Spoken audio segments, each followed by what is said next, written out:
Hello, ladies and gentlemen. I hope you are all having a fantastic start to your weekend. Because I, Pronogo, sure am. I am here to talk about a couple of very epic StarCraft 2 professionals who are going to be duking it out in our first show match. And, we've actually seen these lads before. These are not newcomers to Cosmonarchy in the way that we had them be earlier on. This is not their first rodeo with the project. It is going to be a second outing for YoungYakov Zerg, milkicow's Terran, and Indy's Protoss. And it's actually something that, as far as I am concerned, it's pretty legit. I mean, these guys should have a lot of, going on with them. A lot of ideas happening here that I don't think most of the players, I really don't think any particular player is necessarily favored with the fact that all of them have been around the block before. Maybe you can say YoungYakov, it's been a while since he's been gaming, but I know he was helping milkicow practice for the Mixu show match not long ago, so he shouldn't be too out of practice in that way. And then, of course, Indy, I mean, we saw him look pretty good in his show match against Mixu. And that, to me, tells me everything I need to know. We'll have to see if he can owe up to those. He is the favored seed in this group, which is entirely due to the fact that his past performance looked the most convincing. So why don't we take a stab at talking a little bit about Sir Indy?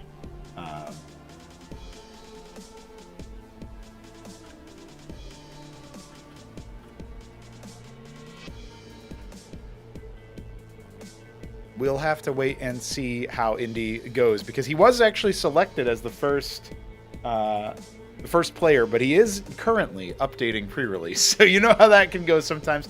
That's one of the reasons why I was checking in with all of our players a little bit early.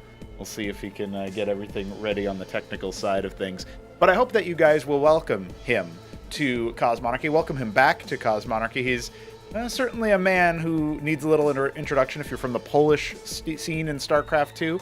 A guy who's been casting for a very long time, but playing for a lot longer, and he has some experience with StarCraft 1. He's on the older side for StarCraft 2 guys, which means he's the same age as I am. At least, unless he's been celebrating a birthday that I don't know about. That is also a possibility. But, yeah, we'll have to wait and see. Looks like his little song art there is showing in the background. We'll fix that. But yes, indeed, Indy rocking out here. He's got his Polish track, his sort of walk-on track, if you will, his walkout music, and he is going to be taking center stage here, having selected his opponent, who we'll get to in a moment. Now you can see his favorite unit was the Cantavis in the last time he was showing up on stream. I do think this guy is the favorite coming in, but I don't think he's immortal, I mean, we don't even have immortals in Cosmonarchy. That's a StarCraft 2 unit. Get out of here, dude. But this is something that I think we are going to see more of in general, is where are we going to go from the Protoss Pro side? I have seen him use a lot of Cantavis play, a lot of Storms. It's been really cool to see him kind of use that spellcasting mechanic. I think it does set him apart from other Protosses. And so I just think that that's really cool. I think that he is one of the guys to watch across all of the show matches that we'll be running this weekend, because we do have a second show match coming up later today, and we have a show match that is going to happen tomorrow. So you guys will be feasting with show match content. We have organized quite the showing here. But I did want to give Indy his time in the sun to let everybody know, watch out for not just the fact that it's his favorite unit, but the fact that he's pretty good with it. He's pretty good with the Psystorms, and I think he's got some nice early game timing attacks. Also, we have seen that he does like to go for that Crucible-empowered Argosy in the sort of mid to late game. And there was a really fun match on Acid Test that he played against Mixu, where it was 30 minutes long or something, and he had to mount a bit of a comeback. And it was really cool to see him end up doing that after some heavy harassment from Mixu's Zerg. I'm looking forward to what he can maybe put together here in today's show match. But he is not alone, of course. It does take more than two to tango. And I am very excited to see what happens when we switch gears and talk about our Terran player, whom has been selected by Indy as his first opponent. So we'll wait to see what milkicow's map pick is going to be. But that is what we have here for us. We have the man himself, milkicow. He's a very, very solid player in StarCraft 2. He's definitely one of the guys who's been around for just a wee bit. And it's funny to say because I always look at these StarCraft 2 guys as the young guns, but a lot of them have a multi-year career at this point. A lot of them have been playing a decent amount, and I'm really looking forward to seeing what he can come up with here when we get into the Terran versus Protoss side. He never didn't have to play Protoss in the previous show match. He's fresh off a pretty crushing performance from Mixu, but in individual matches, he looked pretty competitive in the early stages of the game. Very responsive to drops towards the end of that, because that was a recipe for success for the Finnish pro that got the better of him in his last outing. But this guy, I think he's going to be able to show us a couple more wins, post up a couple more dubs, and, grab a couple of extra winnings here and there.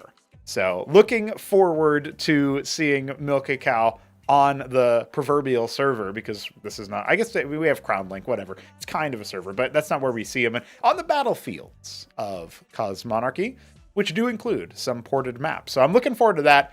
And thank you all for welcoming milkicow back. While we're waiting on our players, and of course, the show match technically doesn't start for another 10 minutes. We will be introducing the third man that will be participating here. And certainly somebody who I have a lot of interest in, and someone who I want to see a lot more out of. Definitely a guy who I think is just interesting to take a look at, and that is YoungYakov. He has been playing and making a name for himself as one of the rising talents in European StarCraft 2, and somebody who I think we're going to be hearing from a little bit more often in general. Now, whether or not he's going to participate in the Tribunal, for example, which signups are open and pros are invited, I don't know. I have a feeling that at least one pro that we're going to feature on this show match circuit here for this weekend is going to be signing up for that. One of them already has. I'll let you speculate who that is for now.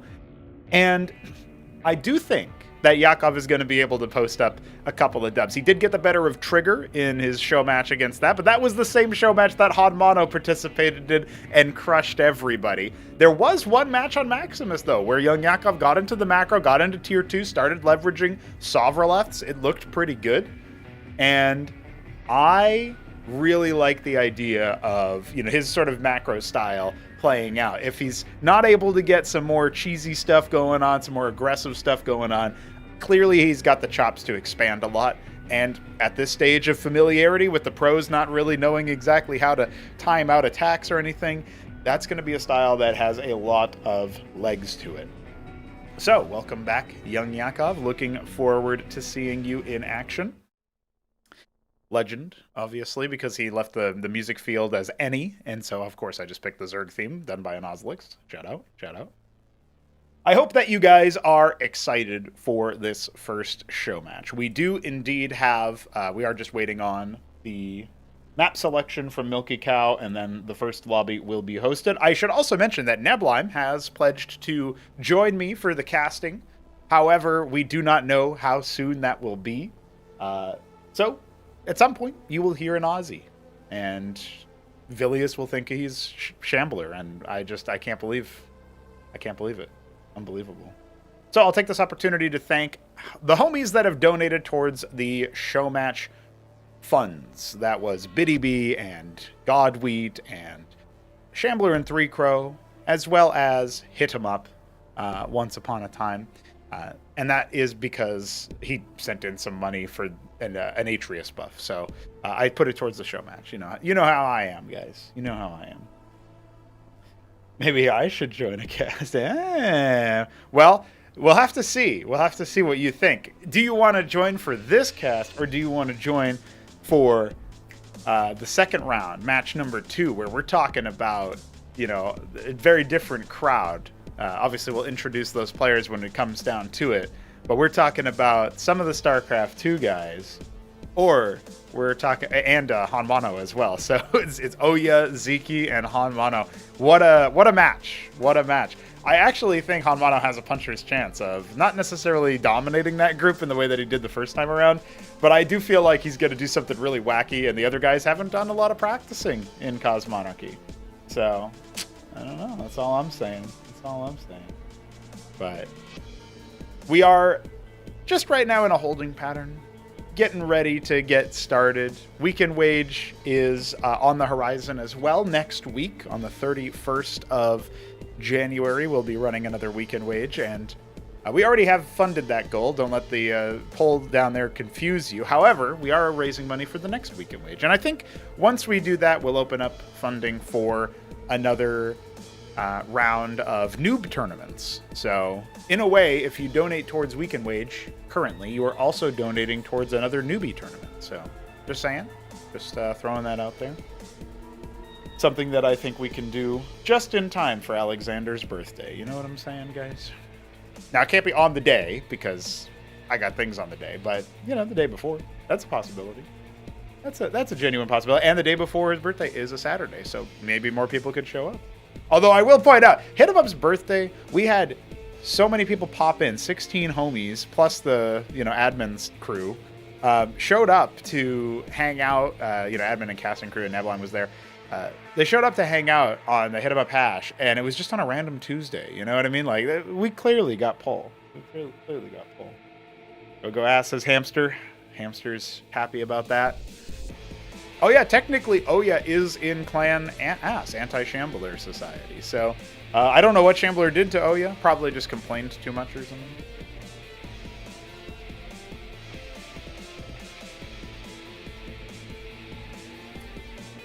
Ouya is my old buddy, says Hit 'em Up. Ouya is also pretty young for a StarCraft 1 player, I feel like. He's on the younger side. Isn't he only like 27, 28, something like that? Work you, frozen you. Yes, it's very cold out there. You know, some of our players probably know more about that than others, but it's a chill time. It's a chill time. And not the kind of chill that you're necessarily wanting. Hope everybody stays frosty.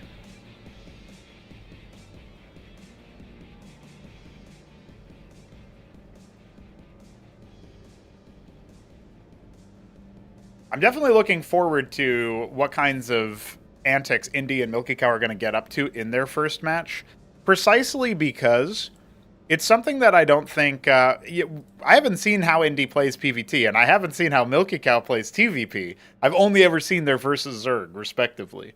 So that, to me, is pretty cool. I like the general vibe of that. I feel like that's going to be a fun time. So that's definitely something that I'm gearing towards, that I'm looking out at. As a reminder for the format, guys, every match is a best of one. We're going to be playing about 11 of them, unless players have to go or whatever.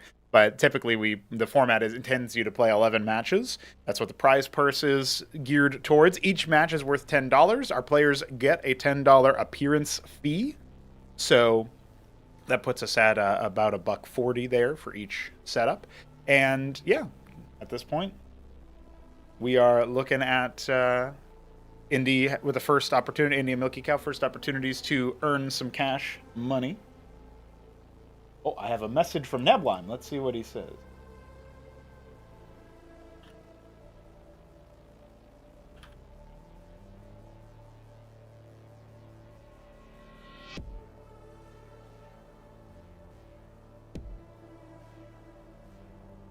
Looks like he is getting ready himself to join us, so we'll have a little bit of a crash course reintroduction for his sake, but it's going to be a good time, guys. We're going to have a nice, good time all throughout today.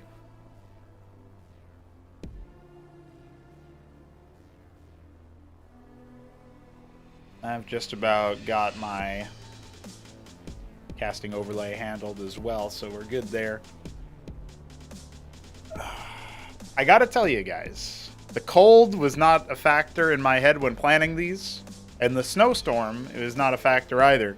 Apparently tomorrow we're supposed to get some heavy snow, and if that's the case, well, I don't know. I live pretty close to the actual heart of the city, so I'm sure that the power generators will be fine. But if something happens to my power in the middle of a show match, that would be pretty funny. Just get fucking owned.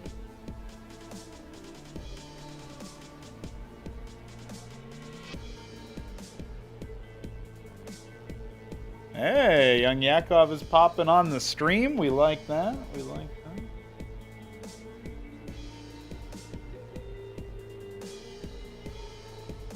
Your Magister is here. Hello, Sir Neblime. Welcome to the show. You have arrived Indeed. Just in time to see that YoungYakov is going to stream for us, apparently, but he's not in the first game. He is not POVing the first game. In fact, that's going to be Indy versus milkicow. How are you doing today? I'm doing good. I just got up, of course. Good morning. But it's the best thing to get up to. Right. Is these hype show matches. Looking forward to it. We did intro our players already, and now we're awaiting milkicow's first map pick, while also awaiting whether or not Indy has been able to get pre-release running, because I think he was on release earlier. Oh, I don't suppose he's doing the trick of going current instead of latest. That's confused people before. Does current actually even work that way? I don't know. I've never used it. And this is something I should know, but... Current does work as intended, as far as I know. Yeah, like how do you? Current is like the I thought you meant like you're using it as a hack to get to the latest version. No, like this is the problem. People think it's a hack. I think people think it means the current release, not what's currently installed. Right. Yeah. Local maybe is what I don't know. Current is probably. Yeah, it should. You could update it to just say currently installed. Right. Anyway, enough about that. We're not here to talk about the intricacies of the fraud launch, or maybe we are. You know, these kind of things always come up when we're doing these show matches, but nonetheless. Alright, we've got a stream. That's right. I'll pop you into the lovely lobby. milkicow says 1 second, so he is marshalling his forces, is assembling. Hamster says, brother, hi, Nebline. So, there you go.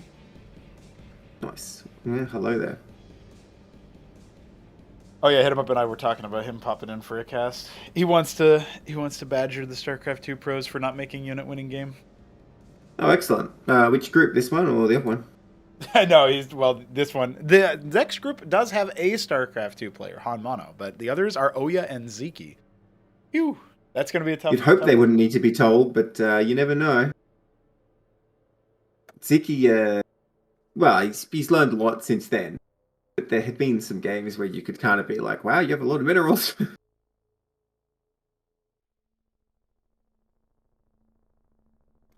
So expectations are pretty high in general. Seems like it. I did have a weird issue with the maps list where it wasn't loading on the old page after I edited it, and I was like, all right, screw this, I'll find another one. But I think Milky was clicking the old one. It looks like he wants to go for Knife's Edge. Isn't that interesting? He's picked a StarCraft 1 map instead of a StarCraft 2 map. So we'll go ahead and host that one up. To be fair, it's not like you can recognize any StarCraft 2 ports just at a glance. You'd have to, because, the pre-map preview looks so whack. You'd have to sort of get in and play it, be like, oh, is this such and such map? Well, we do have a separate section there in the document that says StarCraft 2 ports versus StarCraft 1 ports versus Cosmonarchy originals. So, Pronogo, are they so prepared? Do you imagine they read all these? Maybe. It's a possibility. Well, we'll see. We'll see based on how they play, but I suspect there'll be a mix of levels of preparation. Right. It's definitely something like that. I mean, I know Yakov was helping milkicow practice. That's what I'm aware of, and so I'm definitely interested in, how those two ended up working together, because they were working together versus Mixu, And look at that, yes, milkicow is also streaming. Let's pop on. Let's get these streams posted in the chat and in the tournament spot. It's a multimedia experience. I can't believe this. That's right.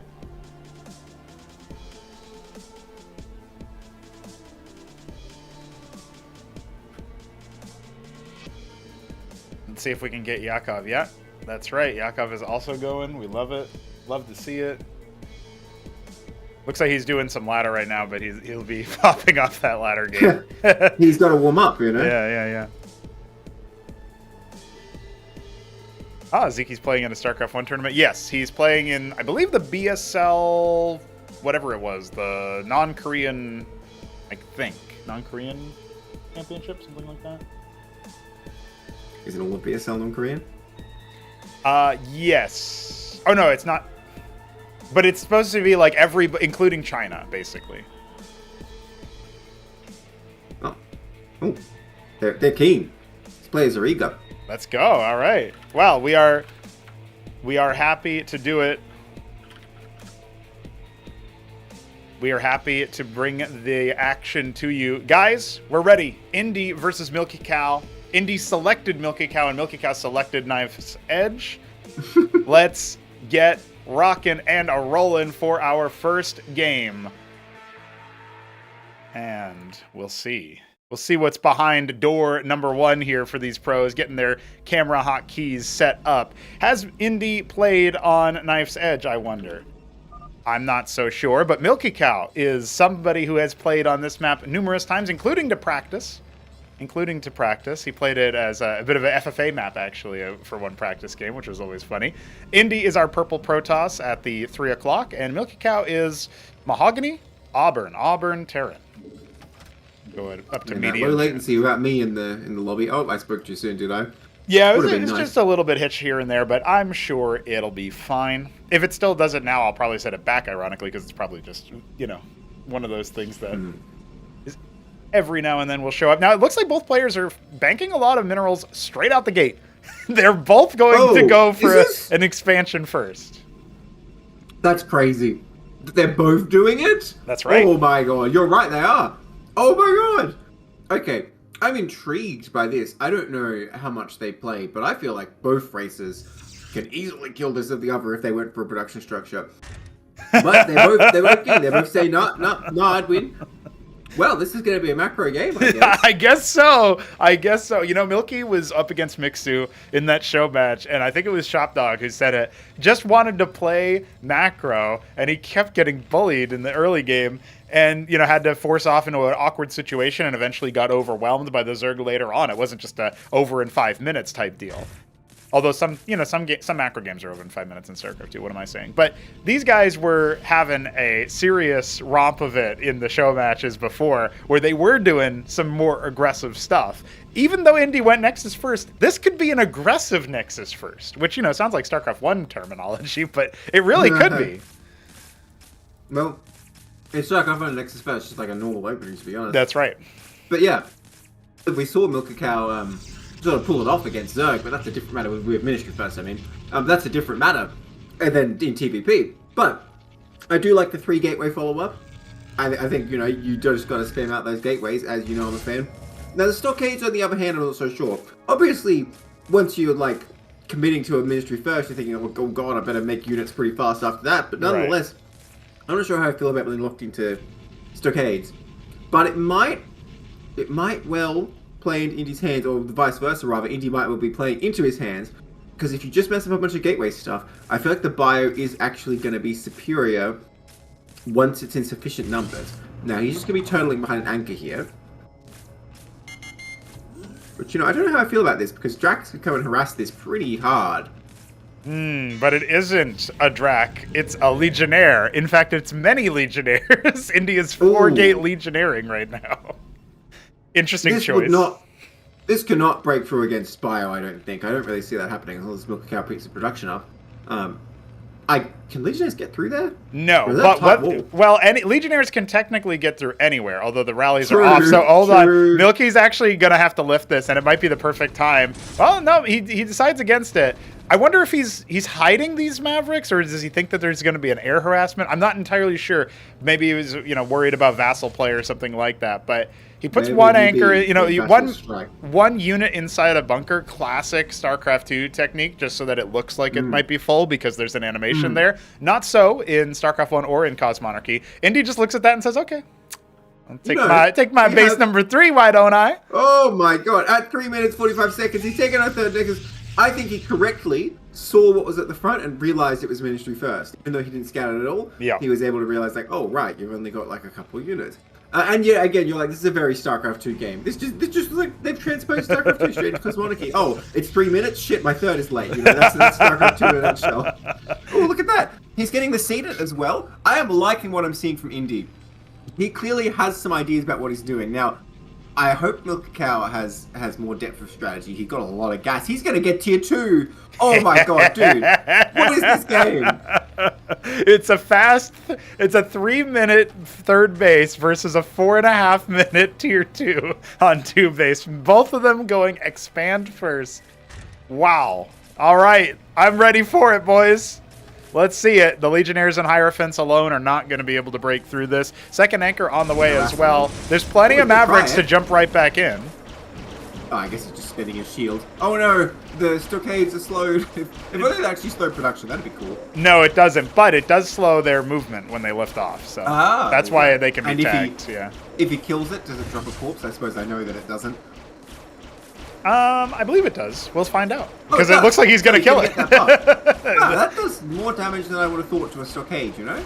Yeah. Oh, I think he thinks it does do the production. That's why he spread his attacks. That's interesting. I like the idea. Yeah. He's like, I'm going to make them both red. See about that. Grand Library on the way. We talked about Indy's proclivities. He does enjoy a little bit of a little Cantavis here and there. Actually, besieging this place with the Cantavis would be pretty good. Cyprians are now out, though. Going to try to slow things down. If he'd gone like one gate into Grand Library, I think he could have busted this, to be honest. Right. It would be difficult. You'd have to have like 3 or 4 Cantavis like sort of spamming their anchors down, but I think he could do it. He does have 2 Grand Libraries coming, but it's not going to be Mavericks forever. Tier 2 is complete. What is he going to make? Please make starports. No, it's captaincies. Okay, wait, hold on. Does milkicow know about Reclaimers? Is this going to be like a 7-minute Apostle Maverick rush? Because we have not seen this in like the top level meta at all. I mean, having Apostles at 7 minutes sounds amazing, but are they that good with just Mavericks? Is that actually a good combo? Because like, you're just getting a Maverick back every time you shoot, and they can die pretty fast. Well, think about the Blood Tithe passive. You think about every time the Apostle attacks, it's healing. That's going to counteract storm damage, and that's the only crowd control present for Indy right now. He's adding some Zealots, which have a new look model, which is very cool, and of course, he's going to have those Cantavis out. Well, I think captaincy is objectively pretty much always the best option to go for when you finish tier 2. I suppose he doesn't have to make only Apostles, he can throw in other stuff in there. I don't know, a Heracles good here? I honestly have no idea. Instantaneous. This is so crazy. Instantaneous Apostle. The first one will be out around 7 minutes. Okay, he's going to run out of gas, though. You're going to have to start making some Madcaps or Heracles, though, because he does not have the gas for, like, 4 captaincy Apostle production. No. 2 base. He does not, but he's getting his third ministry. He's got a sieve up there. It's not saturated yet. We do have the Gateway Army coming. Dude, he's been listening to Shambler because he got the Vestry as well. He's trying to build Exodia. Oh, he doesn't have Anseal, so maybe not. Maybe not. Right. There's no star pad yet. He did make a star pad in his last game. Listen, this is still more depth. This is still more depth than we saw in that first show match. Remember, he made star pads at the very end to detect versus Mixu's Lake is, and okay, that's one thing. But after all of that, now he comes in his first showing featuring the Reclaimers. Here we go. He's lifting. Yeah, he sure is. He actually caught the stockade being burned down earlier and started to repair it. So that's not a problem either. Let's see if he can just siege forward. Is he just going to creep forward? There is another base already armed with the gas caps and a Nexus for base number 4 finishing. Wow. So Indy really stretching his legs there and adding an Argosy. He scouts that out with a Legionnaire and sees that there's some forward movement, but does he recognize what's happening? That Argosy is going to be at the 3rd base, and now Indy moving forward. He has a lot of like just spam units because you get all those lattices as well. Yeah. I kind of see what he's making from them. Nothing right now. Golems coming out. No, that's just more Zealots, I think. Yes. So look, he's going to have a big army, but the thing is, if Terry gets the right comp with those Reclaims, it doesn't really matter how big your army is. I mean, this army doesn't look that strong right now. Right. It does look doable. That's the thing. He's getting the Argosy. We'll see what he gets there. I mean, Didax alone would probably actually do it here. And yeah, like you say, getting those gas caps already. This is what it looks like when we let StarCraft 2 players practice under Brood War. They take the entire map in 10 minutes. Alright, I don't think Protoss can quite break through here without just taking his time to storms. Containers get right in there, though. Excellent. Oh, pushes him back. Yeah, no targeting from anchors. Oh, they're empty. Well, most of those anchors, yeah, they didn't have anything in them. The storms are on top. The reclaimers are going to start taking some of those zealots at the very least. We do have some madcaps stacking up, but every time they have to fall back, they lose the stacks. So they attack slower. He's storming his own units. That's a mistake. He needs to hit the cancel button, and instead, his army will end up going kaput. Doesn't have much behind this either, remember. So really wants to save what he can. The stims forward on those Mavericks are definitely going to work well, but they do expire. He's got some ground units, only melees, but yeah, that's about it. Oh, the Qs are hitting hard. What's he making from the Argosy? The Argosy's idle. It is also, indeed. All those lattices. Maybe he thought the lattice was something else. Maybe he thought it was the Robo Bay from Brood War, and he's going to make... Oh, he's making a Solarian, okay. Okay, all right. Maybe he thought he was going to make a Cantors out of those or something. But that is not the case. I don't know. Amaranth? Maybe. Wait, do Madcaps have armor pen? What do they have? Remind me. 2 armor pen. So Amaranth has 1 armor effectively versus them. Now, I have to point out, like, Solarians are well-meaning. Indy just wants to go after it. I get it. I totally understand it. But we do have to watch out here because because we are talking about a situation where reclaimers are active. So milkicow diving into the 6 o'clock. He gets sort of rebuffed by the scribes as a drill. He scouts that the space is taken. By the way, bottom left main is being taken by Indy as we speak. His Nexus is a quarter of the way done. So dude, he has so much money and so much ooze.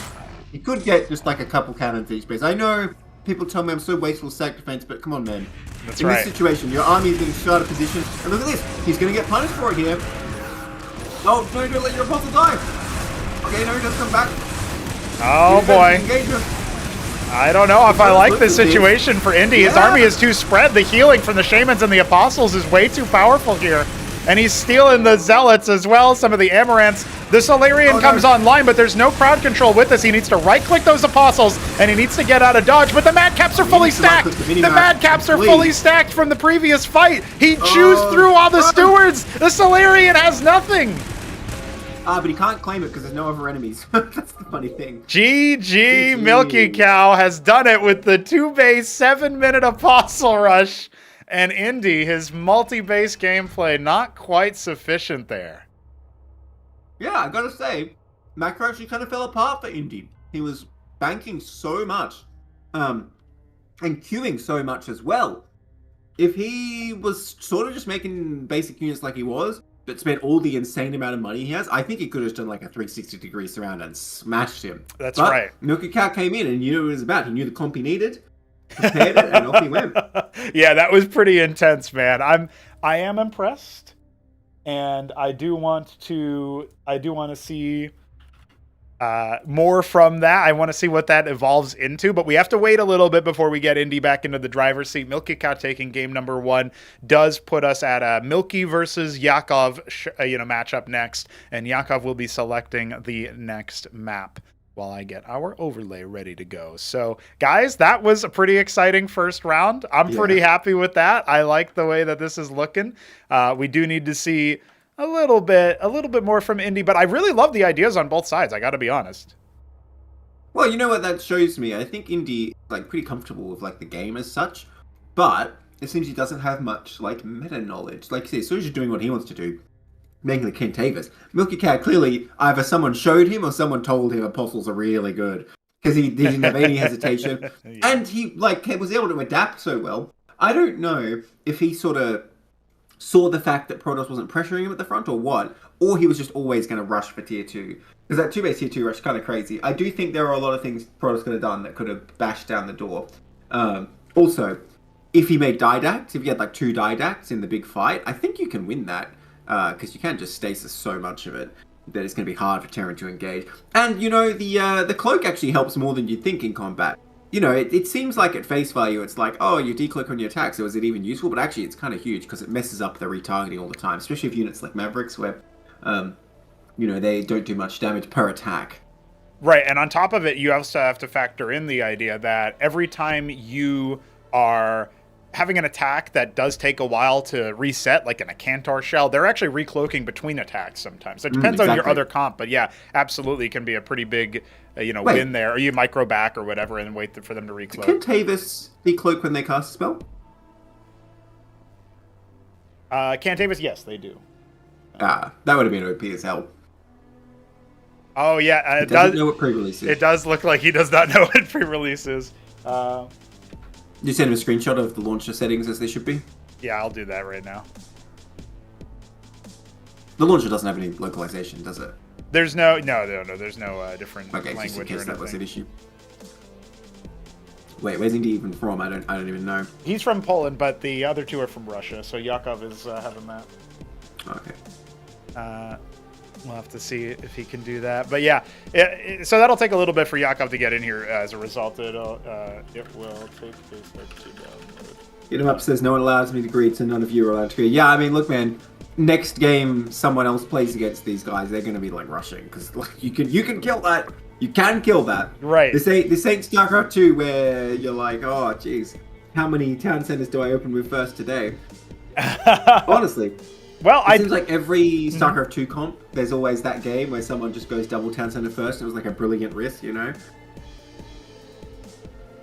Yeah, I feel like the way that the openings went, they both handshook and just decided they'd be macroing up. And you could see how fast they got to a pretty big army, both sides of it. And, you know, a teched out army, not quite as teched out as we would want for the Protoss, but still, that was off the back of the fast rush. And if milkicow hadn't won there, I think he becomes really, really brittle because his third base was a mineral only. Every base Indy took was gas. Now, it did require more workers. It did require more infrastructure. It was more expensive then to get it. But if he had held on for just a little bit longer, he would have been very, very good to go there. So.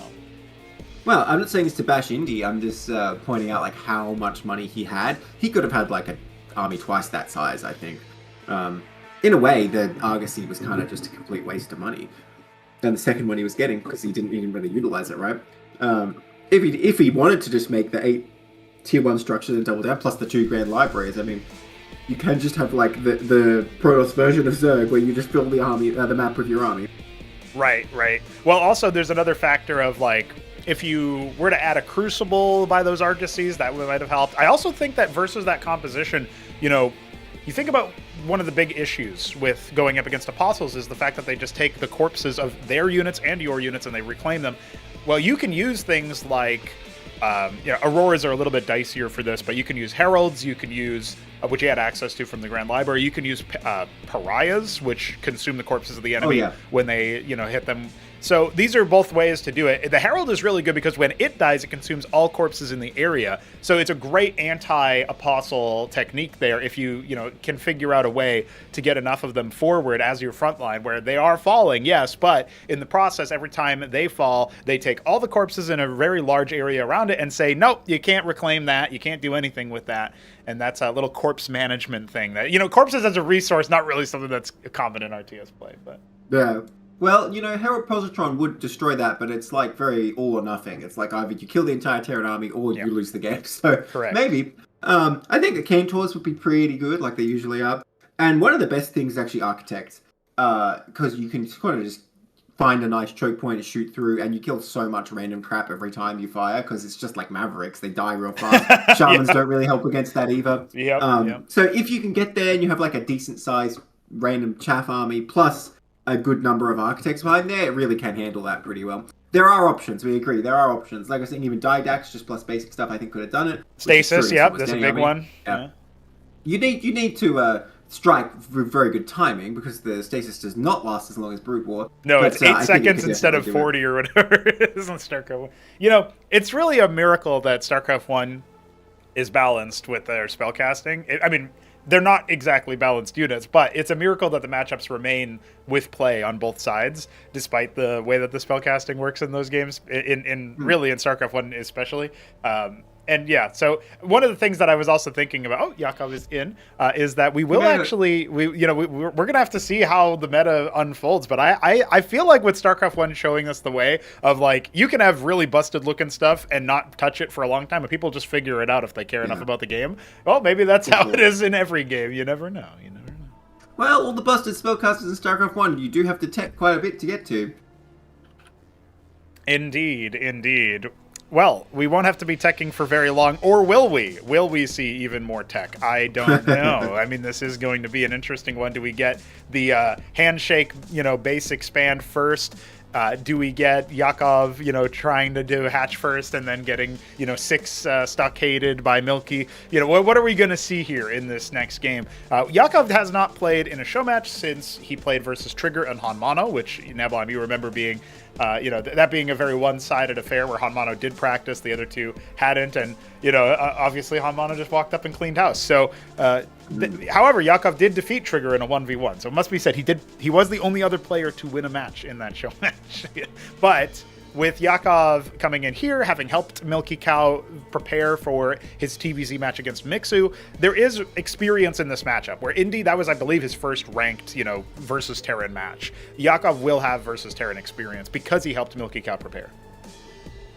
Yeah. Well, not to knock HonMonO's results there, but he was playing in a kind of naive way with plenty of macro minds, but he could have been taken out. So, there's always a lot more learning of like the meta and the possibilities that can happen.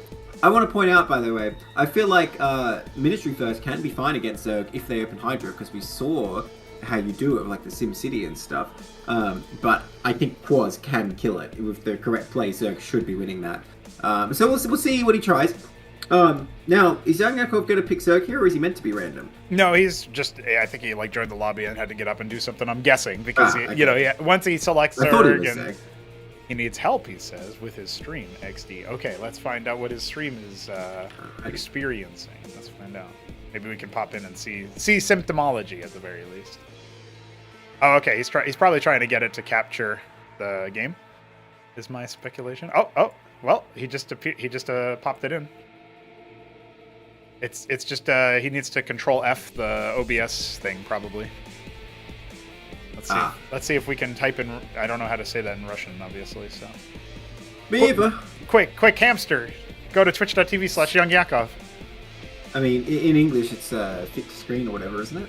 Yeah. Isn't that what he wants? Mm.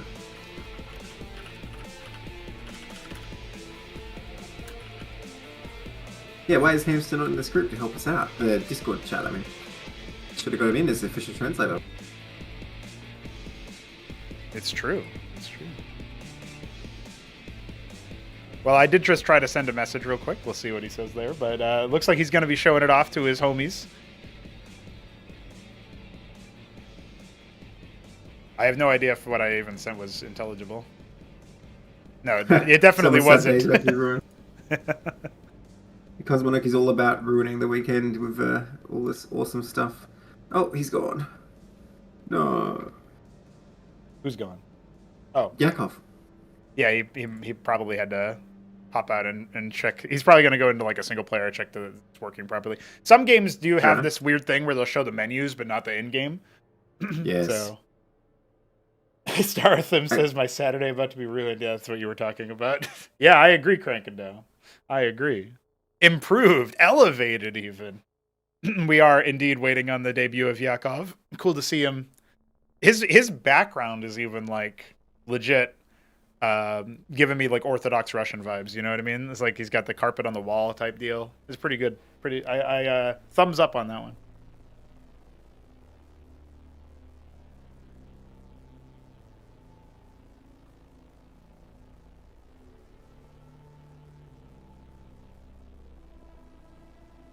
Alexander, wake up. Wake up, Alexander. He's here. He is here. And he is Protestant. Got him. God. How much did these guys practice, asks Crankendow. Well, we know that Yakov practiced with milkicow as recently as about 2 weeks ago to help him. And managed to get him ready for the Mixu show match to some degree. So he has some versus Terran practice. I don't know if he has much as versus Protoss practice. He beat Trigger in a 1v1, and that was about it. But yeah, we'll have to see. It does look like his stream is working now. Hell yeah! All right. So and of course, Indy did do some prep in 1v1 versus AI stuff like that, and we'll see what happens. Well, that can help a huge amount. Don't get me wrong. You can learn a lot from the AI. Not how to play overall, but they will show you which units are good. That's right. That's right. Let's see what happens here, ladies and gentlemen, as we are about to get into our second match after some brief technical hiccups. YoungYakov is our Tomato Zerg. No, it's Scarlet in the bottom right of Typhon. His map pick, a port of Abyssal Reef, done by none other than Jujuk. And milkicow is the... Oh. Is this actually Zafir? Zafir Terran! It's never Zafir until it is. In the top left. Look at that guy. You know, I feel so dumb. I never even realized this was a port. But now that I look at it, just by like the angle of the bases, I feel like I should have known. Because StarCraft 2 has this sort of angle to it. It does. It does. It has a very different sort of style to it. If StarCraft 2 maps weren't so laborious to port, I think we would try a few more of them because they are pretty legit. He's going for it again. He sure is. Nothing ventured, Yakov? nothing gained. Is he going to go Hydra here? It looks like I think he's thinking about it because he's not making a K-Grunt yet. Well, that's a scout, so let's see. Yeah, oh no, okay. maybe it is an expansion. Yeah, it looks like he's going to be. Yeah. He's acclimating to. He's keeping us guessing.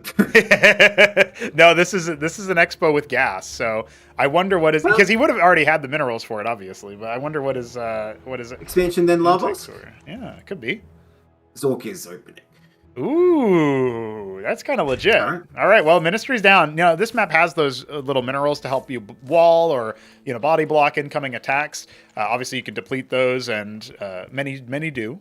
But this is a map that we don't actually see played that often. Last time I saw it, I think, at least the last time I saw a memorable match on this was probably Arbuz versus Steven. Steven, shout out him. He used to play Protoss, then he switched to Zerg. His other ID, Swarm Lord 1 from Australia. Definitely a top player if he comes back and practices. But they played a PvP on this game, and it was pretty legit. It did feature Diedacts. So, you know, that's my most recent knowledge. And, you know, Steven was last active like over a year ago, I think. So we haven't seen this map actually be played a lot. No idea what's going to come. But it is a Hydra then halfway complete, and the double stockade in the wall kind of sets up for success for Hydras. But this is a very far rush distance map. I feel like this is fine against Hydras, though. Like, yes, you're going to have to pull them back, but it buys the time you need. And honestly, this is like the option I think is not as good against Ministry first. That said, if he's going to get Hatros first himself, he doesn't have much potential to pressure anyway. I think he would have been much better off getting a couple Lavos. What's he doing with all this gas? Does YoungYakov not know about Lavos? Is my question. Because it seems that he's not scaling his economy correctly so far. Honestly, I mean, it's a bit early to call it, but based on these like first couple minutes, it seems like milkicow has a decisive advantage here in terms of preparation. You can just make... Oh, well, maybe I spoke too soon. Does he have a plan here? What on earth is this going to be? He's going to start making skiffs off rip? Like, skip all the other units? That would be pretty legit. I've never seen somebody open with a skiff. But there's the K-Grid for the Larvosk. Yakov does know that the unit exists. He has made them in the past. So I'd be very surprised if he skips that structure out entirely. He has the gas for it already. But definitely something where he's going to be thinking about it. Okay, he's making a couple of IZs, making a couple of Hydras. I think we're all right. I think we're in the business here. Now, he's going to have a reasonable ground army just to sort of shirk off any incoming attack. Doesn't realize Milky's doing the exact same style that he did before. Double stockade in the wall, a third stockade inside the main base, and then he's going to be powering up for tier 2. We'll see how fast he adds the extra Vespene harvesting and that stuff, but that's what we got going. It's going to be backed, right? I was speaking just meme-wise, but I think it's going to be backed. It's going to be hard for milkicow to hold the wall against backs, though, with just maps. Oh, yes. Yeah. But he does need to go across and make pressure. I mean, he can get this third, and he can, like, make a lot of circus. Oh, not this third. Not this one. Oh, that's a mistake. What if he takes the fourth at the same time? He's got money. He can do it. Yeah, well... I feel like if you took the other third, you could play very old school here and static D up that out the wazoo and hold the ramp. And actually, you could get to your tier 2 and you could hold apostles and stuff. But he's taken the low ground. I'm not so sure about this, man. I feel like in like 5 minutes, we're going to see the same thing we saw. Terran's going to come out with this overwhelming army, and I don't know if Yakov's going to be able to contest it. Now, I suppose if you get enough Bactilisk in one place, I guess you don't care about apostles. But he's going to need a lot. He's going to have to know what he's doing here. He made the Khazitra. He made the wrong structure. Oh, no. Oh, and his stream is on delayed, so people can't even stream cheat and tell him he made the wrong structure. Yeah. No, Yakov, you're going to empower your Droleths to kill drop units by attacking faster. No, that's hey, that would be neat if it did empower their mining. All right. Yeah, they can they harvest half minerals from secondary things or whatever. Yeah. Yeah. You should have tier 2 buildings for each race that do that. That'd be neat. He also morphed his backlist at his end of the map, which I guess he didn't really know what his opponent had or had not. So maybe not a mistake, but it's going to make it harder here. But now he's only got this very token force. Terran's sitting proud behind this wall. I don't think it's going to get much done here. Oh, nice micro, I suppose. Well, Well. the Atlas just goes down, and the first couple Bactylisks are arriving. Ooh. On the bounce. Well, that Really Iziracore crazy. needs to fall back. Yeah, come on now. Come on. No, he really wanted it. He wanted to die too badly. Still though, you can see the bounces are scary. Yes. If he were just going hard Bactylisk here and not messing around with these expansions, oh man, he needs more production. Look at that bank right now. Huge money in Yakov's bank. I mean, look, it is kind of hard for milkicow to respond to just these, like, 3 Bactylists, to be honest. But he can repair, but not the Masons themselves. That is not going to be enough range, milkicow. That Cyprian ain't going to do it. Well, down will go the anchor here because he actually aborted the repair. Yeah. Uh-oh. Oh, no, he's going to try to go out, maybe? Trying to buy time. Okay, now the Cyprian's with the extra range, but look at the Iziracore's body blocking. I love it. Very nice. Okay, Mason's not quite getting hit, I don't think. No. He needs to move up maybe and target the other stockade or the anchor, I don't know. I mean, really, milkicow needs to lift these stockades, but I don't think he realizes quite how this works. Okay, there we go. All right. Starting to figure it out. He's under some pressure. That Atlas is still going to be able to finish here in a moment, it looks like. The standing army is strong enough that milkicow could bust out, and the Iziracores might not be scrambled in time. We got 6 more in production, a macro hatch coming, and it looks like the Tethfith swamp is on the way. Okay, but so what's he going to do with 3 Hatcheros with that? I suppose that's the thing. If you make all these Oxel units, at least you're spending your money. Tefzorocore against Reclaimers? Or Arbus tells me that it negates them instantly, but he does have to kill them first. Yes. Let's see. Well, he's just going to try to break the wall now. Yeah. I don't mind this style in general, but he does need something. Oh, he needs to turn and fight, actually, is what he needs to do. Yeah. Like I was saying, if he went hard on this, instead of trying to take the third, and he's even got like 4 Patros coming up now, not an expansion, he would have been in pretty good stead. But as it was, he was still doing half of one thing, half of another. Now he's lost his best units. All he can do is go home and try and make some Tefzorocore, but I don't know if that's going to do it. I mean, if it's only Mavs plus Apostles, I guess the Tefzorocore will never die. I guess we'll have to see about that. He's got like 10 idle workers. They're not even mining. Oh. That's having a hard time here. Yeah, he's not used to the rally onto the worker type deal. So oh, you reckon that's what it is? That's one must be right. Like he must have rallied the eggs directly to it and not realized that it doesn't do. So we'll see if he notices. His screen's over there for now, but I think he's just kind of panning through the bases, waiting for his larva to come down. He has spent most of his money, to his credit. He just doesn't realize he could have a lot more money. Oh dear. You know, if he still ends up getting competitive, despite essentially an unforced 10 worker less than what he's got, we might end up seeing some serious milkicow confusion. Like, especially if he checks the replay and sees that move. Yeah. Well, a lot has gone wrong for Yakov. Yeah. He's playing like the challenge mode. I mean, look how much gas he has too. I wouldn't mind him to remorph more Bactyls. I think the Bactyls would be very good supporting their Tefzorocore. But it seems like he doesn't really know what he's about, but he does have the Tefzorocore out. Someone told him or showed him that they're a good unit. And they are pretty good. They are pretty good, but they lost Armor Pen recently. Now, there's nothing that has armor on the field right now. Yeah. But, the Apostles will die a little bit less quickly. Let's see. Maybe I'll be proven wrong. Maybe they'll still be pretty legit. I mean, they are very tanky. They deal AoE splash on their melee, and any damage they deal with their main attack, their saber array here, does give them lifesteal. So there's that as well. Yeah, look, I think they're good against Bio in the sense they can get the splash and they have armor to help them, but I think Bio is the kind of comp where as long as the army's big enough, you have the DPS to kill them, and that's the only problem really with Tefzorocore, is if you don't have the damage to actually kill them, then you're in trouble. And once he loses one engage, I feel like YoungYakov will lost because he'll just get them all reclaimed. And then milkicow has a bunch of Tefzorocores of his own. He's going in. Oh, Bactyls here. Let's see. No Bactyls indeed. Oh! Well, he's trying to step to him, but not quite enough there. Oh, you know what? Of course, they're not made from Oxal Lava. It's not so bad because he does just take the Iziracores back, so that's all right. Oh, we did get one. How did he do that? Because they do create a corpse when they die. That's been a thing for a little while now. So Oxal units create the Oxal corpse and then revert? The mutated units, yeah. Oxal is when they skip the mutation entirely. Oh, right, so, of course. Yeah. Sorry, yes, I should say. So when they are mutated. Now, Iris is on the way here, almost complete for Yakov, off of this extra base. He has a couple of idle workers still. He caught most of them over here. He's only got 4 idle there and like 2 or 3 in the third base. But the Terran move out is on the way. Now, you do have to factor in here that, yeah, he stole a Zerg unit. It is going to die pretty quickly, though. It moves very slowly. I don't think it'll be a huge factor in the fight. Clearly, he recognizes he needs more ranged units. Is adding more Bactyls. I think there's a chance he holds, especially if milkicow doesn't control this army and he just kind of waypoints single file in. Oh, and this high ground into low ground area is a really bad funnel for milkicow, especially versus the Bactyls. So great positioning for Yakov, but he does need to develop his army into something else.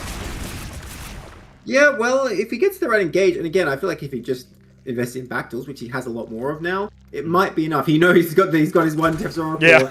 The standard bearer. I don't know, I feel like Zoe can take this, but he's getting a bit out of position. It's not quite the archie move. Let's see. Alright, getting in there. The Zeragor's doing good damage. If he can just kill the front line, which he has. Now the Bactyls getting their bounces. Oh, they are. They are getting their bounces, but there's no focus fire. There's no focus fire. He's trying to kill the shaman, but he doesn't have enough. Let's see if he can get those Bactyls pulled away from the front line. That might help, but the shaman is just out of control with the healing, and the apostles are reviving everything. I think we've seen this one in before. GG, and milkicow is able to take the game. Will anything stop the Reclaimers? Dude, that was kind of a one-sided crushing. Look, Yakov, I think, had some decent ideas, but he's not doubling down the fundamentals there. The macro, really. Needs to get those Larbosks up and that kind of thing. So he sort of... how do I put it? Like the engine behind everything was sort of sputtering that whole game, unfortunately for him. Whereas again, milkicow knew what he's coming in with. This is what happened last time as well. We just had one player who's like, all right, I'm doing X, good luck everyone else, and just sort of won every game. So, I mean, that's how you do it. You prepare something well, challenge the others to deal with it, and so far they're struggling. Well, we are going to have to see if Indy can deal with it. I think the answer is some sort of early aggression, because if you can't get your 7-minute apostle timing, which is so absurd to say out loud, then it's going to be pretty hard for you to do much of anything. Make the standard 8 gate, start making Drax. I don't think Terran can really do anything. Obviously, it's better if you make it at 6, but you don't want to do that blind, I suppose, unless you're assuming it's going to be Ministry First again. But I mean, he just did it twice. Is he going to do it a third time? Possibility. I'm really looking forward to what comes next, right? So what happens after the Reclaimers get stopped and Milky has to sit one game out and he's going to think about his next strategy? This is a legitimate question. So we're going to find out pretty much all together. Indy is in the process of selecting his map versus milkicow. He was just in our Twitch chat. The waiting room, by the way. Are we trying to bring him in later, or what's the deal? Oh, yeah. I didn't even know he was there. I mean, I assume he's yapping. He's typing. So is he yapping? Yeah, I know. He's got no mercy in chat today. Yeah, that's right. So. By the way, I should point out he's been sort of helping Indy out, telling him a thing or two. So right. We might see different plays this time. Welcome to the stream, Yuki. I understand that a lot of people are going to watch one game and think, "Wow, that's busted." Yeah, it keeps happening in these show matches. That's always the case, man. But yeah, one player has figured out how to play the game, and everyone's like, "Wow, it's so OP." That happens every time. It's very funny to me. But I think what we're gonna end up seeing is there's gonna be a reaction. We're only 2 matches deep, and we got plenty more to go. So while we await Indy's selection of the next map, I'll remind you guys that after this show match, we will be walking into a second one. HonMonO versus Sziky versus Oya. It's the same format as this. 1 player of each of the classic races, because we do have a 4th race, which Mixu will be playing in tomorrow's show match. Very exciting. It's so funny to hear you say that, because people would just make jokes about mules of the 4th race or something like that. So just saying it for real is just so strange. I know. That's how I feel when I see people talking about in TVA I do this, and I'm like, shit, man, we already got people using the acronyms. Oh my god, it's crazy. You can't add Blood Summon, it'd be too much. Yeah. Well, I have been noticing that it's kind of a lot. Just 1 extra race adds so much more that you have to learn about the game, which I think is really exciting. Looking forward to when we have 6. That's all. Looking forward to when our players have no chance of handling anything. Smarty Cake's asking if that Oya is back. Oya is back. Oya is playing later today. Check it out.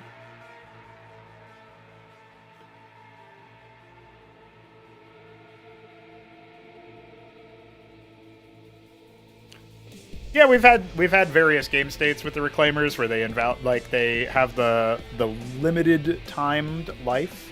That's actually more of a Zerg thing now, so it's called Empress. Yeah, yeah, true. Empress also has that. Yeah, still mad that Empress kind of sucks. Empress is really good. Ask hit him up. Well, they're fine just for shooting stuff. They're okay. I don't think they're really good, but I think they're okay. But their reclaiming is not consequential pretty much all the time. Well, when they die, they speed your army up, so I think it's still pretty good. Great, let me make those instead of vassals, I guess. Yeah. Nebulheim is wrong. Thank you. Empress are god tier. Hell yeah. You've been on this for like since you started, basically. Wow, I told you he had no mercy today. I don't think I'm wrong about that particular thing, to be honest. I think you just play games hit where you're clearly like outmacroing your opponent by a lot, and then you make Empress. You're like, wow, I won. Like, they must be good. Well, okay, hey, he's just memeing. I get it. He's just memeing. I did not realize. Here's the God's honest truth. If you ever watch some of the later stage Oya games, he also made Empress. He was rushing Empress versus Terran.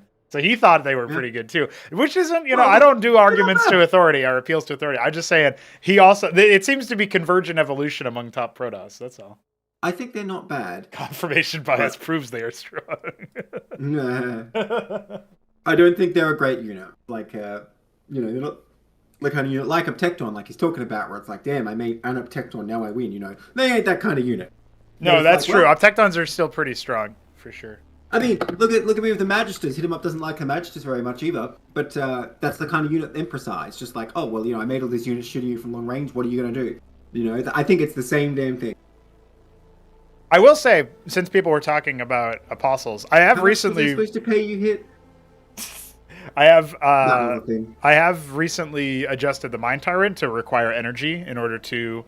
Like, it drains its energy to reclaim stuff, right? To seize, do asset seizure.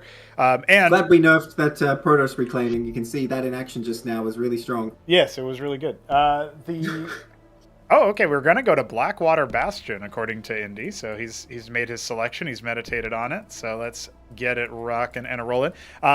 One of the things that I was sort of field testing with that is, this is sort of it's a very potent style, obviously, going for the, like, I take your unit, so you lose a unit and I gain a unit kind of deal. Obviously, that is a very powerful asset to have.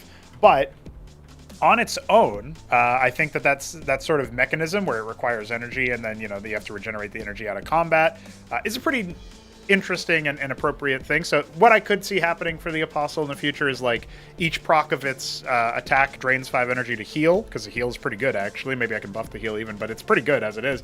And then reclaiming takes like 20 energy or something, and then the unit would obviously have some smallish enough amount of energy that you do need to back off in the middle of fights or whatever to reclaim. You can only power up the reclaim for so long, and we'll see how that kind of thing goes. But that's not for now. That's for later. For now, we go to Blackwater Bastion, map 3 of this show match. It is going to be Indy versus milkicow one more time, and probably many more times, with Indy cross spawn, top left. He is our...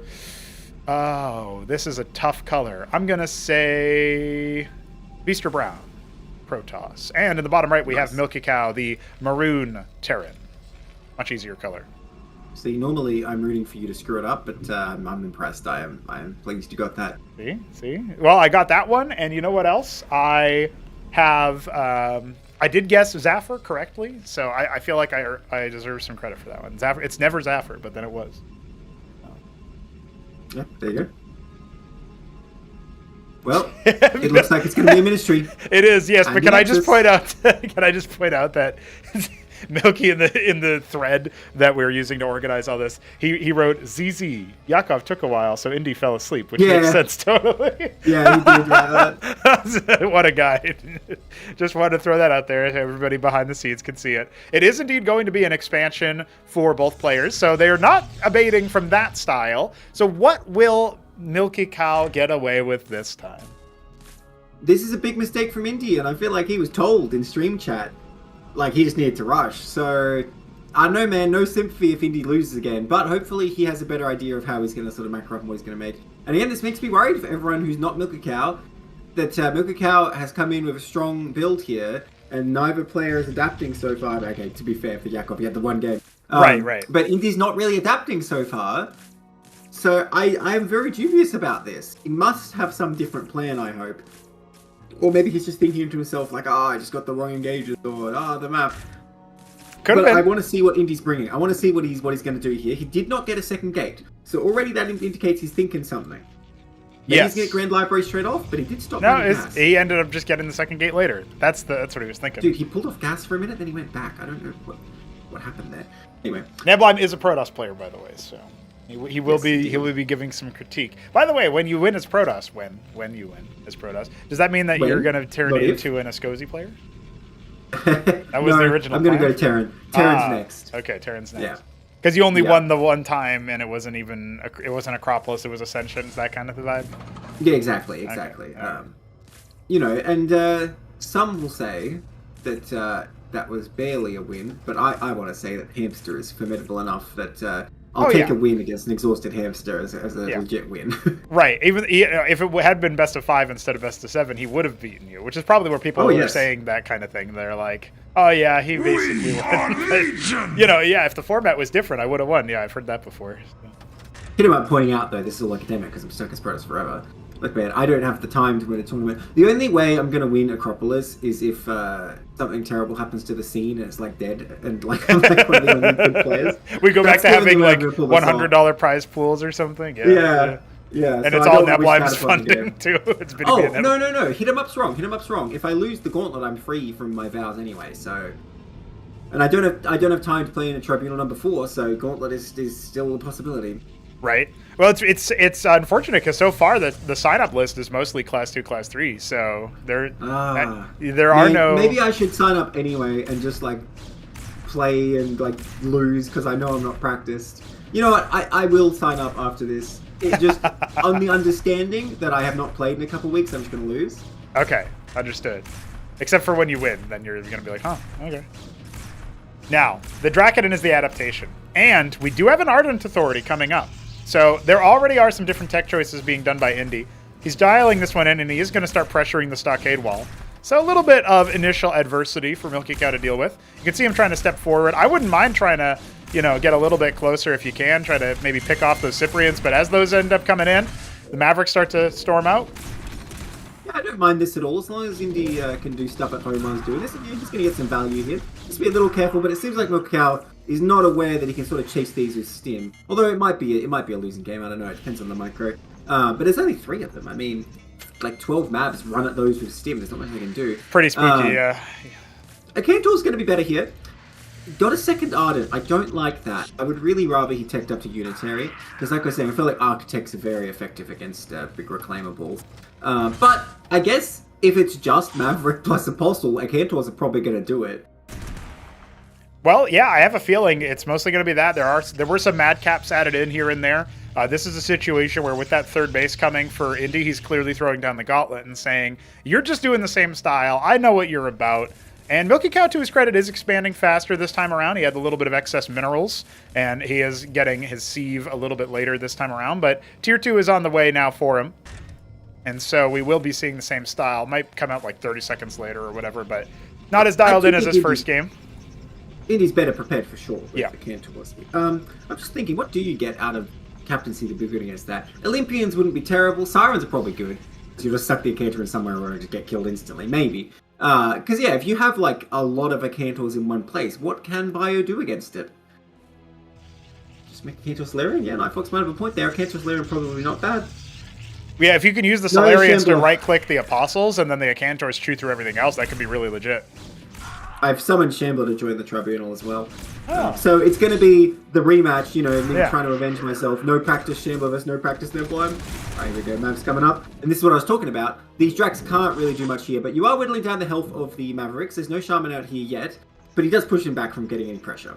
And yeah, Indy does have to sort of defend a large area of these slower Cantors. Is he getting envoys there? No, he's getting witness. I do think you want more economy before you start spamming out the envoys. I am a big fan of getting like 5 envoys with Cantors in them, as you know, but you don't want to do it too early because that is a lot of minerals. And I feel like milkicow is not going to be making watchdogs here. Uh-oh. That's all right. We'll play it out. The Atlas is done, and we will see milkicow adding some more stuff to it. He's going to go ahead and lift his anchors and ministry out.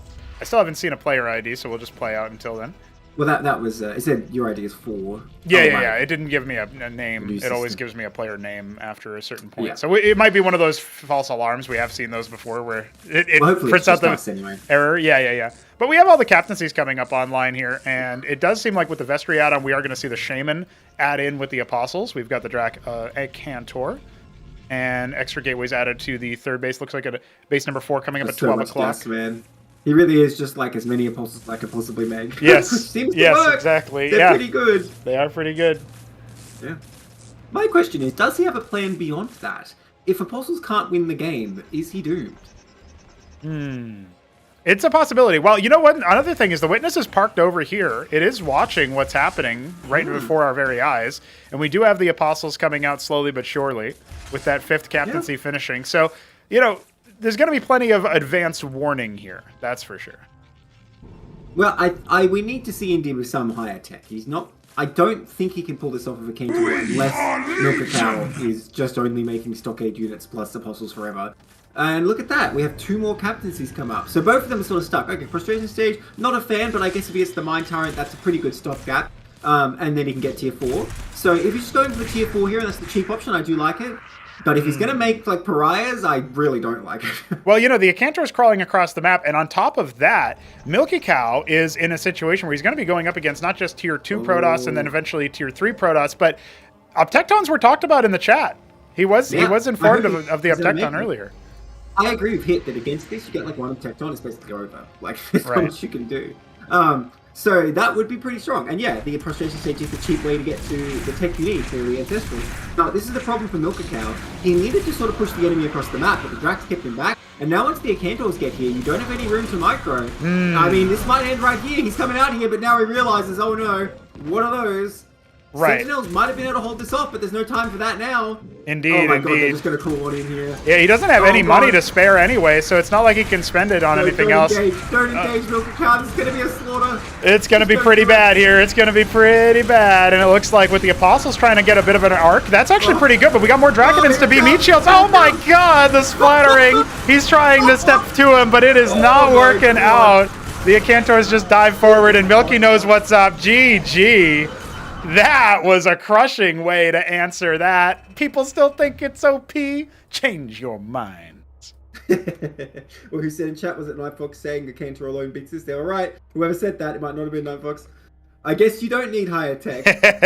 Dang. Indeed. That was pretty gross. That was... I wonder, were they just spreading their attacks organically from A-moving, or did you know the tech and hold position them? Because they spread beautifully there. My god. There's blood. If he makes a Any game Tensender, with a Cantor is I don't always think a very, Tensender would help versus all the Acantors. Maybe with the Madcaps shooting, but I feel like it wouldn't be working out very well. He That was a would have good one. needed. He would have needed like a line of Sentinels. I think is all he could have done. Holy crap! Hit just posted some weather. Well, that was like an hour ago, but I Yeah. just read it. But it's noteworthy. Yes. Hit, don't die. Hit, stay alive. Okay? It's pretty bad out here. It's pretty bad in the North American continent, weather-wise. My god. Okay. You know, the funny thing is, this keeps happening. We're having a heat wave in Australia as the rest of like the northern hemisphere is freezing. Because it's going to be like 110 in a couple days. All right. I have to use the restroom, so I will be right back. Feel free to entertain the masses or just yap. Oh no, I will leave them high and dry as well. So Okay, goodbye. perfect. All right. You're not going to be entertained, guys. Entertain yourselves, children. That's right. Entertain yourselves looking at the money that's been racked up here. Indy has scored 1 round, and milkicow has scored 2, but he is going to have to sit out here while YoungYakov looks for his first. Indy looking to tie things up in the group.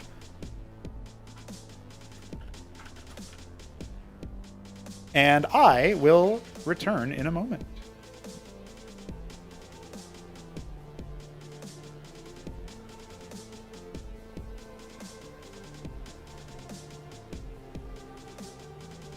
Careful what you wish for, no channel. Start playing Recorder or something.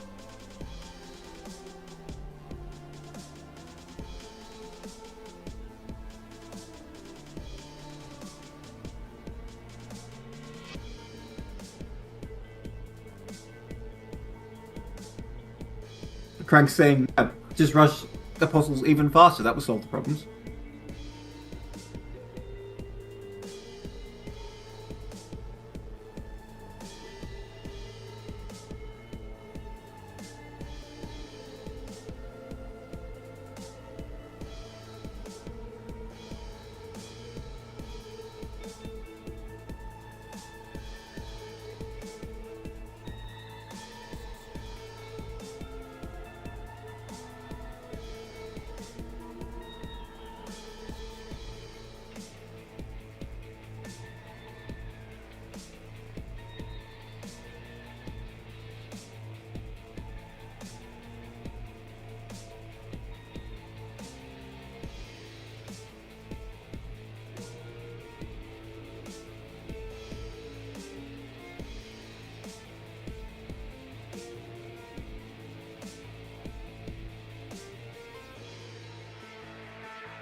All right, I have returned, lads, and we are just about ready to get started. Is Nebline back? Did Nebline return?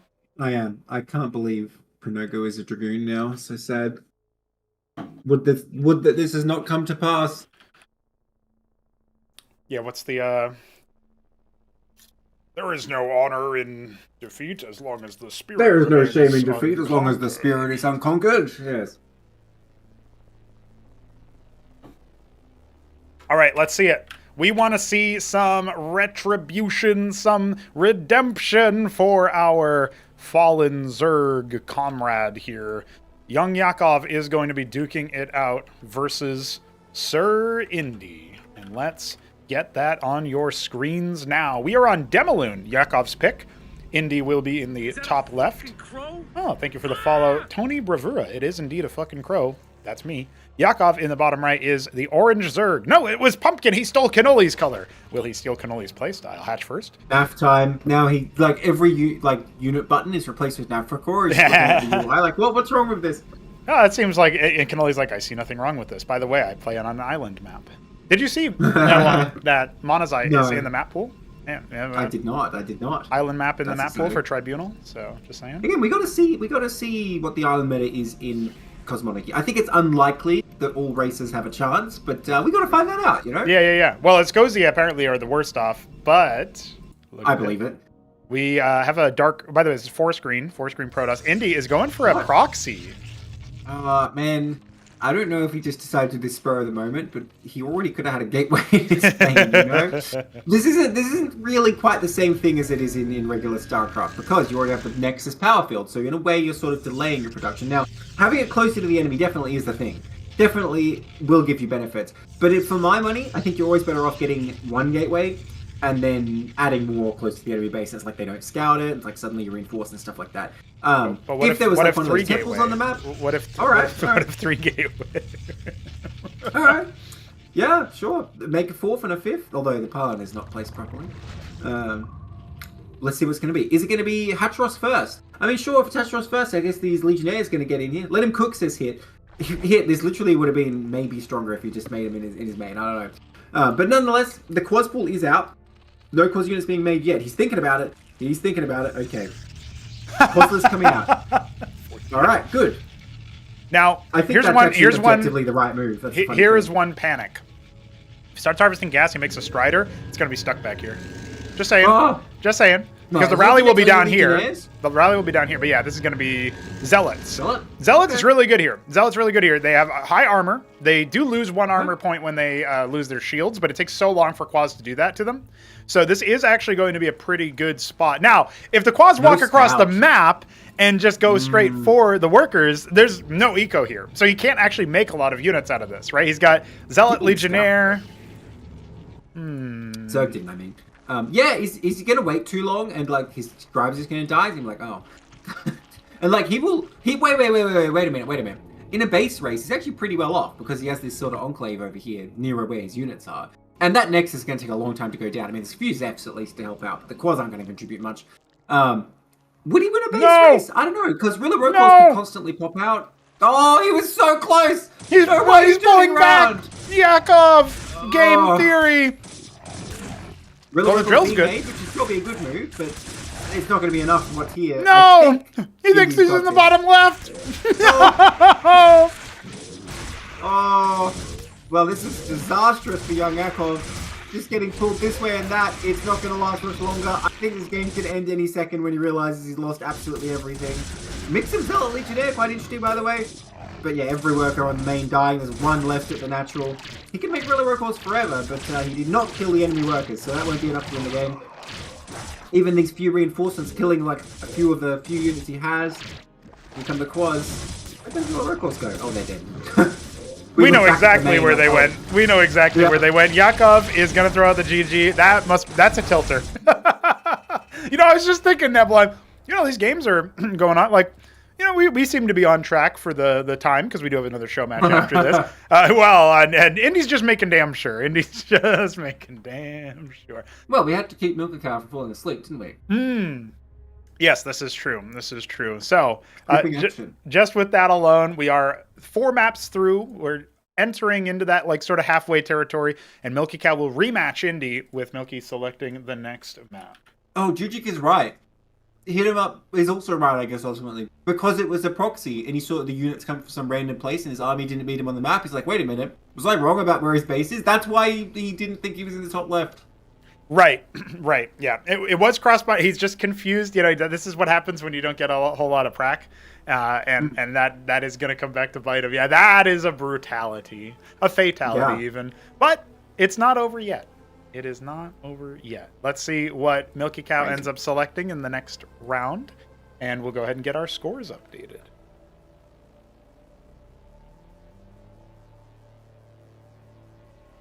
Alexander despairing about Zerg in the chat. I think he can still pull something off. I think he can. Yeah, I think he absolutely can. Now, that being said, this is a situation where it is going to be difficult. I see your account names there, Pronogo. What did I just read? I don't know. What did you just read? I'm not going to say it on the stream. Frauds come. What's the limit on accounts in... you can ask Grass that. I think it just goes on infinitely, dude. The guy has like a 5-minute video of him scrolling through 32-bit integer limit? Yeah, something like that. Unlike freaking Remastered, where it's like, you can have about 6. Yeah, I don't even... The biggest issue is that it needs to connect to some other auth account so that we know, like, oh, this is your alt. We don't do that anonymous barcode nonsense here. You play the game, dude. Grass does. Yeah, but he won't. As long as only one person's doing it, we know who they are. Right, but that's not going to last for very long. And every time somebody does come up with an alt that they put some thought into and they actually like the idea of, we immediately think it's Grass. So it is still corrosive. Look, as soon as you add like Elo or whatever, everyone's going to be barcoding. Well, then they won't get credit. That's simple as that. Change your ID, don't get your credit. Well, they will on their barcode account. No, they won't. What? I don't understand. I will ban them. Oh, I see. Fair enough. Got him. Yeah, it is our official policy that barcoding is banned. Dude, I was just joking. Did Milky Cow fall asleep? I'm not sure. We can tune into his stream, right? Let's see. Maybe he's just thinking about his map selection. A careful choice would be warranted here. I do like that his username is milkicow11, and I just have to imagine. Oh, I see. He's in prac. He's in prac. He doesn't know. We need the battlenet system where you can whisper him in the game, be like, "Hey, get out of that game." Yeah. Oh, Shambler was trying to give him advice too. Oh, okay. All right. That's spicy. Tell Shambler to help Yakov out. Yeah, we need more Zerg here. Tokamak is going to be selected, so that is Magnetron, which, by the way, is a Class 1 map. Did you know that?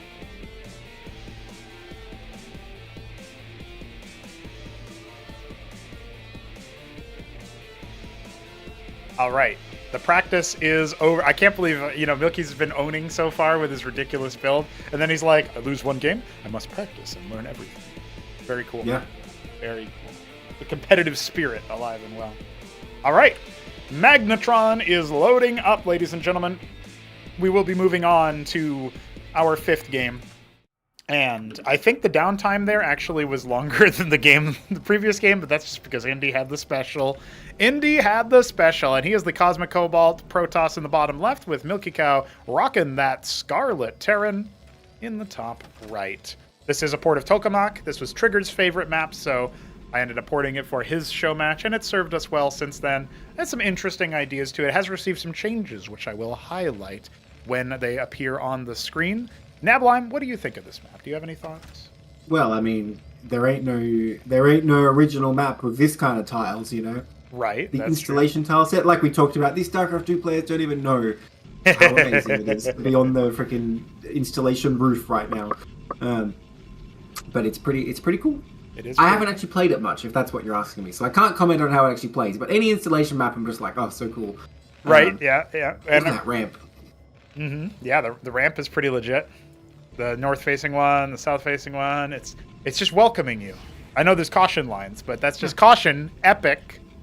be aware. Are those remastered ramps, or did you make them yourself? No, DF made those. Those don't exist in very remastered. Yeah, they didn't do any. Oh yeah, I thought they probably didn't, but I wasn't sure because I know they did add some. Yeah, nothing for the installation tile set. You know, it's a big missed opportunity to remaster. What would have been cool to add is just like more tile sets, because that doesn't affect balance. No one can say like, oh, they've ruined it or anything. It would have just been cool. And look at this. He's adapting. He's learning. It's Legionnaire first against Ministry first. Yeah, hell yeah. And then he's just going to go one Legionnaire Nexus. It's the expand build. Yeah. Also, we did just get some money thrown at us by Hit 'em Up. Thank you, sir. Appreciate it. I'll go and have to investigate how much it actually was. But Artosis started talking to me, and I was like, oh, shit, that means that I just got money. Which is a weird thing to have. Like, what if I interview him in the future, and then I just assume I'm getting money the whole interview? But that's all right. I'll figure that out later. Oh, it's not a wall. Legionnaires can get in through there. He's slippery. He's got his little, like, you know, what do you call it, ponytail that flutters in the wind. Right. Yeah, he's got his nerve cords is the official term. Is this going to be over? I think he's going to finish a stockade, I think. But by then, there's going to be like 3 Legionnaires here that are going to be like doing a lot. Well, I say that, but unless he targets this Mason right off. Oh, he does realize. Oh, he can delay this a lot. Yep, this is delayed indefinitely now. He's going to need to use. He's going to need to start boxing. He needs to start boxing with the Masons. He pulls the boys. He knows he's under some trouble, and down it goes, ladies and gentlemen. First Mason kill, second Legionnaire on the way. It will be finished. But how much damage can be done here, man? Too much, I think. The thing is, he does have a second ministry, so he can make Legionnaires. But even the Mav pops out. Like, one Mav ain't going to kill these 2 and soon to be 3 Legionnaires that easily. Right. He's going to kill a lot of Masons. Now, the micro coming in. You got to be careful here. Targeting another constructing one. I mean, so far, milkicow doing a good job of trying to delay the damage. Just by, oh no, losing that Mav is no good. Or is it? Because it's actually distracting him. It's actually he's trying, what he's trying to do right now is send it across the map to attack undefended scribes, but he's only got 1 more stim that he can do before he's out of HP, so things are starting to get pretty hard time against workers anyway. Right. The anchor being built, and you know what, that's actually just even better. Oh, the body block was big there. That was some tight micro. Nice surround and everything. Get him in there, he's showing him. Now, it's not like Indy. Oh, Indy is doing it. He's getting a 3rd Nexus behind this. He's gotten so much damage just from these Legionnaires alone. Oh, yeah. I think he knows he's pretty much won here. Oh, he cancels that stockade, which, you know, fair enough. Get the money back, yeah. Yeah. Once you have enough Mavericks, of course, this isn't very scary, but the damage has been done. Even making the anchor, like I was saying, I think is a win for Indy, just forcing more money out there. And he's so dependent on this spot. Now, you know, Legionnaires could potentially still run past and do damage. Just be careful here. Oh man, that Mason is very lucky to be alive. Not anymore. I should have said it. Oh. Sometimes Legionnaires are fearsome. Sometimes they kind of just don't do the thing, you know? Well, listen, I've been waiting for, you know, I guess I've been waiting for StarCraft 2 Pro this whole time, but I've been waiting for someone to really show the Legionnaire micro potential, and Indy's trying to do it. He's definitely trying to do it. He's got 3 lattice on the way, because that's what he's decided to do with his money. He's got his 3rd Nexus just finishes. He did this in game 1, but I didn't see him make anything from them. Golems. So he made a couple of golems, and then that was about it. Yeah. And he thought, no, I hate this. Well, he might. I don't know what he's going to be doing now, but he's definitely applying some pressure, and he's basically forced milkicow into a defensive posture. Whereas 1 base to 3, you know, the mining is going to start really coming in. He's got loads of gas. I think he's doing fine. I think he's going to be just fine. Yeah, I think milkicow stabilizes here. But what does he do from here? He's making Hurricanes, which are pretty good against Legionnaires. Just by virtue of splash, I think. But yeah, 36 workers, 3 bases. Man, the only thing he doesn't have is tech. That's right. But neither does Terran. And he's only mining from 1 base gas. Now, what's he going to make? Are idols good here? I don't know. Golems? Yeah. Just a beefier front line. I feel like the Hurricanes help invalidate them. But hey, look. It's really funny because I was about to say, well, milkicow, it looks like he's going to stay on his plan. I got the resources swapped in my head, and Milky was actually... I thought Milky had enough to go for a tier 2 on 1 base. That's not what's happening. He is going to have to break back out and see if he can drop another expo. He's been making workers off the extra ministry, which is smart. That's exactly what you need to do. Vassals to come in and try to heckle the mineral line here. Really good move. That's exactly what's being made right now. 3 vassals have already left the building. Another 3 are on the way, and we will see that 3rd base mineral only saturated here in a moment, with the 4th on the way at 6 o'clock. Gives me an opportunity to say that thank you for the donation. Hit him up. It was $50 dudes. Appreciate it. Oh wow, thanks, hit him up. You know, Indy does have to be careful here. He doesn't get too overconfident. Did he just double stim? No, just two different mavs. Oh. You know, should he really be getting a 4 for? Okay, he does throw down the 2 Ardents. I was going to say, he's banking up an awful lot, and he's spending money on what I would describe as sort of extravagant, wasteful things like vassals, you know? So it can't be too crazy. I mean, look, they're going to get like 1 worker, but so what? It's no big deal. And hopefully, Indy, or milkicow rather, can make a watchdog or 2, and then it kind of just doesn't matter. Yeah. But yeah, he's getting the Ardents now. If he wasn't getting those right now, I'd be worried. But I think he's realized, like, okay. milkicow does not seem to be aware that watchdogs exist. He got another anchor instead, which is crazy to me. You know, we have missile turrets in StarCraft 2. They do exist. Oh, it's proxy anchors. Okay, so he's gonna just like roll them in and kill him right away. 1 worker traded back for the 1 mav that got out there. He sees that there is that 3rd base. He might actually scout this proxy. Hold on. Does he see it? Oh, he doesn't. It slips the net. No, he does. I swear his camera just looked at it. What is he going to do? Okay, he doesn't want to stop his attack force. He's going to stim over here, kill the pylon, and then this won't be a problem. But you know, these are ways that Indy might get kind of bopped. I don't know. He did not realize. I don't think. What's he doing? I thought he looked right up at it. Maybe that was incidental camera movement. We're going to have to go check the VOD. We're going to have to check the VOD. Maybe Indy wants it. Maybe Mookie wants it to finish so he can just see if he can kill him with the bio army that he's got. That would be a pretty big surprise. Pylon on the way here. That feels like a panic build. Not necessary. It is a formidable army given that his tech is on the other end of the map. But, you know, a couple more golems. I feel like he can hold this off. Oh, yeah. He's buy enough time for his Acantors to do their work. And no stem on those mavs either. This is going to be a pretty easy do. Yeah, Legionnaire's getting in there pretty well. My gosh.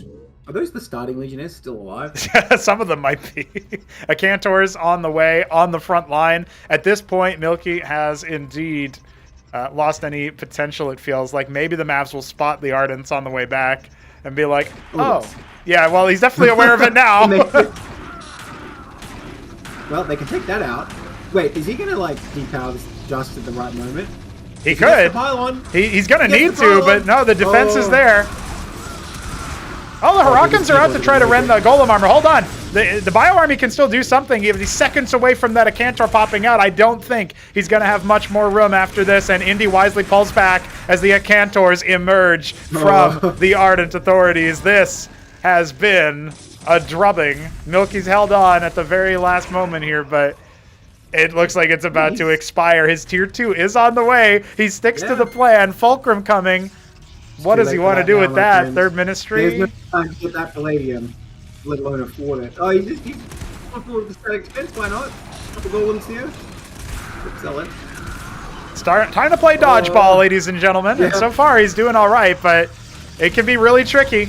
Shaman deploys. It'll keep the Mavs healed up a little bit more. The proxy defenses. Great choice from Indy. Wants to end it in style, giving us the screenshot fodder. Oh yes, he's gonna blow that up. Oh, he lifts. Very nice. That's a pretty nice move there, honestly. Wait, there's nothing in there. Yeah, there wasn't, but it was still nice. Yeah, it was cool.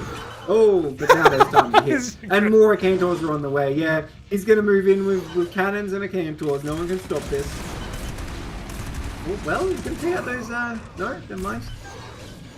This is not bad with the high ground, but the Acantors can shoot right up that. This ain't Brood War. These Scarabs are not going to have a hard time like flying around every which way. Plasma shells will just go straight up through. Although that Fulcrum blocking really well. Yeah, he's trying. He's trying to do something with it. It's like when you lift the structure versus idols, you know, same idea. Yeah, for sure. Oh man, no, he's going to... Well, again, the buildings are doing a great job blocking, but if the buildings all die, that's still pretty bad. Yes, indeed. The third base ministry does go down before it can even lift off to go to greener pastures. I don't think there's any green on Magnetron for milkicow. GG. And Indy improves to a 3-1 scoreline. Yeah, we shouldn't have doubted him. He's found the right unit to make. Yes, the Acantor is the new apostle, apparently. Excellent work from Indy as he takes the first if only place. He had an auto-court. Finally, we found the situation where it would have been good. Yes, exactly. I always is ready. He's already picked a map, man. Okay. He wants to come in for revenge. I want to see it. Yeah, I do too. All right. We'll see that in action. I'll get it hosted up, and it is going to be Indy versus Yakov on Tsunami, the port of Ocean.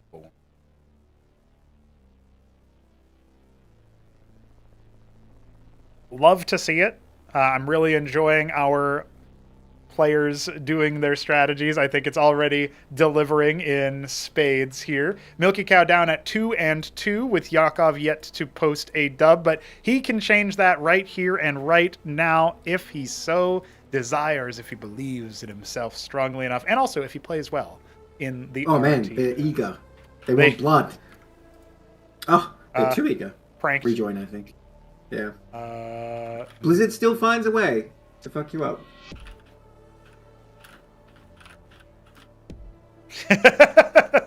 Pranked. That's all right. We'll see if for those who didn't see on stream, there was the like map didn't download bug, and these both players were like, "Ready, let's go." Yeah. So we had to then say, "Oh wait, no, sorry guys." Okay. Now let's see. Now let's see if it works as soon as they type it. Okay. All right. Hold on. I'm waiting with patience, with anticipation, and we are getting live into our next match. Our next round exactly as quickly as we needed to see it. And here we go. Tsunami's first look here. Yakov in the bottom right is going to be our red Zerg, our vivid red, in fact. And Indy in the top left will be our ultramarine. No, it was Zephyr this time. Protoss. Yeah, the recolor's always going to screw me up on color guessing here. That's all right. Yes, I have to start getting into like the metagame of how to guess it in that way. So, Nabline, while I update our little donation goal there to take into account what Hit 'em Up sent in, can you tell me what you're thinking about these two players and this particular matchup, and noting that it is a 7-pool or an 8-pool or whatever that was. Yes, but Indy's been told as well, and he's getting an early game. This is just like a regular game of Cosmonarchy now. These aren't random StarCraft 2 pros. This is just like some regular players from our server, you know. Right. They both learn. Look, I think Yakov has a lot more potential because it seems like he's definitely been thinking about something with how ready he was to pick the map and come in here. I assume he didn't waste the time between games. I'm expecting a lot more from him, but Indy seems to be on fire. He seems to be able to adapt pretty well, you know, and macroing a bit better. I do have concerns. If Yakov doesn't figure out sort of how to get his economy up properly, then he's never going to have a chance here. But if he does, I mean, anything can happen. No gas being mined. Looks like he's going to get the Hatrosk again. You know, getting an expansion is all well and good, but you know me. I approve of just the one-base plays as Zerg for a while. Yeah. So I'm not really a fan of how this is going so far. Now, Nexus First is coming up, but see, it wasn't all Zephs. Quaz got made. That is, I think, a pretty severe mistake. I think what you want to do here, you always want to make all Zephs, because in this situation where it's something greedy, Zephs can come across and punish. Quaz cannot. They're just too slow. By the time they get here, there's going to be plenty of units to deal with it, whereas Zephs could come and make a nuisance at least. Well, here's my counterpoint to that, and it's that Indy is not holding at the gate. He is moving across the map with his Legionnaire. Quaz are really good against Legionnaires. Zeth's not as much. It's true. And in this case, they're both going to move on a collision course between each other. And this is a place where Zerg is actually kind of favored economically, even though they have a worker disadvantage, just because they have that larva mechanic. And Yakov can just start attacking this Legionnaire, and Indy's got to run home. If there was some ore blocking there between Yakov's Quaz, he actually would have been able to maybe keep at pace. But nonetheless, there's a defensive warden set up, and I think he might have to concede this natural. I don't know about that. As long as he makes something that isn't a Legionnaire, I think he can pull this off. Because think about how long it's going to take Quaz to kill that as well. Look, I don't like that warden position, I will say. And look, if he had Zephs, they would have been here like a little while ago, and I don't think you're worried about the Legionnaire counterattack at all, because you can always just make grills or more Zephs or whatever at home. That's not his gateway. You don't need to kill that guy. Hey, they're both blue, okay? Oh, it goes right after the warden. Ooh. Not a bad idea to force out the scribes. Yes, but he can't kill it. So he needs to be careful here, and now he takes a lot of losses doing that. And he's lost a lot of defensive potential with that little move, but as you say, Quaz can handle Legionnaire. Okay, Zealot's out now. Now you're going to have a hard time. But what is this? This is Micro. Where's he going? I'm not so sure, but the Zeth is staying alive and adding a lot of DPS onto that Zealot, already at half HP with the shields broken. We got more reinforcements coming in. It's just Quaz for now. Larva production isn't stupendous, but he did just make a big round of units, and now he's adding another macro hatch. No Lavos out here, so no, I think Yakov is tremendously behind. And look, I stand by what I was saying. I think it should have been Zephs. He would have been over here in time. I think it would have easily cancelled that Nexus. But now it's more workers and a Nexus for Protoss. Now, in this situation, Zerg can still apply pressure with a lot of Quaz units, but as long as Protoss plays suitably defensively, there's really not much long-term hope for Zerg here. Let's see. He's getting the static defense as well. I mean, that's a lot of Quads, but 2 Zealots, I mean, that's kind of enough for Quads. Well, Focus Fire wasn't great. The Scribe's also getting added to the defense there. The Wounded Zealot on the bottom was left to wander for some time. It does look like Yakov needs to pull away. He's kind of forcing Indy. Indy's not sure how much he needs to defend this, right? So this is a factor as well. Dude, he just needs like one Drac and he can hold this basically. Although he doesn't seem to like them. I don't think we've seen Drac in main, have we? Yeah, he poked the front on Blackwater Bastion, and that's what he ended up using with the Acantors as the wall. So he's definitely. Oh, that's right. Yes, quite right. I wish he used them more because they would be very good in this situation. I mean, obviously, Zerg could come with a bunch of Zephs. Oh, he's going to go in the main. Love it. Yeah, just dive right past. There's only one Warden over here. Oh, look at this. He immediately starts to pick apart some of the workers, and he's getting a Hydra Stem behind it. He just popped a bunch of Droleth as well. So he's actually got a worker lead right now, the Zerg. Wow, okay. I'm amazed he's getting this much done. We'll clean this up now. Some of it is mistakes from Indy to start pulling the workers. Again, not really knowing how long those quads are going to survive. If that was Oya or even just one of our homegrown Cosmonarchy players, they just keep buying. They don't even bother moving the workers. They're like, yeah, whatever. Right? It's fine. And in both cases, I think, when he first came in to try and attack the board, I don't think he needs to pull either. No, look, and I got to say, I think the clearer mistake is that not putting the warden just in the middle of the mineral line. I really think that's what you have to do here. So, yeah, you're right. Indy has made some mistakes. I still think he has the edge, even though he's dying down on workers now. Just because Yakov has like 3 Hatrosk and that's all he's got. Whereas Indy can be spamming out the probes non-stop and add more production. Whereas Yakov doesn't really have that option. And this is the thing. He's coming across. There's literally 0 army units for Yakov right now. Yep, the first round is just going to be 3 Izira cores. And he's not going to be able to do anything to Zealots, really. Here comes the football team of Zealots, as they just call it in Brood War. Yep. The linebackers are here. No. Let's see. I mean, maybe they can combine with the Drolets for some drilling to try to do some damage. Izira trying to be microed around. A Kabbalist on the way for Indy. Go. Yeah. You do not want to chase that. Oh, here we go. He's going to engage. I mean, the Zealots have the armor. He's not kiting very well with the Izira cores. He's actually going to take them out. Ooh, big mismark. No Zealot has died yet. Not a single Zealot dead. Yakov once again behind in terms of workers as a result of this. And, well, actually, it looks like the army is being engaged upon. Indy's relenting on the workers for now. You can see how tanky the Izira cores can be, but they really don't do much damage. The Hydras are going to be where you get your DPS from, but one of them dies immediately off of that natural. We got 2 more wailing on the Zealot from the bottom. It looks like maybe the linebackers have been forced back. It's not entirely sure. One of them going in for a bit of a flag on the play, and they pull away. That's the extent of my football knowledge. Does he know how to micro it? Does he know about the recloaking? I think he does. Yeah, I think he's figured it out. So Yakov is going to need an Ovaleth, right? No expansion. Oh, he doesn't know, I don't think, because he did not need to pull back there at all. Damn, because he, if he was like a Brood War player, I'd say this kind of makes sense. It's like he's revealed it, now he better run away because his Overlord's rare. But now it's like, well, what are you doing? Why are you running away? He could be doing so much damage right now, like game-winning damage with that Kabbalist. As is, Protoss has pulled ahead on workers. As I was saying, like, this is the thing. You can come across and put a lot of pressure, and Zerg cannot make workers and military, right? So even though Zerg surge ahead temporarily, you see just paid for doing that. I also just realized that since you're Australian, you were probably talking about soccer when you said football. No, oh my god! American football. Oh my god! Okay, he did come back in. I guess he was just patient, my bad.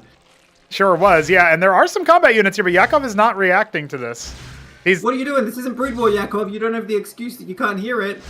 Oh, he's still going. Someone stop him. Well, the Hydras are... No, never mind. They were going... It's not their job. They're not paid for that. No, so you need to attack move. If you attack the Kabbalist, then when he recloaks, then your unit order gets canceled, right? So that's another little Brood Warism. You can see the Izira Corps trying to scout out, see what's up. We don't actually have any defenses besides one Warden, which isn't going to stop the Izira Corps. If he goes for 12 o'clock or 11 o'clock as it is, he could definitely do some damage there. But he's down 20 workers, and we can probably call it less soon. Oh, actually, the Kabbalist does end up dying without killing a worker there. Okay. Well, he's getting a couple scribes, I guess. Yeah, they could be getting more, but he's getting a couple incidentals, Yeah, Izira Corps just be like that. If workers are in the general neighborhood, they're going to kill them. Yeah, it's less of a smart bomb and more of a tac nuke. You know what I mean? So. Yeah, that's right. Oh, well, another one. Get him. Bully him. Yeah. Incidentally leading with the wounded one as well as helping out. Yeah, I don't think he's going to get any more. It's like perfect micro with the 1 HP units, surviving. Well, he's moving across the map, but he does not have anything that he needs over here. The Basilisks can kind of actually deal with a Cantor, surprisingly, just because... Just because of the fact that the Cantor doesn't have a lot of armor, but Zealots will get on top of this. I guess it's a kind of small Indy army. I was expecting there to be a little bit more here. A Cantor versus Bactalisk, the problem that I think you'll have as Zerg is that you can't always keep track of where the Cantors are exactly. Oh, No, retreat! See, that's what I mean. You get ambushed by Cantos, you wouldn't think of them as an ambush unit, but it's hard to maintain vision. Yeah, they sure and can. That tends to be what happens. And look, these poor backlists modeling away. He's making a Skiff Core. Just one. Just one. It's like when you make 4 Honestly, mutas instead of 5 in ZVP and StarCraft 1, you know? It's like, what are you doing? Get on that gas mining, switching to pure backlist. You probably could just win the game with that, because Indy doesn't have much anti-air here. That's no right. positrons being made. And One his army's decent to hold this off. The only Dracodon that he even has, I mean, one of them just died. The other one is still alive, of course. But yeah, it looks like we're going to get up to that 4th base for Indy, and he is just slamming out the Ardents. They're chiming away with the Acantors. It's a lost art just showing up with like 25 Skiff Cores. I know. To do that more. Yeah. Well, I mean, and I don't think I wouldn't expect Yakov to know that either. So, you know, he's made the one token air unit. He's making more Bactyls. I like the idea of having Quas as sort of like the guys in front, the pawns on the chessboard, so to speak, to absorb the incoming damage. But when you get to 3 Acantor, it's just too much. You know what I mean? Yeah, for sure. Well, it depends how many backs you have, though. If you have like 20. 3 probably can be dealt with. Yep, true. Well, 1 Skiff isn't going to do jack here. Well, it is going to give vision up the ramp. That's the only real thing that it does. Oh, and he actually spotted a drop. Hold on. That's a very low HP Envoy. Oh, it is. Sorry, I couldn't read it against the... Yeah. So what do you mean you can't... You don't know what this is? You can't see Stop that. Pro's torturing me. Tell him to stop. Okay, the Envoy Cantor did make it away, luckily. Yeah, 4th base is stopped up. Yeah. Oh, yeah, for sure. He doesn't kill the worker, just the pylon, which is kind of funny. Oh, no. The Quas sold that Bactylus down the river. Look, it's got 18 health. Well, he's still moving with a pretty big army up to the other side. But look, this is exactly where Yakov's opponent has actually set some stuff up. The Scythocore can't do anything versus the Warden, so it's going to need to be pulled back or end up dying. Almost does.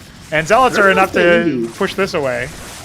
I'm amazed that he preempted that flank, to be honest. I would have thought he'd see the little army over there and be like, oh no, you better defend the ramp. But no, he was ready for exactly. Yeah, StarCraft 2 map, they know what's up. They know where to go. Yeah, that's just it. That's just it, isn't it? Well, if only they had the collapsible rocks instead of the Monument of Sim. Well, it looks like Yakov's kind of making a bit of everything, but he has called back up, you know. He's managed to distract the product. He would go for an engagement. This might be a bit too wasteful, though. There's so many Acantors in the back. What's he going to do here?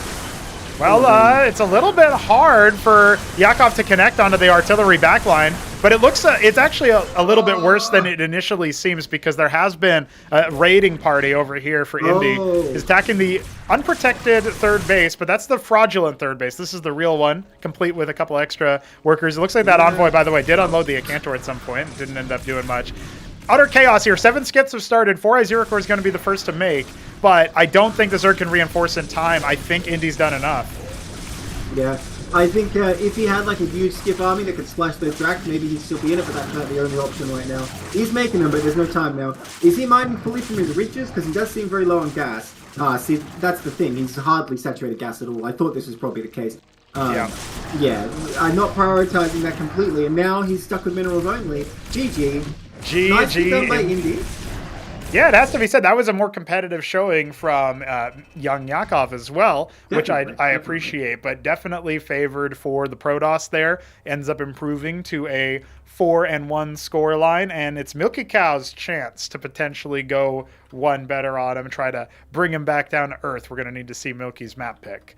But listen, I liked the style Yakov was going for, but it did lack the Vespene. We talked about that. You mentioned that, yeah, he's only got 1 worker on Geyser and Ridge inside his main, 1 worker on the Ridge in his natural. That kind of economy stuff, once he irons that out, he is just going to have more money. But he also has been avoiding the Larvosk, which is weird. He definitely made them before, so I'm not sure what's up with that. Yeah, you know, that was just one thing about among many, by the way, that I think it's going to be quite hard for him to win with any strategy until he figures out those fundamentals better. So it's tough, but we did see a lot of adaptation, right? So I do think he's made progress there. That's right. So who knows, in the time from now until the next one, because this next game coming up is definitely going to be the 40-minute banger. That's going to be the epic game. Yeah. Star Sovereigns from Indy. We need it. It's a requirement. It is a requirement. So let's get into our little waiting room here. And we are going to see the next map. Oh, he's saying he's having a hard time loading the list. I think he might be clicking the wrong one again, but maybe this one's also down. Let me find out. Tell me if there are 2 maps left. Milkicow doesn't want any Brood War maps. Next Showmatch, you just make him play on Brood War only maps. Brood War ports only. Right. He's Okay. been saving those. We played on Typhon, didn't we?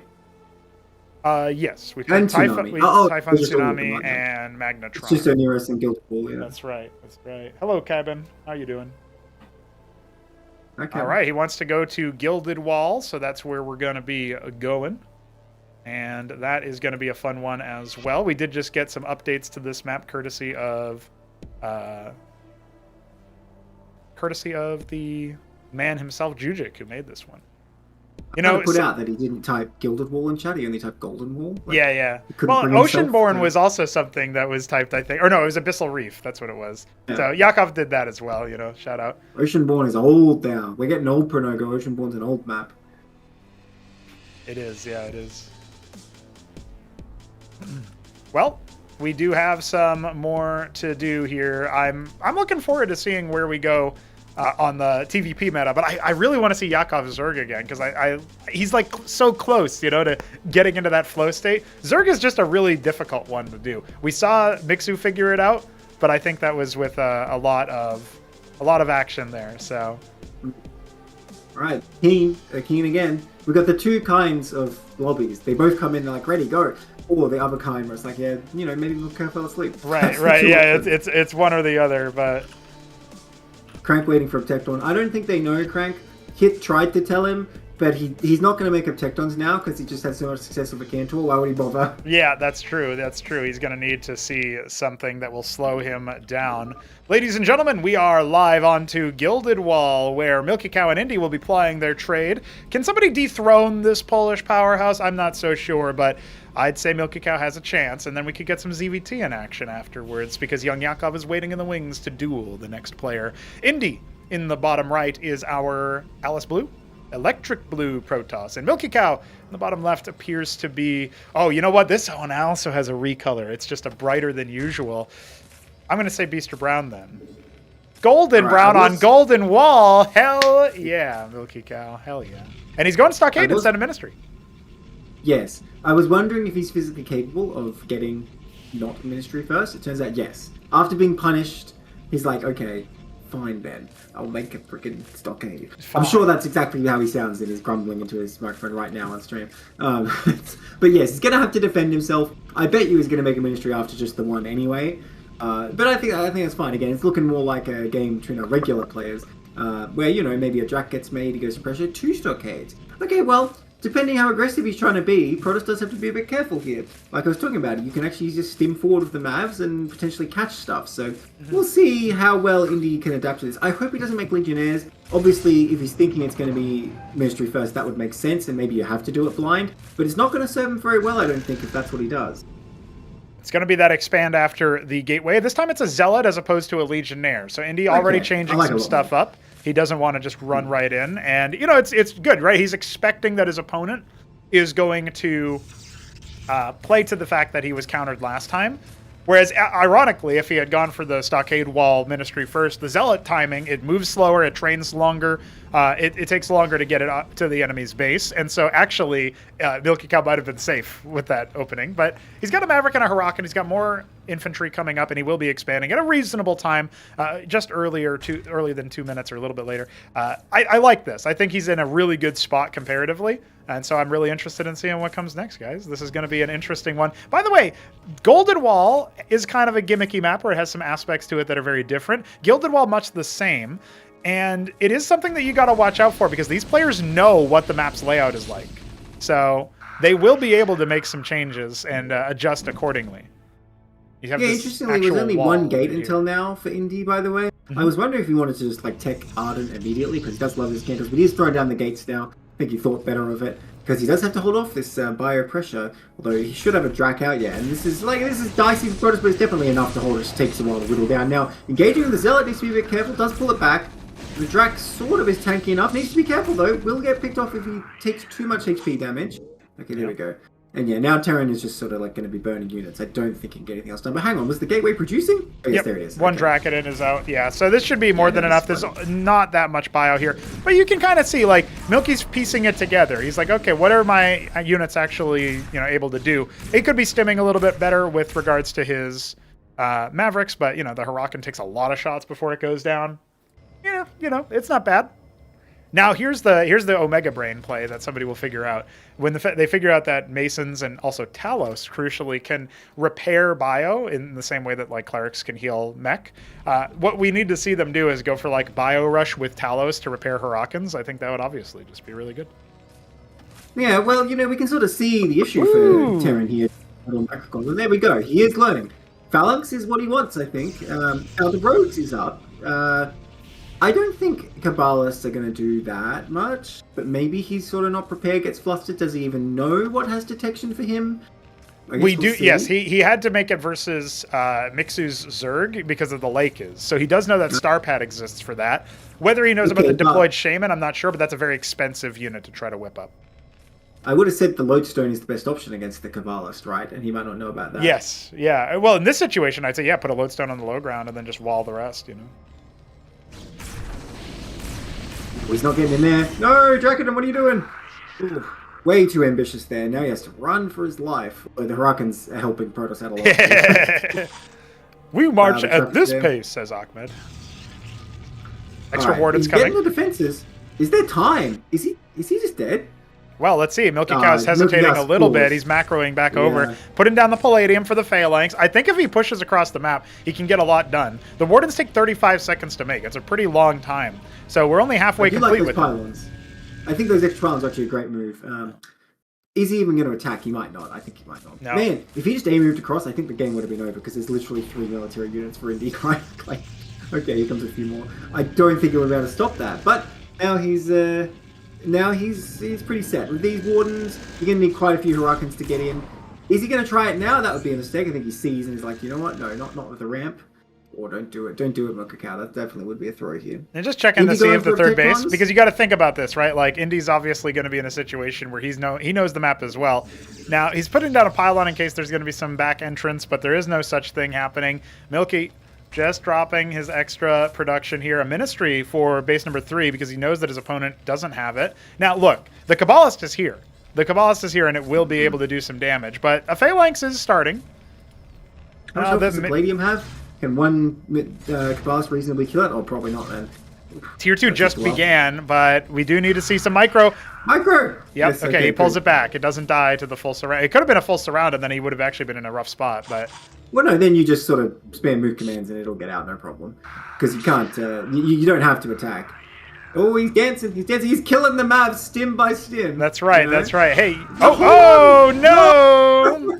Foot off the pedal, but hey, does he see the shimmer? Oh, his Phalanx is over here as well. Yeah, he knows. Well, that's not going to do much. Oh. You know, don't lose it. Oh, not the best micro from Indy with these Kabbalists. Unfortunately, not used to using them. No, but he's getting an Ancestral Archives. Neblime! Krankendow was waiting for the up Tecton, and Indy is going to serve it up. Hey, look, he's repairing his Maverick. It's great against Apostle, but it's also great against Phalanx. So it's sort of whatever milkicow does, he's doing. You know, perhaps in games with hella unsieged phalanxes that Tectons could not break through. So I really think that's a legit strat. Nobody else does. But I mean, by the time you get that much stuff, you can just get cataphracts, which are better at it. So I don't know. Look, if you've got like 20 phalanx and you're like, oh shit, the Tectons are out, sure, unsieging them probably makes sense. But I think it's more of a stopgap. But yeah, I think Indy's still going to need to sit back on 2 bases for a while. He does need to be careful here. But I think with Tectons, I don't think Terran Tier 2 is that scary. Not really sure what you do against... oh, where is he going? Oh, he's going to the back base. Okay. Yeah, he doesn't realize that you can walk through those, so that might be a... Oh, is he going to be minding them forever? Like, oh, why won't they go away? He hasn't mined these back ones, so we'll see. I mean, he oversaturated it with the last rotation, so I actually think they probably will mine through, but he just needs to wait. He just needs to task him on the back ones. Does he know? Will he intuit it? I mean, they're really tiny, you know what I mean? Like, surely he can do that. Dude, remember when the Ancestral was the Grand Library? I do remember that back in the day. Yeah. Is he gonna? No, he's just gonna mine the front wall. What's he doing? Mine them. Get him. No, he doesn't know, dude. He does not know how this works. So unfortunately, he's not going to get through. Well, because he didn't task them all uh, on the minerals, right? So if he did that, it would automatically fix it for him. But he's kind of locked in. Well, I guess he's looking elsewhere because there was a fight going on in the middle of the map. Was there? Well, maybe fight was a bit generous. It was more of a sort of couple units poked in and died. But the Tectons. This is where all the action is. Yeah. No witnesses, by the way. So it's still going to be tough to get up that ramp. Making a pariah. I mean, I can sort of see the logic of it. Like, okay, I've got my Tectons in the back, the pariahs in the front, but I still don't like it. Against Bio, I just don't think it's that good an option. Unless it's some weird situation where you sort of have only a very small Terran army, you can just sort of run in and splash them all. Because I feel like as long as the Bio army is big, they're just going to have enough DPS to destroy this prize real quick. Terran versus rocks. Yeah, well, it's StarCraft 2. We're dealing with the destructible rocks, or in this case, indestructible. Yeah, unharvestable rock. Hey, you got it. One more. All right. Yes. Okay. Yes. Yes. He sprung the leak. There's a leak there. You can fit like one mason through. Surely. Does he know? He doesn't know. I have wondered, by the way, in a really long game, would it be worth putting a town center there and just like mining those extra minerals? Yeah, like a treasury or something with like. Zerg would be all over that, like just a Hatrosk and a few troll left for sure. So then again, what is Zerg going to do with like a tiny bit more minerals? All right, he's coming back with the army. He's going to show you these minerals who's boss. Yeah, so he's rallied all of his units in this direction, which is really funny. Is he going to go for the back attack? I'm not sure. I'm not sure. You know, I hate playing on maps like this because I've always been nervous about this happening, and I do things like put that pile in there, but no one's ever tried it. I know. So, I know, yeah. I don't know. Oh, the scribe actually comes over here as a scout. I don't know what's up with that. That's funny. But oh yeah, let's check in. Okay, the Optecton is out. Ladies and gentlemen, we have double Optecton. Ancestral on the low ground Nebline. Start getting into your coffin and turning. Start spinning. What the hell is this? What are you doing? Put that back in your base. There's no reason to put it down there. Oh, look, Indy's doing the same thing. Satisfied? Yeah, that was good. Open. Wait, what? Can he go through? Does he know? Right click. Just right through. Just right click. No, just right click. Yes, he's figured it out. Sort of, with only his not figured it out with his masons, but he's figured it out with his army. Just mineral walk to the base. Oh my god. You know, he's very lucky that Indy isn't like attacking his ramp right now. The last like 10 minutes, he would have been in big danger, you know? Oh man, I love that we get to broadcast this to hundreds of viewers because yes. Victory! What's the Russian word for victory? We did it. I don't know what it is, but that's great. And also, by the way, the space is humongously oversaturated now. Oh my god, it is. Well, that's right. It's like 90 workers, so I didn't get away with that. All right, here we go. He's back at the front just in time for that one zealot to regret existing. Well, the Siren Striga moves. He's been informed by Shambler, it looks like, and the Optectons are coming out, so Indy's been informed by Hit 'em Up. I don't know, man. I think I'd take Hit 'em Up's advice over it, but let's find out, because there's a lot of Shaman. There's a lot of Phalanx. Well, a lot is a strong word. There's 4. But he's got a reasonable bio army, tier 2, you know? Dude, the Siren Striga is getting stuck behind, though. You need the right engage here. Terran needs a bigger arc, and honestly, I'm not quite sure their army's big enough to deal with what we've got. But here we go. He doesn't realize he's going to get stuck. Yeah. He's going to lose that if Sirens get in. Where are the Sirens? Everything's further back. Only a little bit of the army got pulled in. Okay, there's no way Indy knows this. He's not played against Sirens before, so a little bit step forward, and that Optecton's going down. Oh, it's close enough, Nablime. It's close enough that I have a feeling. Well, hold on. Now the Pariahs are in. They're going to deal all that crowd control damage, and the Apostle count is pretty low here. It's going to take a while for that to turning over. Reclaimed Kabbalist, that's pretty cursed. Double Profane. The Phalanx deploying in the back line. They're trying to deal with this Pariah. They're taking so much damage in the process, and the front line has been mulched. Now, we do have more reinforcements at milkiCow's ramp, and both players starting to float a decent amount of cash now. Let's see what they can do on the back end. They still haven't cleared this last Pariah.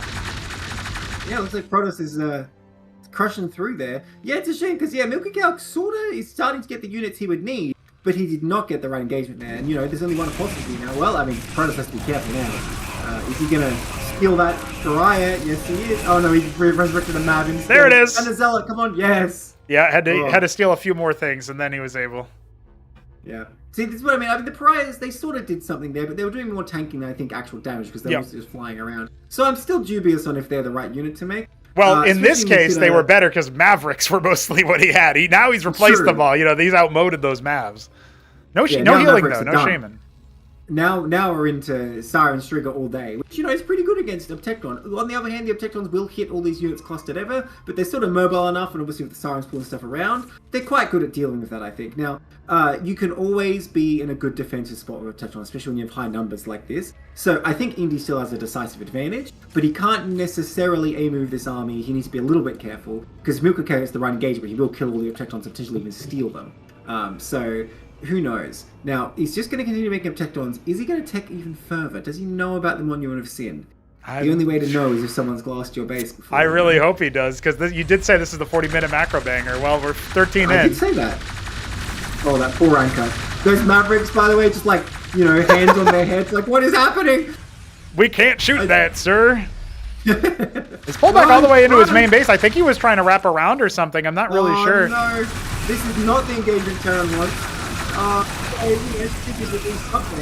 Well, he's got a couple. He's trying to get his Strigas on top, but he doesn't have any DPS to help them out. There's almost no front line. Yeah, milkicow drops the 1G. Oh. You made up Tecton versus me. You get 1G.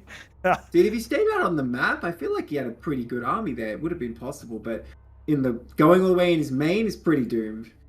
It is indeed pretty doomed. I hope that was satisfying for Indy, though. I hope he looked at that game and he was like, yeah, that's my stuff right there. That's what I like.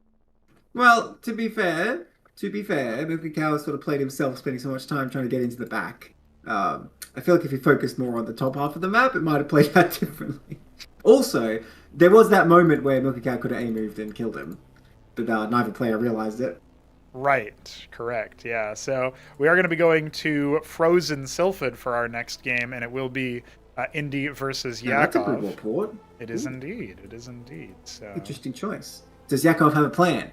I want to see what he's bringing. We'll have to find out. This little 3-spawner is going to come out swinging. milkicow has been held at the pass. Indy is looking pretty good here, ladies and gentlemen. But now he's got to go up against Zerg. My wish granted. I wanted to see this matchup again, though, of course, I would have been happy to see either of the opponents for Yakov.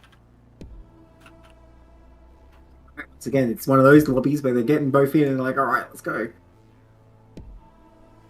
I want to see what Yakov's bringing. I'm keen to see if he's made a plan or if Shambler's made a plan for him. Did you have any Oppenheimer experience? Yeah, look, man, those Mavs in the fucking anchor, by the way, I just want to say, probably thought they had the cushy job, like, oh, we're going to stay back at the natural for the whole game, and then suddenly, like, 5 Tectons are firing on their anchor. That's right. It's entirely possible that those guys, they were just hoping for a Terran victory, because if a Terran victory happened, then they got the cushiest job imaginable. Ladies and gentlemen, Indy versus YoungYakov is back on your screen. It's Frozen Sylphid with the 3 o'clock spawn being unoccupied. Here at 12, YoungYakov is the red Zerg. And in the bottom left, we have Indy as the Dark Sapphire Protoss going after a fast gateway. So Yakov going to be harvesting Vespene early on, but I think he'll pair this with a pool. We'll have to find out. I want to hope that someone told him to make Lavos. I hope that someone's been telling him. Maybe Nightfox jumped in, he's been in chat. Someone guide this person. He might need it. Now, is he sending a scout? No, I think he's getting a hatch lost. It's a hatch with gas. I don't know what this means for his like early eco or whatever, but this is not going to end very well versus a 2-gate in isolation. Open. I wouldn't mind a hatch then a Lavos because sort of like a greed build, but yeah, like this is going to be very dicey. If it's Legionnaires, it's going to be tough. We'll have to see. The first gateway finishing up here in a moment. And yeah, I mean, I respect the idea, you want somebody in his chat typing to him, but his chat is all in Russian. So unless Hamster's been informing him of what's up.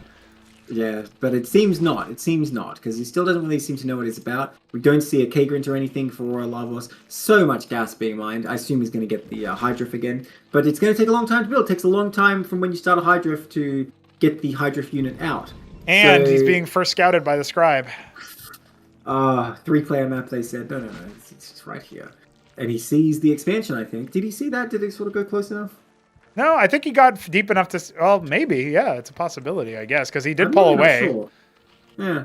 He's going back home, so it's not like he's going to the other spawn, right? The Zealot is earmarked for that location. Hydra then on the way. Going to need Rokor's Roleth for the defense. Not impossible, but it is a taxing choice for a newer player to happen. Now, if Indy makes a mistake and indexes towards this hatch expand instead of going after the Drolls in the main, then Yakov has a much better chance. But his den is literally a quarter of the way complete as the Zealot makes first contact.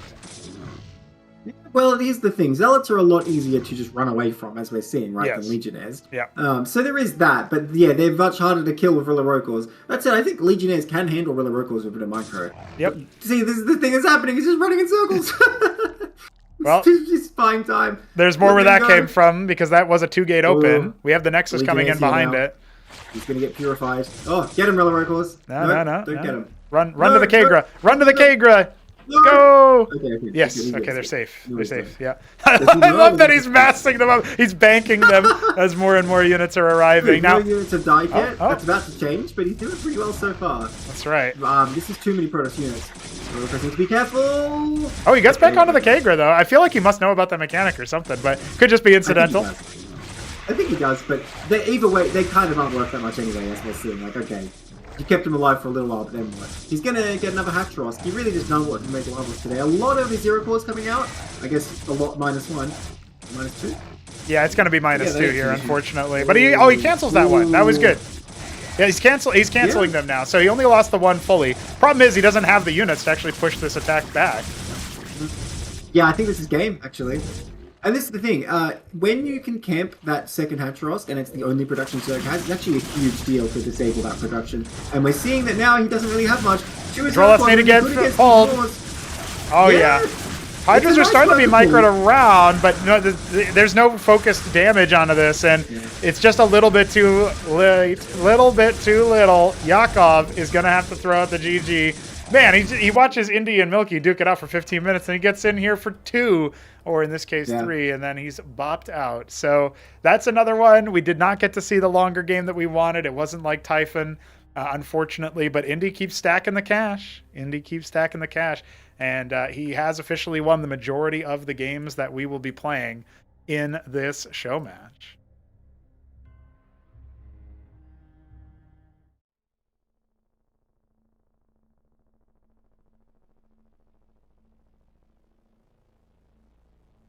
Looks like there was some confusion for our Milky as well. He was talking about some stuff that he had to deal with on that. Yes, I've experienced Gilded that Wall. pain, but it's usually only with Nexuses for whatever reason. Anyway, I think, unfortunately for YoungYakov, it's a lot simpler for Protoss to just be like, well, I'm going to make some gateways and send stuff to your base. Whereas Zerg needs some understanding of how to open, right? And clearly Yakov doesn't have the openings he needs. That's to where, sort of know how to yeah, handle that. Hamster definitely could help out a homie, but I don't think Hamster's here anymore, actually. I think he might have gone to bed. Maybe he was like, wait, I exist? Where's the vodka? Sometimes it does feel that way. I love best when he's like, I love best when we end up seeing the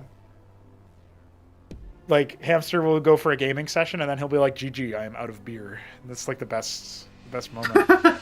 That's his fuel. Like, you know, you need like 1 beer per game. I guess so, yeah, maybe. Or maybe if it's like a really quick one, he's like, hell yeah, and then he rewards himself. Ladies and gentlemen, it's time. We have Indy versus milkicow on Onero, support of Everdream, done by Jujic. Love to see these show matches because we get to see those StarCraft 2 map ports be played and used. That Typhon game might not have been one for the memory books, but it definitely was. It was cool to see, you know? It was cool to see the pros on it. Now, Indy in the top right is the forest green Protoss, once again, and milkicow in the bottom left is the vivid red, no, Vermilion, in fact, Terran. And we will see. I've seen milkicow play this versus Mixu, and he did all right. This was the base race map, if you guys remember.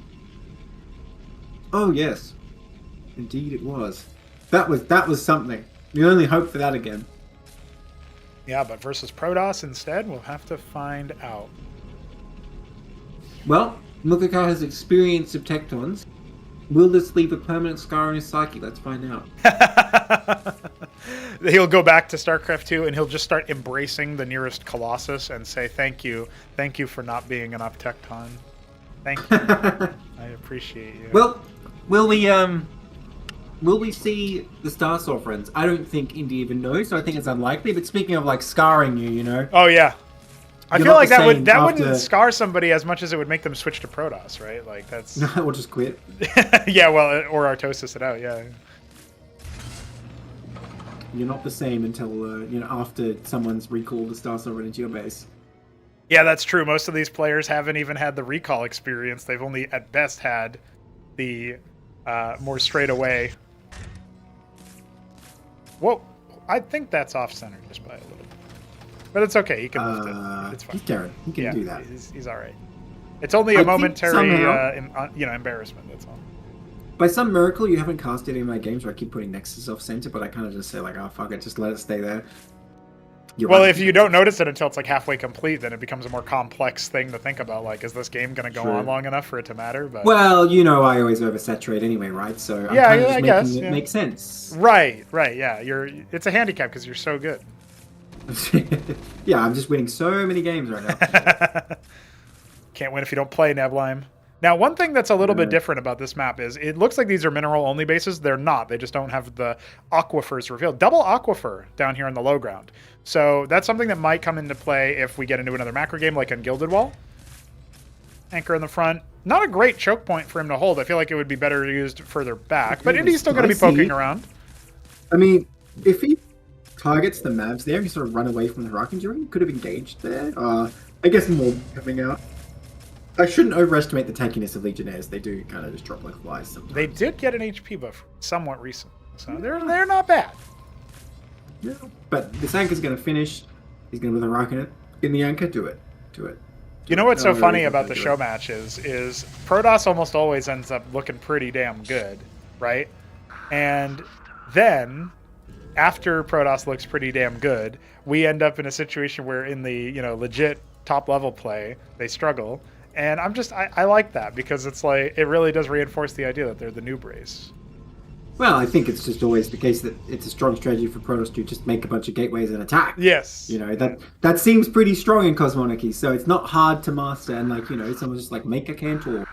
If you don't know what you're doing, they're pretty hard to deal with. And that's what he's going to do again. Now, this one Mav, is he going to cause a lot of trouble? Well, two Mavs, I guess. They're coming in for the pincer. That's right. This is And a then tactical bypass move, the spot. reconning to see what's happening. And the Zealots are going to leave the building just as those Mavericks arrive.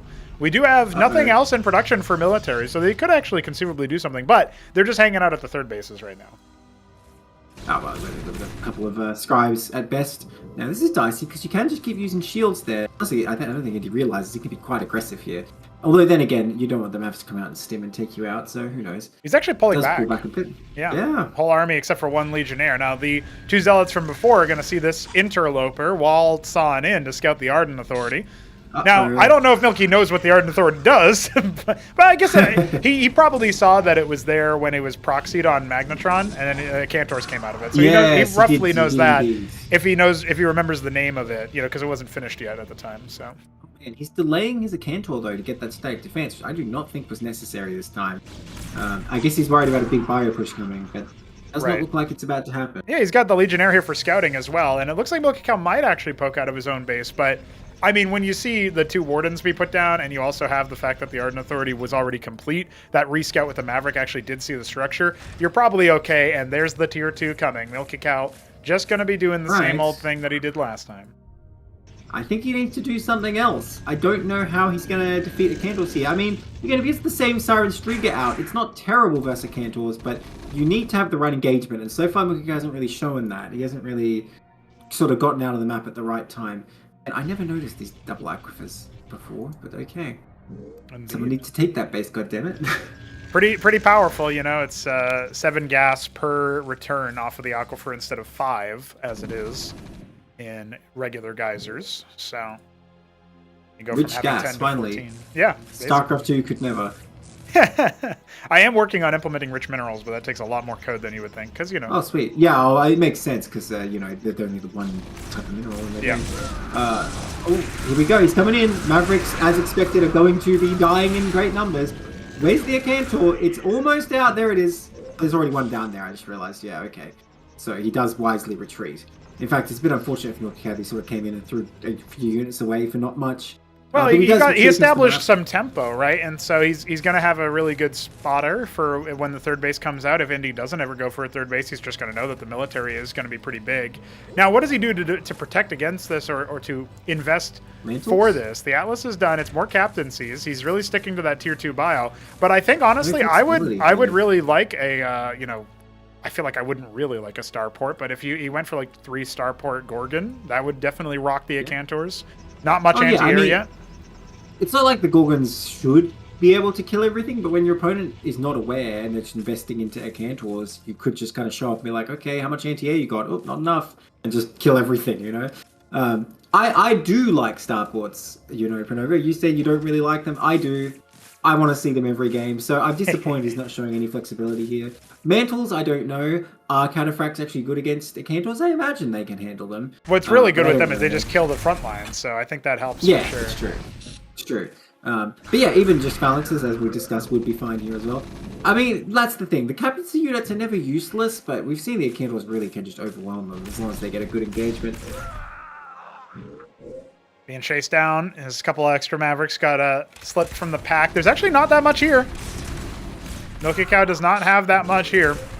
It's only the Gateway Army, though. This is the Tier 1 army before the Tier 2 units on either side. Though. And he's only winning them down before the real killers arrive. So this looks very dicey for milkicow. Is he even going to have time for Apostles or Siren Streaker? He might die right here.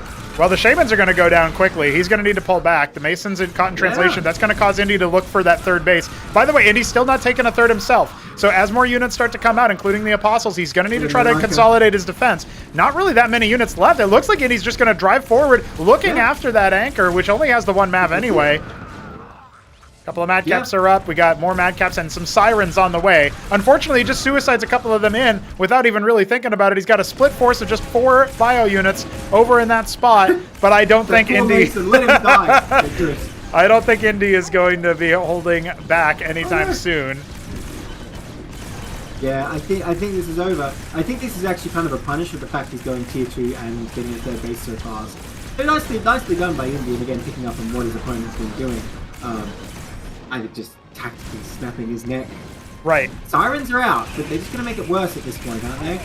I feel that way, yes. I mean, especially if they pull an Acantor into the mineral line or something equally tragic. Oh, they got one. You know, their DPS is not bad if you get a whole bunch of them, but unfortunately there's only a few. They're a cool unit. I'm glad he made them, you know, even though it's not working out. I'm glad to see them. They're pretty cool.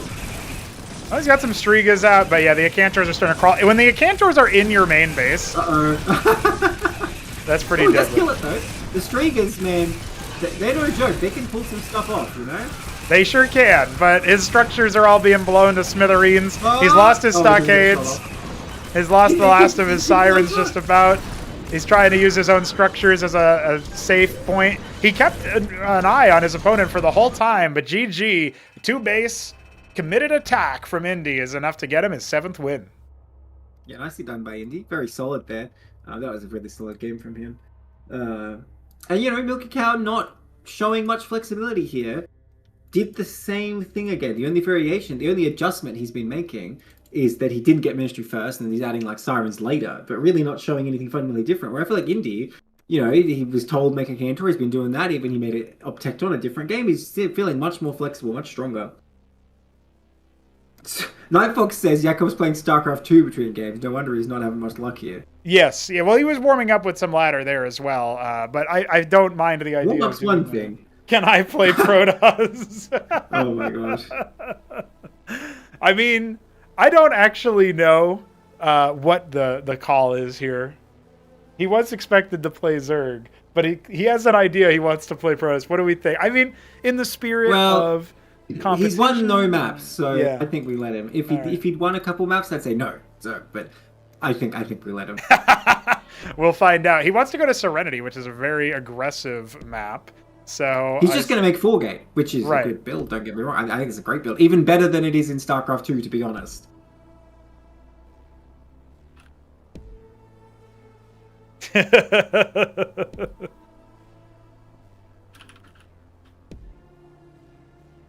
Indy gets to PvP. I mean, money's on the line, so I understand if maybe Indy is going to be like, "What the hell? You let him do that?" But I mean, he's owning. He's cleaning up. So yeah, exactly. You got to give him a chance. Gotta give him a chance. I'm still gonna keep him as Zerg on the art there on the UI, but we will indicate that cool Kozilisk, you know. Yeah, we will indicate that he's playing the Adonon or something. All right, let's go.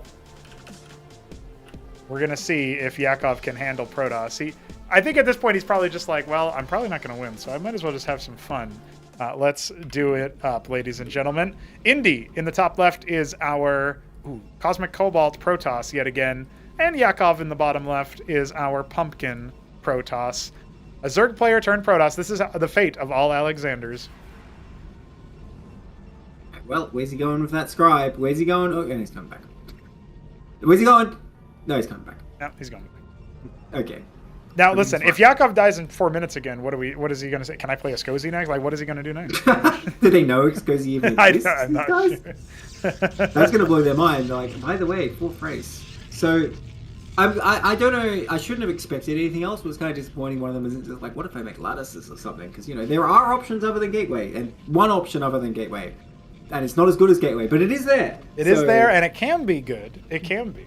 Oh, yeah. I mean, I think even in PvP, sometimes you just make like 3 lattices and the good old Sim manifold is kind of like, aha, I have 50 units. I have seen that wreck face yeah, in a way it's always an option, I feel like. That's the funny thing. But it is just going to be like a Drac Fest, isn't it? This is just going to be like a Brood War PvP. And they're both pretty turned on to a Cantors right now, so I feel like it's literally going to look like that if we're not careful. Well, let's find out. Well, Indy's going for 2-gate, Yakov going for 2-gate. The mirror matchup to end all mirror matchups. Guys, we're on a map by our very own Biddy Bee. And this Serenity, listen, Serenity is a very tight map in terms of rush distance. It's one of our fastest rush distance maps in the pool. So just keep that in mind. Well, I should note, by the way, isn't this map, yes, by Biddy Bee, but it's adapted from a map you made to begin with, isn't it? Yeah, I believe it's based on Omnivore, if I'm not mistaken, in terms of the idea. The name of it? Yeah. Yeah. So, you know, you can both take a bit of credit there. Well, I made the game, so whatever. You know. Nah, no credit for that. I have enough credit just by that. Legionnaires moving across the map to meet each other in the middle. Legionnaire mirror, let's go. I hope they're A-moving, but I don't think they are. Oh, Yakov is. No. Yes? No. Yes? No. Yes! He's gonna get him! I can't believe this works! I didn't think... Well, oh, no. Well, he needs a little micro. He stopped microing entirely. So. Yeah. Drakenins are on the way. Doesn't even break the shields. SMH. Let's see. Well, he gets a scout, right? So that's pretty good. He's 3-gate from his opponent, which is actually huge compared to the intel that Yakov has, i.e. none. Now, Indy has the Nexus. But how's he going to defend it? He's having spent all that money. Drac coming out. Now, Drac Legionnaire, I don't think that's a good combo, actually, because the Legionnaires are kind of going to trade off pretty quickly, one way or another.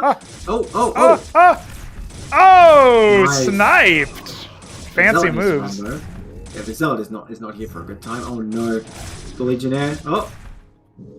Yeah, I could get out of there. Yes. So, yeah, like I was saying, how is Indy going to hold this? Drax versus Zealots, I mean, look, it's not as bad as Zealots in Brood War trying to deal with Dragoons, but it's still tough. I feel like Indy is not going to be able to, like, chase down these Drax of Yakov as long as he keeps microing them. But what's Yakov making? He needs to make more Dragoons and less of anything else, I feel like. He needs to be careful here. Okay, he's going to back up. Looks like he just wants to get his own Nexus. Okay. I don't know. I feel like this might be a mistake. If he just pumped the Drax, he could put a lot of pressure on here. As is, his Nexus is just slow. He's taking damage here as well. Does not seem to be up to the task of kiting these Zealots around. I don't think he has enough frontline of his own either. The Dragoons or Drakenins are not adding that much DPS to make that difference. But it's just weird focus fire from Indy. Yes. Just kind of letting the melee go to town. But once again, doing a lot of damage to that Drac. If he loses a single Drac here, he is screwed. Yeah, one of them very low. The other one's got no shields, is dancing on both sides. Indy trying to be fancy with it. Did he waypoint a unit? Yes, he's got one Zealot in the mineral line. I thought I saw one of the Zealots go somewhere else. Chaos in the court. YoungYakov is going to have to deal with that guy. He only gets one of them so far, but look, the Zealots keep coming in. Is there a flag on the play or what? We got the Zealot. He's going to get that Dragon, and if he's not careful, macros it back at the last second. Meanwhile, a very wounded Zealot ganged up on by Legionnaires brings a tear to my eye, and it looks like this last Zealot inside the main base is going to get what's coming to him. Oh, he's going after the workers. He might get one worker. Yeah, 2 workers are down. And Yakov has a significant worker deficit due to the fact that Indy behind this has been making scribes nonstop. Well, you know, Pronogo, I feel like we're often good cop, bad cop here because you just want to build up the hype and be like, oh, look at these amazing players. I have to point out, I got to do it to him. Yakov was just not making scribes for no particular reason, you know. And now he's got that really accounts for more of the deficit than any of the murder that happened. That's right. But now he's going to come across, and there's still no ranged units, right? So again, if he builds up the Drac count, there's still a lot that can be done here. I mean, 4 is still pretty threatening, but there's so much melee here. How's he going to trade out and have enough to keep putting pressure on? Well, he's going to try. Oh, he almost canceled out that ward and put some damage onto it at the very least. Big problem here is that his own zealots aren't really able to DPS down the enemy, and he's going to start falling back. His reinforcement count, pretty minimal. He's only got a Dracodon. He's got a zealot. Okay, he's got a couple of gateway units here and there, but yeah, trying to play the macro game here is a losing fight. Golem's on the way. They're not going to help out too much. And some Dracodons finally coming out for Indy off of his gateways. Yeah, I would have said, like, until these Dracodons came out, Yakov just had the superior comp, but now it's happening. Once again, the lattices, please can he just, like, make a lot of stuff from them? I do want to see the like, manifold sim spam. I'm a fan of it, but he just doesn't like it. He just makes, like, a few vassals and calls it a day, so makes you wonder why he makes so many lattices. Stargate coming up, now that's cool. A Gladius here would be pretty good. Yeah, there's not really much anti-air, right? He's going to have 4 Dracs total, and it looks like that's it for his anti-air, so we're going to have a lot of gateway units and a lot of golems, and everything can smash the enemy, but okay, Ardent Authority coming up here for Yakov. How can you afford all this? He's not mining gas, it's natural. I guess it's all zealots, you know? It's all Dracs. The Dracs are only 25 gas, so it's pretty easy. Just like the Atrius. Right, here comes the enemy. They're approaching. Does he have enough to hold? He might not. Although he does have the superior Drac count. Yes, he does. He needs to micro off his ramp, though. Does not want to get stuck here with the zealots. Zealots are getting in. They're getting some collisions. He's trying to micro them backwards. Focus fire. His melee is still alive, by the way, but Dracodons are starting to fall. He's only got a Zealot in his mineral line in the natural as well. He's dropped 2 Dracs so far, and now he's getting really owned by his own Sim City. Trying to focus down that 1 Zealot in the mineral line, but there's way more where that came from, my friend. Ecclesia's coming up, but they've got nothing to restore. Nobody to regenerate shields for, and I think that's it. GG. Yakov has been bested, even despite his attempted race switch shenanigans. And whichever race you play, you're going to need some workers, I'll say that. Indy up to his 8th round there. That, by the way, means that if Yakov will play 1 more game guaranteed, but will it be against Indy again, or will milkicow upset the apple cart here? Well, I hope milkicow has gone away from this and gone like, oh god, I have to do something different. If he comes back with the same exact build, I'm going to be pretty disappointed in him. I want to see him try something, you know, just throw down the fulcrum. He did start making him. He made a couple phalanx. Just try it, see how it goes. You know, who knows if Indy has any plan for that. What is there left? Echo plays 1 more game. That's our last one.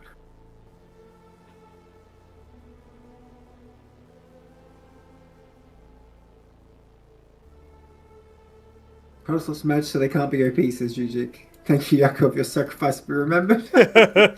That's why he did it, yeah. Yeah, I like it. I appreciate it. Well, we're going to go to Knife's Edge again. This is the same map that Indy lost on before, milkicow selecting it. Bring back good memories, he says. The memories of him winning in this first debut in this show match. Indy's been a monster since the adaptations, man. Just can't keep... Oh, yeah. I mean, that's very impressive, right? Given how one-sided the first game was, he's able to figure this out. I mean, you can blame Hit 'em Up. Hit 'em Up told him to make a Cantor, so I think it's his fault, honestly. Oh, no. Hit 'em Up told him to make a Tectons. Who told him to make a Cantors? Was it also Hit 'em Up? I don't know. Someone did. Somebody did. Somebody did. I'm looking forward to what's behind this door here, so let's see. Indy, milkicow. It's not Hit 'em Up. Hit 'em Up can't be behind the door. No, I mean telling him about a Cantor. All right. milkicow, Indy. 1 final showdown for these 2 players. Winner will face Yakov in 1 last match. And milkicow is our yellow, brass, in fact, brass Terran at the 3 o'clock. Indy is our Palatinate purple Protoss at 6-ish, 7-ish. Will they go Ministry first again, Nexus first again, like old times? Bring They're back not old going memories? first. I think milkicow might have a point though choosing this map because against the Acantors, having ramps is going to be more helpful because at least you can sort of hold them off. I really wish you'd make a Fulcrum, man. A Fulcrum's so bad. Fulcrums are really good, but so Milky bad. has no practice with them. Phalanx were kind of helping Okay, him but, out like- in that Gilded Wall game. Yeah, exactly. Just make Phalanx. How hard can it be? Are we going to see 2 Stockade again? Because he was doing pretty well putting pressure on. Like I mentioned in the Gilded Wall game, he could have actually won. So there is merit to just throwing down a bunch of Stockade. No gas, so it's definitely going to be a Ministry of Stockade here. I expect a second Stockade. Well, I might expect, and yet I shall not receive what I expect. Apparently not. Looks We're like it's gonna be defying Ministry. expectations around here. Well, I think it's pretty good actually. Once to get their Ministry, I think that's quite good, as long as you can survive. Which, given these Protosses have not been super aggressive, he will survive. Just Yep. getting Legionnaire, and you know this almost plays into Terran's hands, to be honest, because I feel like you can't really do anything with Legionnaire against the one Stockade production, and you know your expansion is not going to be that fast either. I would rather he either just get the Nexus first, or he get a proper unit. You know. Maverick stemming, and it will scout him first. Look at that. Scouting with a military unit, not bothering to scout with the workers today. Yeah, I mean, I kind of makes sense. This might be the future. Because I noticed EUD doing this as well, not with Terran, but with Protoss, just scouting Legionnaire and not scouting with workers. Because you will sort of make up for the loss of the unit by the fact you're just mining more over the long term. Now, it looks like it did get taken out. So he does see the Legionnaire coming. One Huracan, he can't catch it, but if he catches it, he'll punish it. Actually, I'm not even sure who wins, one Legionnaire or one Huracan. I suppose the Huracan probably wins. Well, he's got With backups. the Maverick So side, yes. he did not He's gonna have pull a back. mano-a-mano fight. Not today. Now, Obviously, again... with Infinite Micro, the Legionnaire wins. Right. You spend all your APM on that and don't even bother using your control groups to handle anything else. You're good to go. Now Legionnaire is almost dead already. But none of these units have healing, so he's sort of whittling them away. Get him! Oh, Come on! lived, Oh. lived with just a little bit of life. If only milkicow knew he could repair them. Right. Well, he found that out accidentally when he repaired a Maverick, and he intended to repair his Phalanx. So I like that. Oh, hi. That's funny. He's not attacking him; he's just following him. He's just like, "Yep, bye." We go. Where are we going, sir? Are we going to back to my base, the Protoss base? Wait, come back. Oh, now he's gonna die. One more shot. Or is he? Hey, fade away Oh. into the night. Drax really do just cheat and add +1 range when they feel like it. Yeah, it always feels that way. Even in StarCraft 1, it felt that way, right? Yeah, that's what I mean, really. Yeah. Kind of crazy how far they can shoot. Well, Something you about the know, projectile I'm pretty taking a long sure- time to travel, and then it like catches up with you as you're running away at light speed. It Yes. homes in on you. Does the bug/exploit still exist in Cosmonarchy, where if you target something and it dies, you can target something else real fast? I actually don't know about that. I think we fixed that because that sounds like something that DF had sent me code for at one point. So Okay. Because I don't know if you've seen my video from Brood War where I had like the Zealot running around my base with Marines and like it hits Marine, kills it with attack 1, and then hits another Marine with attack 2. oh kills yeah, it, because, yeah. You know That- the bug. Right. We checked to see if the attack can legitimately happen instead of it being like very far away, but it does still allow. Even for units that are like 2x1, like Zealots? Yeah, because like the Unar Okay. will, or the Uptecton, it'll keep shooting Yes. its shots, right? Even if Well, the that's a target different matter though, because it behaved in a certain way where it's. The sort Unar of doesn't. like- The Unar just homes in. So if the Unar spends like three shots to kill a Maverick, and then there's another Maverick there, it'll send the rest of it to the other Maverick, for example. It just came to mind because I remember one game where Terran was defending with a siege tank and used that to like sniper dragoons with absurd ranges. Ooh, embassy, okay. All right. Is he going to drop the Acantors this time? We still haven't seen him do that much. He did try it, but it was sort of abortive. He had to pull back. But if he gets it faster, that's the adaptation. Now, Savants, I feel like, as long as there's a good number of Acantors, are still going to be dealt with. Eidolons, however, even though they're not really efficient to deal with the full army anymore, they can at least maneuver around and snipe, So, I don't know, if he gets a big Eidolon count before Indy's really ready and doesn't know what's going on, you never know. But This could once be again, it. it comes down to having the right engagement. If he's just in a ball back in his natural like he was with the Siren Streaker, it's still going to go badly for him. Well, he's got 3 Eidolons already coming out, and that alone is enough to deal with 1 Akantor with this small amount of Gateway Chaff. So if Milky moves out immediately and waypoints reinforcements after the fact, especially since Indy is setting up with the embassy, this could be really, really difficult for him to hold. Envoy first as well, not Witness, so he's going to have no advance warning and no detection. I am concerned, though, because if you just engage in a big ball, the outcome's going to be the same. You know, like, the plasma shells will just nuke everything. So he really needs to get, like, the right arcs and, like, move around the side and stuff like that. So I don't know. I do like that he's trying it, but I'm just, you know, seeing the Matrix right now, seeing the prophecy. I don't think this is going to end any different, you know? Well, we'll find out. His Eidolons are currently spaced out a little bit from the rest of the ball. Anchor is moving to take command of this position, and maybe we're going to see that third base there, it looks like, for both players, actually.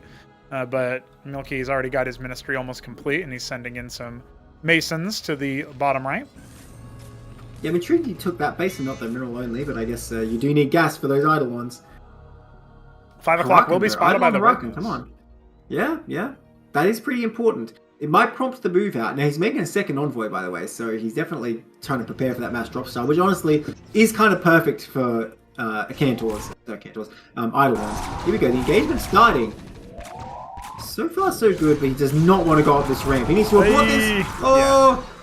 Okay, not too bad. Yeah, he needs his own shaft. Right now, he's only got the Mavericks for that, but the Eidolon count's pretty good. Now, will the Witness be recalled? Yes, the Witness is on the way, and there's no counter detection to snipe it. So, Indy will have the ability to see what his opponent is actually up to here. Oh, this is looking deadly. Just hold his ramp, but now Protoss is going to get in his face. This is very dicey. Oh my God! Wait, just kill the Envoy, you would think, but he's not tasking onto it. He's lost several Eidolons already, and the Zealots just refuse to abate. And he keeps canceling the attack in the middle of the wind-up, so that's not helping him either. Hit him up. These aren't even the hateable Eidolons. These are just the new Eidolons, which aren't very good, so don't even worry about it. Like, I feel like milkicow was making a really big mistake there by being aggressive. Yeah. And now he's lost quite a lot. I don't know if he can hold... You know, I really wish he was making Huracans and not Mavs. I think he'd have a lot more success. Yes, Cantors are going to devastate them, but before they do, they're going to take out the front line very quickly. Now he's trying to hold this ridge line.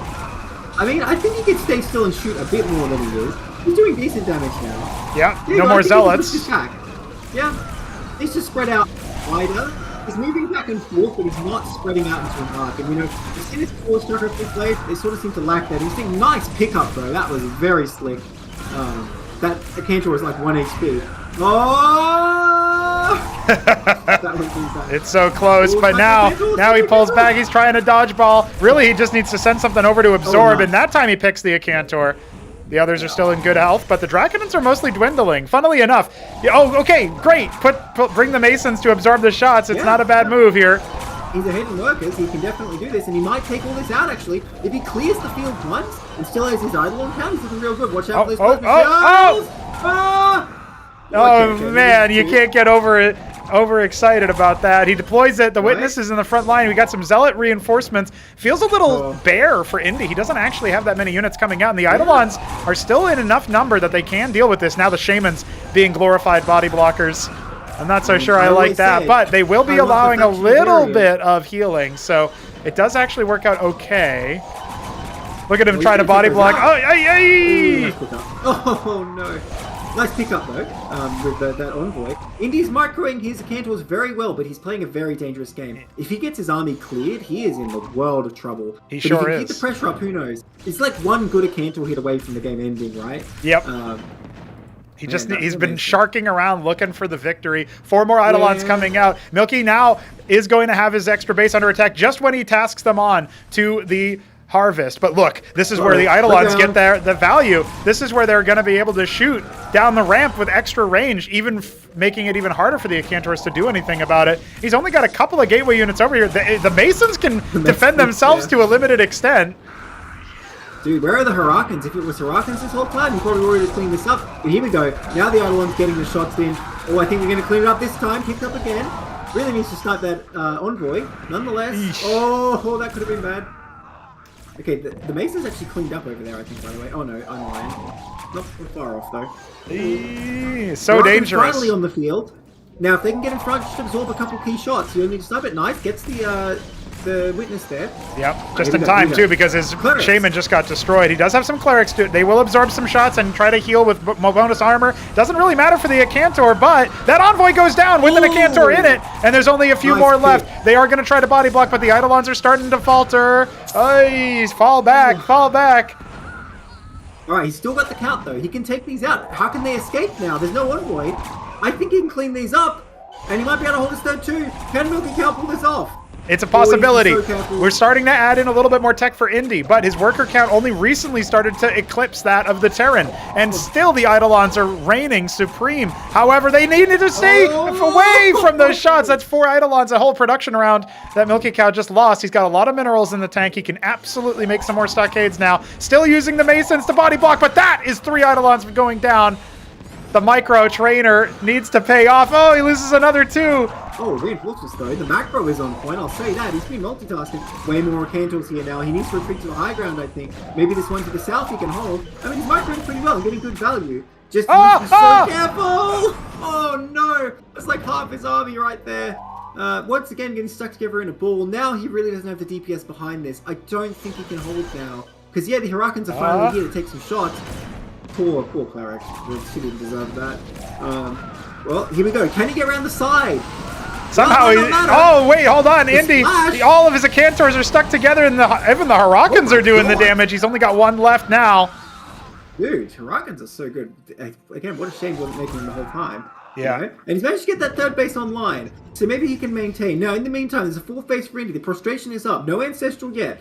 Pariahs again. I mean, as long as there's Hurricanes out, I'm not so sure about Pariahs. He's going to need like a large number of them, like 1 or 2. I feel like will just be going to waste. So many Mavs. Again, Mavs are not doing it at this point in the game. Feels that way, but we still have more Eidolons where that came from. Now making 7 per rotation. Let's see if he can keep it going. He's got to cycle backwards. He does have to cycle backwards. The last of his Hurricanes already taken care of. There's only 2 Acantors here, though. Do we have any more coming? Just 1 more coming. The Draconans are going to be a problem as they take so long for the bio to actually clear through without the Huracan support. Well, here's the thing. The Dragonans are like the perfect buffer, really, for the Acantors. Because they have enough range to keep things away. See, that's what I mean about Pariah, right? It did not last long, and okay, you're killing the Mavs, but the Mavs weren't really that important anyway. Then again, we do get the attack speed buff, but they're so far away, it's kind of wasted. He's back to sort of sniping with the Eidolons. He's doing a good job getting some damage in here. I mean, but he needs to keep moving on backwards. If he runs out of space, he's in trouble. Oh, yeah. Cycling backwards, taxing the APM. milkicow trying to eclipse his opponent. Can the Eidolon somehow stay alive? We got some Hurricanes coming up. Dude, that was really good micro by milkicow there. This is what he needs to be doing the whole time. Instead of moving back in a ball, he's spread out in the line. Yes. And you can see the results. He absolutely decimated there, right? 1 Zealot has cleared so many Masons inside the 3rd base during this time. Indy, the master of taxing his opponent's APM. Another Pariah. Only 2 Acantors remain. We don't have any more... Oh, we don't have any more Hurricanes, though. So the armor is going to be a problem. And now he's going to have to abandon this position while he waits for his reinforcements. Maybe even pull some Masons for it. And he still hasn't dealt with this 1 Zealot. How many kills? How many kills? 13 kills and counting. Dude, that Zealot alone, I feel like, ended this game. I don't think he can manage now. Is it such a worker deficit? Already the 4th base up. No ancestral skills. Well, how about a Pariah? Huh? You think a Zealot's bad? Oh, I'm glad he knows about this, by the way. Oh, come on, don't give up. Yes. One more. All right, now it's party time. Yes, it is. No. Now he's got started this wagon train. The gravy train is over. The Pariah is going to clean house. One more. Oh, there it is. Okay, and look, a Mason even got stuck behind the Krankendow spot. Now, a bunch of Mavs have been stimming around to see what they can find, but ambush Acantor happening again. He's going to stem after the Scribe, see if he can shut down 1 base. This is good moves. It's been uncontested macro expansion so far for Indy. Yeah, this is a great use of maps because they're cheap and they're very bad in the army. So I think just running them in and shooting stuff is really good. Now he's going to go for the engage in the meantime. He has a formidable Eidolon count again. I would love to see Indy just get a bunch of envoys still, because if you have like 5 envoys, even if you have like 50 Eidolons, it's quite hard to snipe all of those before they at least drop a couple, and even just a couple themselves do insane damage. Speaking of, okay, he does pull back. Just barely. Dude, Cosmonarchy's a horror game. Jump scared every time, but he only loses 1 Eidolon that time. This is the problem. having lost his workers at the third, doesn't have enough minerals for a lot of Huracan spam. Whereas the gateway count is only escalating. That's Sure a big is. army But now. he's got a really solid army at his own choke, and he is sending some forces up to see if he can Yeah, heckle okay. this upper base here, the base number 4. Well, But if you instead, he's realize- actually I going to don't think you engage realize onto this. here. Interesting. Yeah, it's a bit of a mistake. Unfortunately, he does not realize that other base is there. It was undefended, except for some gateways building stuff. As it stands, he's probably not going to get any workers at all. But it is a distraction, and look, his army is bypassing the Protoss army, but who is getting the better of that? He's going to lose his third, and Protoss has more bases to burn. I don't see dear. this working out in Terran's favor. Oh dear, He yeah, he's pulls gonna up half the army. he's gonna try to defend with a minimal force and attack with the rest. And honestly, this force will kill the Protoss. If Indy doesn't win decisively here, this is gonna be a milky cow game back in his hands. At the very least, he can try to fight back, but I don't know that he can conquer this army even without the Acantors. This is so scary, and a splattering of multiple Eidolons off that side as the Acantor arrives to try to defend the third base. If he doesn't micro this army, oh no! Now we get to see exactly what happens. How did that one miss? GG, Oh. send-off of a lifetime, and Milky will Damn. bow out. Indy taking another match. GG. Well, Shambler, you weren't wrong to tell him to make portals. The portals are good, but he needed different options once Indy figured it out. And you know, we saw that he did way better with Eidolons than what he was doing before, but didn't quite pull it off. If he was making Huracans from the start, less Mavs, I think he honestly would have won that game. Sick game for his final game, though. Thanks for playing Milky Cow. That was pretty great. He said, "Nice unit you have created." I'm assuming that's not a compliment. I don't know, maybe he really does appreciate it. Maybe. Oh, we get to see Milky again. Yakov is out. Okay.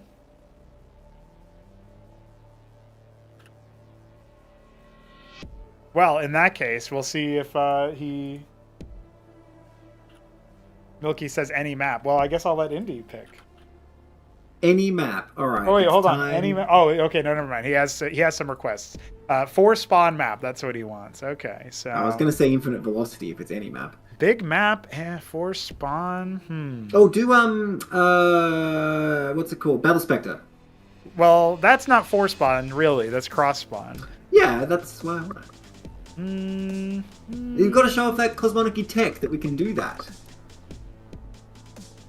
Oh, that we played. Oh, okay. He wants one that we've already played. Oh. Okay.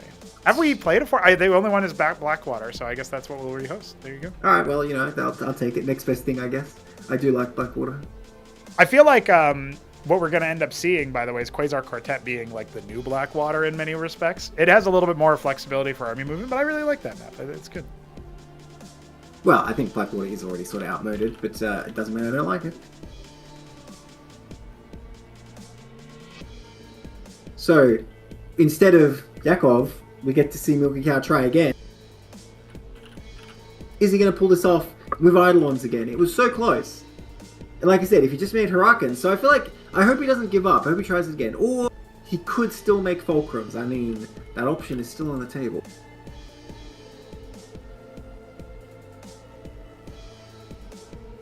Ghost Boys says it. He's saying those Ghost Boys are rough. A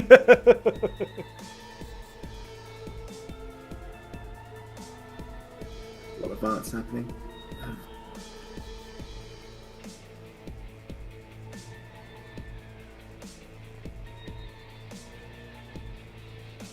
No technical issue. That was Indy saying that the Eidolons were giving him a run for his money, basically. It's true. It's very true. It did. Well, better than what he was trying before. Yeah.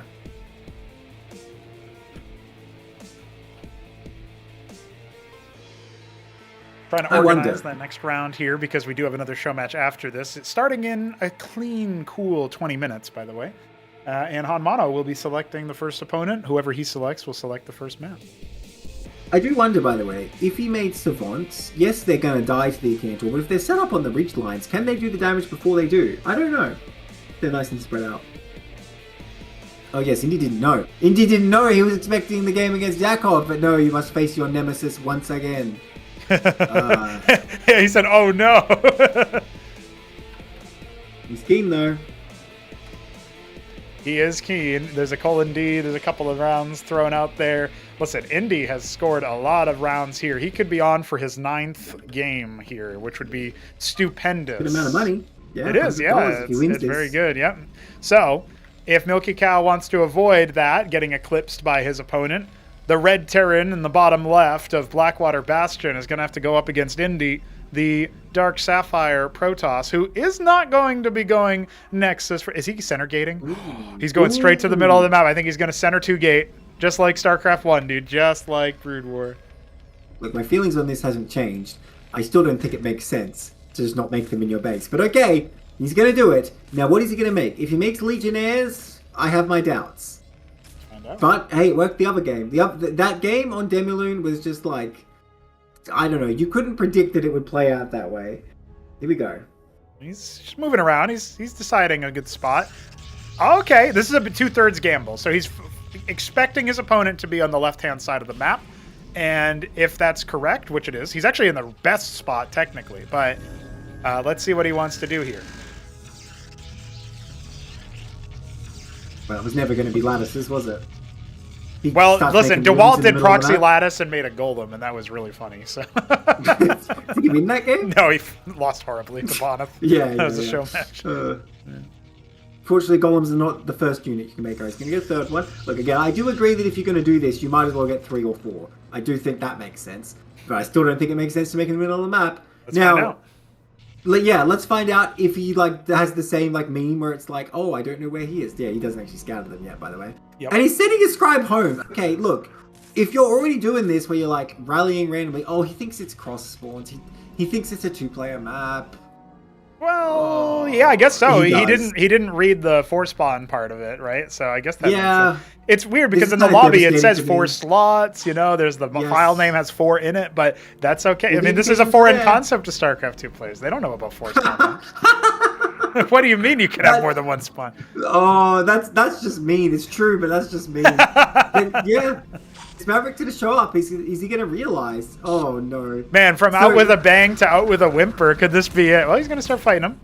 Good micro. Pulls the other one back. Oh, hey, this game ain't over. Here's the thing. He builds up a bunch of zealots in the top left. And wait a minute, where is he? And then milkicow leaves his base. And at that moment, he runs back and kills him, Oh, he's still alive. He's still alive. No, he has to retreat. All right, let's see. He's looking for the Nexus. He's like, did you Nexus first over in the 3rd or what? What's happening here? There's no way he expects it. Well, let's see Indy's reaction then. Nothing. Goes top right? Okay, he sends 1 Legionnaire bottom left. Okay. Oh my gosh. The Maverick is going to kind of mindfuck him a little bit, right? He's going to look at this and think, oh my god, he is actually here. Yeah, what is milkicow thinking, by the way? He finds nothing in the main. He finds Legionnaires running around up here. What? He pulled the Legionnaire back. He pulled it back. He didn't send it over. He really thought he was here, and he's not. He's not. Worst case scenario. Oh, yes. Right, he still has 3 gates close to his opponent. Oh, and look at that. Wasn't I just saying milkicow will leave at the wrong moment? Although maybe it's the right moment because his workers will certainly all die. Indy's workers, that is. He cannot take out that anchor with those 2 guys, but he can just run past it. Sure can. Oh, hold on. He's got a body block. He has the body block, focusing down the Zealot. That's a good move in some ways because, that's the guy who's going to take a lot of pepper to bring down. But then the Legionnaire runs roughshod over it. He needs to focus him down. The other units on the other side, they've arrived at the undefended base. Now we're into the base race scenario, ladies and gentlemen. The Masons are going to get pulled, and the Draconans are going to be the biggest threat here for milkicow. But now the Harakans sinking their flames directly into all those scribes. Now, can they actually escape? It looks like the answer is yes. It doesn't want to be a drill. That Nexus can be killed. That Nexus can be killed if milkicow goes for it. But he's not. I think Protoss wins this because now he's going to kill enough military here. He's going to be decisively ahead. As long as the Nexus is alive, mass repair. Mass repair. Oh, that's too much repair. He can't kill it. Oh, he kills it. I can't believe he broke through that. Yeah, well, he did, but the Zealot is going to go down. There's only 1 melee unit left in this whole squad. And, well, 1 more Zealot, 1 more Draken, and that's all Indy had the money for. He's pulling the scribes. He's pulling the boys. Those aren't evacuating. They're attacking. Ladies and gentlemen, the workers on both sides. Get them, boys. Battle workers versus 5 Draken. Oh, so many scribe. Oh yeah, he's gonna crush through this, but then again, there's bio on both sides. Can milkicow get this around? Where are the rest of the Masons? Is this all there is? I guess it is. Oh, that Zealot cleaning up is still alive. I can't believe it. And he's cleaned up in the main as well. Looks like Indy is going to take our last game. I don't think there's anything Terran can do. What a dramatic way to end it. I know, yeah, even at a hidden stockade, but it wasn't enough. GG. $100 for Indy. That's $100 worth of gameplay right there. GG. That's what a $100 player looks like. That's right. That's right. So, unfortunately, Yakov will be going home empty-handed here. Well, $10 to show up, but, you know, that's all right. But Milky with $30 and $100 to Indy. Wild scenes here at the end of our first show match. Unbelievable. Yeah, that was crazy. Great match. Thanks everyone for showing up for sure, and some awesome stuff we got to see. Interesting stuff indeed. Gotta say, GG's. How comes the players never perform well in streams? Yeah, someone's gotta tell you sort of how to do it. Look, I'm going to take this opportunity to defend myself for not figuring out Love Us First was good for so long. Someone's got to come and tell you, you know? That's right. That's right. Streamer wins, says Copy. Yep, indeed. Yeah, Indy walks out here, and he's just the man, the myth, the legend.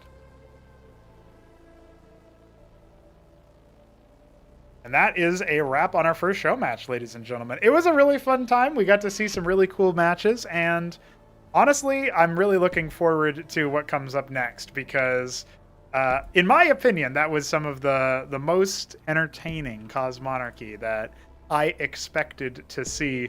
I wasn't sure that I'd start really having a good laugh of it. I think the Gilded Wall game was great comedy. Even though Indy won that game, Yakov figured out the minerals faster. So I just want to point that out. I think he's actually the better player as a result of that. But just wanted to say that. But, yeah, Indy is the best. This is where I will inform you that my colleague Hit 'em Up will be taking over for the next group. Oh, is that so? Stacking him up, yeah. I mean, he obviously has the coaching skills, as we've seen. Okay, okay. I didn't know if he'd be available for both groups or not, but yeah, that's the wrap on the first one. I might be, but I don't mind him taking over because I did get up at 3, so yeah, you fair know, enough. if he's keen, all the better, I say. But, if something happens, if he does freeze to death, feel free to at me. Right. But I think other than that, this is where I bow out. So thanks for having me. All right, GG's and GG's to Indy. Thanks for casting with me, Nabline. It was a good time. Played. Yeah. Very nice micro with the Envoy and the Acantor pickup. Grabbing all them slugs. Really good job with the Envoy, honestly. I'm impressed there's starting 2 players doing that, not a Brood War player. It is quite a different sort of dynamic, but yeah, very well done. I mean, the Warp Prism does it from range, right? So it's not something that you typically think about in the same right? But hey, Indy has experience. I did say Indy played Brood War back in the day, so he's got some... that explains it. Oh, that makes so much sense, because it was totally like Brood War Protoss play, right? With the Drax and the Cantors. Makes sense. GG's. Well, we're going to go to a short break. When we get back here, whoever's casting with me, that'll be great. If I'm casting solo, that's also fine. But I will see you guys then. Break won't be long, about 10 minutes, and we'll get into our second match of the day. Same format as today. 11 matches played, best of 1 all the way through, but winner stays on, and the challenger picks the next map. Our first matchup will be HonMonO versus Ouya, with Sziky waiting in the wings. And that means that Ouya will pick our first map. Stay tuned.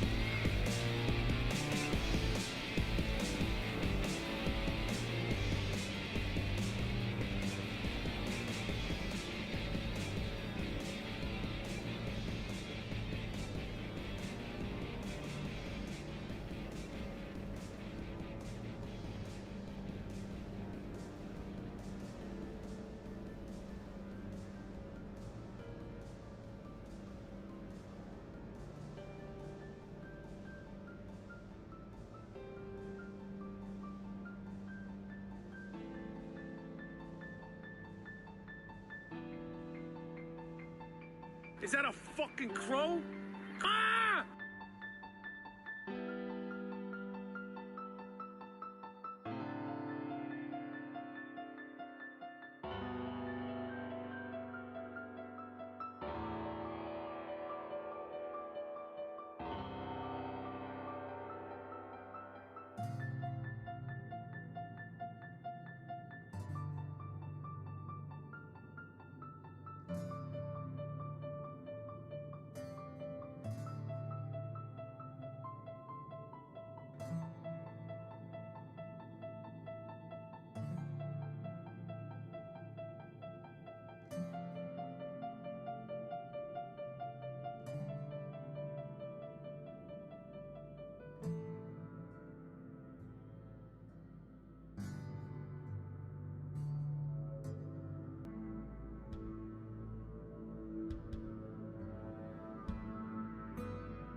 Hello, ladies and gentlemen. We are starting up our second and final show match of today, but we have another one tomorrow, but more about that later, like tomorrow. Today, we're going to be looking at Sziky, HonMonO, and Ouya duking it out. It'll be a glorious matchup. These guys are Cosmonarchy aficionados, some from StarCraft 2, most from StarCraft 1, and I am joined by a man from many RTS games. It is Hit-em-up. How are you doing, sir? I am alive. That's all you need sometimes. I'm looking forward to seeing where we go with regards to our pro players, because we have some pro players to introduce here, even though those who are about our community, they don't really need any introduction in that context. They're homies. They've been around. But let's start with our absolute legend, our homie and maniac, HonMonO. We got to talk about this guy, dude. He points right at the camera and he says, "I am you." He makes a ton of shamans and walks them into the enemy base as body blocking, and it actually works somehow. He is the Terran, and I expect him to be a bit of an underdog in this group since he's up against some StarCraft 1 pros who have played high-level Cosmonarchy for some time. But what is your opinion of HonMonO? Hit him up. I mean, he's a bit of an insane player. I think he has like legitimately great mechanics, so that could potentially carry him. But he also likes to default to making 38 magicals, so you never know. I have a feeling we're going to see a lot of spam in general, but he did recently complain a little bit about the fact that the Shaman was nerfed. However, it was also buffed in some other ways, so if you only make a few, which is not his style, it's kind of a net buff in some ways. A little bit more positional, so it definitely changes the playstyle. HonMonO, though, I'm sure he's going to be making a lot more than just that. He did say his favorite unit was the Phobos, which cracks me up every time. His favorite unit is Olympian. Sorry, correction. I'll have to fix that in the card. But he did just correct us. Olympian is his new favorite unit. I guess that means he's probably going to go captaincy like milkicow did earlier today. So we'll see what kind of Terran craziness we end up getting up to with these two homies, because he has selected TVP for his start. And that means we go to...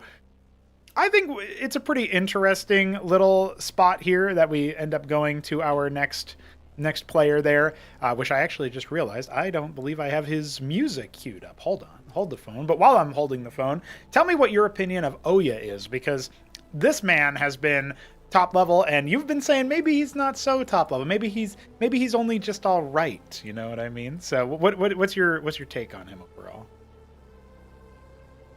Just to fix that, it's not so much that I just think he's all right. He's new to the mod, and you can see some obvious weaknesses when you actually watch him play.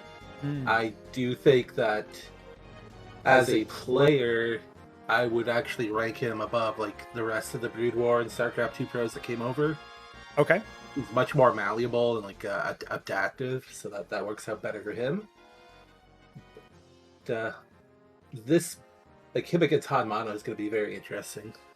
Right, because I think Ouya himself is a guy who should be favored. He did 3-0 him in a tribunal match previously, but HonMonO kind of in many ways took him the closest. That was Ouya's interminable tribunal run where he qualified to the Battlement stage of Acropolis 4, and in doing so, he 3-0'd HonMonO, 3-0'd Newt, and 3-0'd Arbuz Budesh playing as Zerg at the time, so it was TT and Z matchups for him to deal with.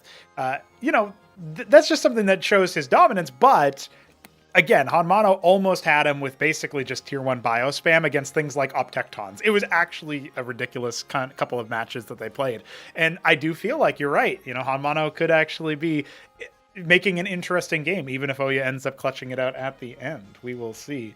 Nightfox says he took a single game off of Ouya. So, maybe he's not so good after all. Got him. No. I think Ouya is going to be a pretty legit contender here. Might even be the favorite overall. But one thing I like about this group is that HonMonO's practiced the most recently.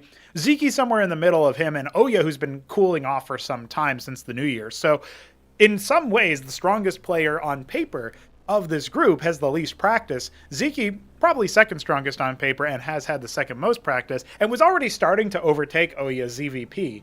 HonMonO is a bit of a wild card, and he's been grinding a little bit of practice lately. So I'm interested to see what comes next, that's for sure. And what comes next for us is, of course, talking a little bit about the Zeker, because Sziky is on the way as our next player to preview while we wait for Oya to lock in his map selection. So let's get that set up. I am very excited to show Sziky off. He's one of our older pro players and certainly a man who has played a lot of Cosmonarchy, probably the most Cosmonarchy out of any StarCraft 1 pro player. So shout out to him. What are your takes on this guy? He did almost beat you in that clutch, sort of really fast action weekend wage match set him up. So you must have some respect for him. Rewatching that, I don't think it was as close as I originally thought, but I do have a lot of respect to him as a player. I think if you look at it just based off of accolades, he's by far the most accomplished player that we've had in here. Just within terms of how many tournaments he's actually won. I haven't seen him play too much recently. I know he plays a very odd style of Zerg in comparison to what the homegrown Zergs play. It'll be fun to see. We'll have to see. I definitely feel like he knows how to turn on the aggression. He's somebody who needs no introduction when it comes to his macro play either. So I feel like he's a really well-balanced player. So let's find out. And don't worry, I did just buff hit him up audio because, I buff Atreus, I buff audio. Easy clap, dude, easy clap. Now, that being said, we are getting ready for our first matchup. Oya has just readied up, so he just needs to select his map, and we will be on to it. And I'm looking forward to this one because this first match is consequential for who might be the winner of the overarching show match. And Sziky gets to wait in the wings and watch in some, satisfaction. I think that the StarCraft 1 pros, and to an extent HonMonO as well, are going to be a lot more amenable to picking Cosmonarchy original maps, as well as the StarCraft 1 map ports. We did see a little bit of preference for StarCraft 2 maps that were ported to Cosmonarchy, and I think they made for some interesting games, but definitely my favorite one was probably that second round on Knife's Edge. That was a really good one. And we go to Axiom. Interesting. Axiom That's a will blast be from the past. It sure is. So, did you want to pop into the lobby, or did you want to just watch on from the stream? There you are. You're in the lobby. Get in the witness lobby. We'll give it a shot. See Hopefully I don't lag. That's right. No Canada. Will it still be a Canada moment if we become a United States state?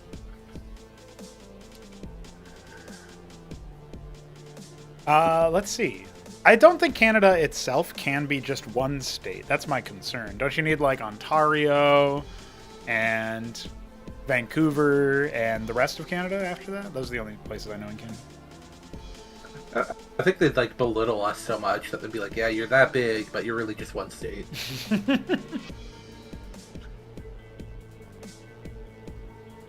Let's find out. HonMonO is ready. He jumps in. Oya, ready. He jumps in. Ladies and gentlemen, we jump in directly to Axiom for our first matchup here.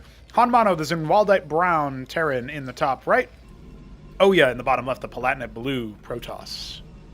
And it looks like it's fine on low. Look at that. No lag at all. The powers of Canadian internet. Please don't jinx it. I see Scion X in the chat, one of Sziky's most ardent supporters. We're just happy to watch the welcome wagon. These two are duking it out for the right to face the Zeker. Winner stays on. Loser picks the map after because they have to take one for the team, sit one out. Sziky will be selecting our next map no matter what, but he might have a different choice depending on is he against Protoss, is he against Terran. And we do see HonMonO deciding not to take anything other than, well, I guess a delayed stockade. Maybe he was considering that, Ministry, or maybe this is his warm-up game. But either way, Oya already on with a Gateway and a Scribe Scout. Yeah, this is very delayed. And he's also mining gas. For a Cyprian expand, maybe? I've seen that move before. Oh, look at that. He actually puts the stockade off to the side. Now, if the Scribe doesn't just hug the wall, it will scout this. So this is kind of one of those things where I'm not sure that it'll be... Well, I guess if it autopaths, he actually won't see that stockade. But I don't know. There's something about that it feels like if you were going to try to hide it, you'd put it further away. Oh, a lot of stockade, actually. Has Shambler been coaching him? This is how he likes to play sometimes. But you see double stockade. You know, to be somewhat on the defensive side, but this isn't too out of the ordinary. Except for the fact that I guess Oya probably hasn't played against Bio that much. Now, where does his scribe go? Okay, it is going to hug the wall again on the way out, so it does not end up scouting that third stockade. Let's see if that's actually that much of a difference maker. Drac open, second gate. It's a very interesting opener, but I think he should have hid the third stockade as well. Right. And you can't really hide them, either of them, in the natural if you're going to hide two of them, because you want to like make it look like you're one stockade expoing, and then you pull the Dracodons forward for pressure, but instead Oya is actually going to be hanging back and just macroing up, building his defenses up. You have to go all the way, man.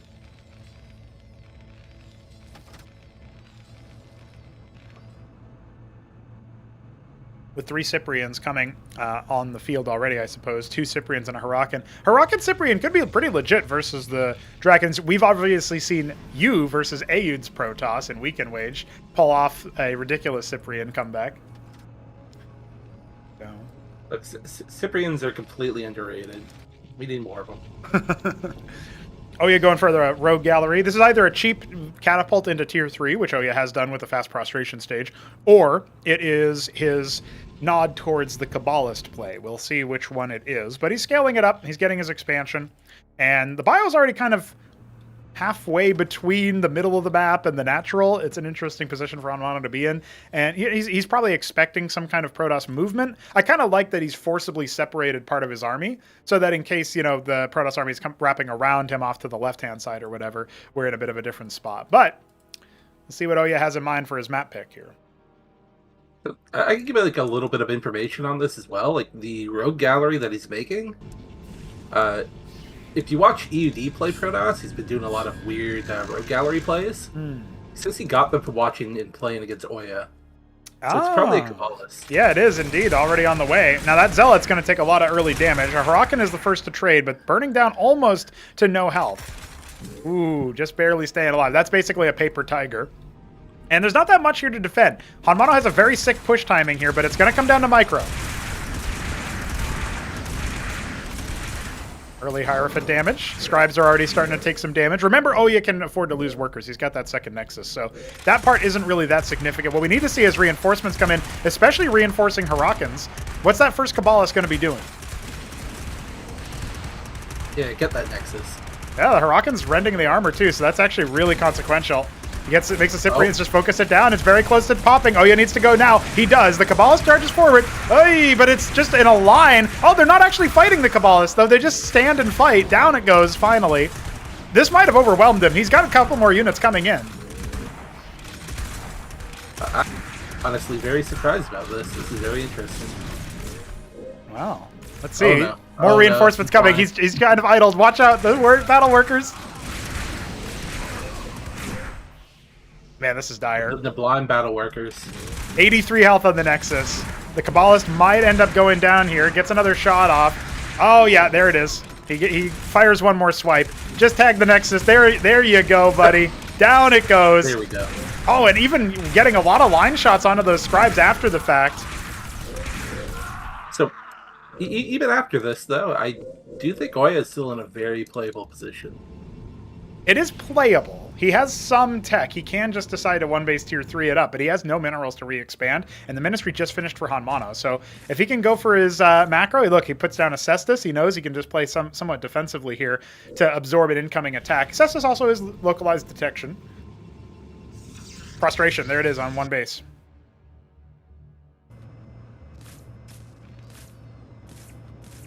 What an absurd... One base of Tecton, please. What if he does one base Synod? I did tell Nebline that Oya was, rushing Empress earlier, so...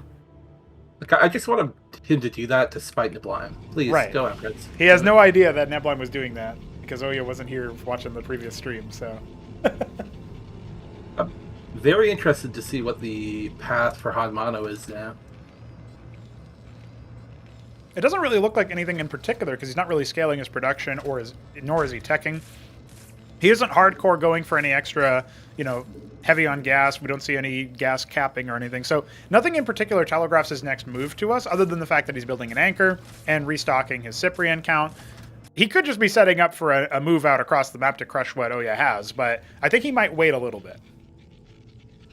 He's even only mining off the ridge in the natural. It's a very odd choice. Oh, it's a fake out. You see the sparks are on the geyser? It looks like he's on there. The Kabbalist walks right in, the Cestus immediately providing that detection. Just messing with me. God damn, man. Yeah, if he tasked workers onto the ridge, they'd go to the same spot too, so it'd look like 4 workers on one node. Very confusing. Here it is, the HonMonO special. He starts to add the stockades, third ministry as well. He's going to add he's going to go up to like 13 stockade or something. milkicow will be watching in shock, like, what? You can do this? He's a man after my heart. Look, it's Cyprian medic. We love that. Vestry halfway complete. I think he's going to make 1 shaman at least. He's definitely going to make at least 1. He's got 200 gas in the tank anyway. He can definitely do it. Now, one thing I'm interested in too is that Oya is going for Pariah. He's got his Nexus up. He's only down 4 workers after all of his losses, but I think an invisible loss on the the table here in the top right isn't going to tell you is that the third base is on the way already, but HonMonO just has so much more of an army that actually can deal with the Pariah-infused Gateway Man. So clearly he's gone to Vagrant production at this point off the gallery. He knows that more Kabbalist is not going to help him. The detection is there, and he's a little bit too strong. He might be able to filter it in later on, though. The Pariah, you would think, would be a very good option against Bio, but in this game state, I'm not sure, to be fair.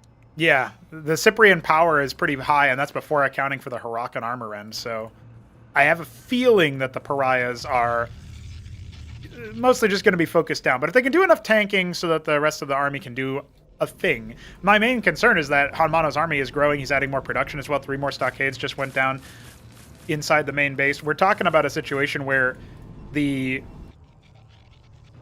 Protoss player has no splash damage aside from the Pariahs. So if they can't get a big impact on the early stages of the fight and start a snowball going, it's going to be really hard for Oya to make up the military deficit that he's found himself in. He is getting that third base, but HonMonO already has his mining, a Cestus and an anchor. Anchor does have 2 Cyprians in it, so there's a case to be made that, like, okay, he's a little bit under strength. He's missing 2 Cyprians for his army, but he's getting to that point where militarily that doesn't matter. He's got 42 military units to the 24 of Oya, and yeah, sure, individually the Protoss army is more powerful because a Zealot is worth more than 2 Mavericks, but HonMonO is in a really, really powerful position, and it looks like he's going to engage where the Pariahs already are, separated from the rest of the army. Here we go. Oh boy. Let's see, can he tag the Pariahs? I mean, the Shaman on the front line isn't exactly where you want it to be, but still, the Hurakans are tagging onto those Pariahs, and a lot of those mid-range units, oh, look at that, he dives forward, but he doesn't quite have the power to clear the Cyprians, and now the Shamans are deploying. Even one for redundancy here is great, and we don't have any more Hurakans to deal with that Pariah. He is right-clicking it, and it will still work. Both of the Shamans going down.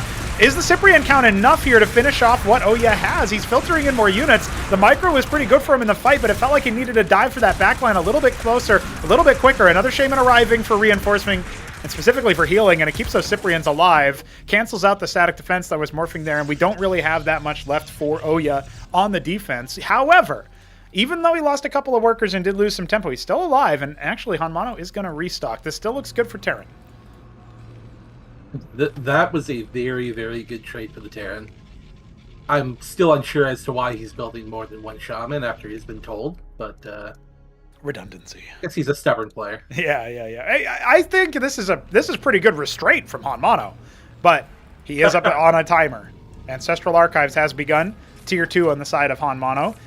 I think Tier 2 is actually, like, not that HonMonO can know this intuitively without being able to scout or just have a ton of games played. This Tier 2 timing feels like an anti-timing. It feels like he's actually kind of cutting into his own level of power because the Ancestral Archives puts him on a timer before his bio is going to be very useful, unless he can somehow grind through it. I mean, I've seen magical game states where HonMonO beats the first couple of Tectons with Hurakan Maverick alone. Forget about the Cyprian. So maybe I'm wrong, but this is what I feel like. It might be academic as he comes back in for another attack at the third. This may be the last fight. I think so. We don't have any Pariahs. We don't have any crowd control. The Sycophants do not count. and they are eviscerated as we stand. This looks like the third base will collapse, and that will be HonMonO taking the first game almost assuredly. Ancestral Archives not even 3/4 of the way done. Nexus popped, the second Nexus kill of the game, and it looks like we're going to have Sziky challenge our South Korean StarCraft 2 pro, the Hurakans, rending that armor. The Pariah will not survive. The Shaman's even adding insult to injury by not even being micro. GG. HonMonO takes game 1. That was quite unexpected. I really am surprised. HonMonO, you know, he's not the guy that you look at and think, you're going to own Oya. But now we see what, taking a couple of games off does to a man. Well, look, Doug is somewhere watching that game and wondering why Oya left. Just one up Tecton could have changed that entire game. Indeed. Oh. As I was going to tell Sziky to pick the second map, he automatically ended up selecting Crisis Vector. Of course he did. And now we go for HonMonO versus Sziky. When did Crisis Vector become the de facto map of everybody? I don't know. It's a Dust 2 of Cosmonarchy. I don't know what's happened. Don't remind me of Counter-Strike. Counter-Strike is an FPS mod developed by some guy who then turned out to be a bad guy, according to Reddit. That's all I know. Look, they don't have hats, so... Yeah, unlike Team Fortress 2.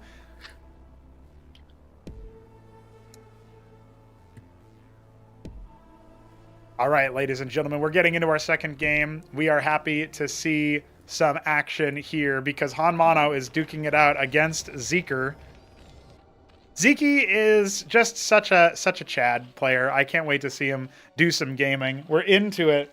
Sziky is the dark. Oh no, this is Dark Lavender, isn't it? Dark Lavender Zerg, and HonMonO is the Beaster Brown Terran.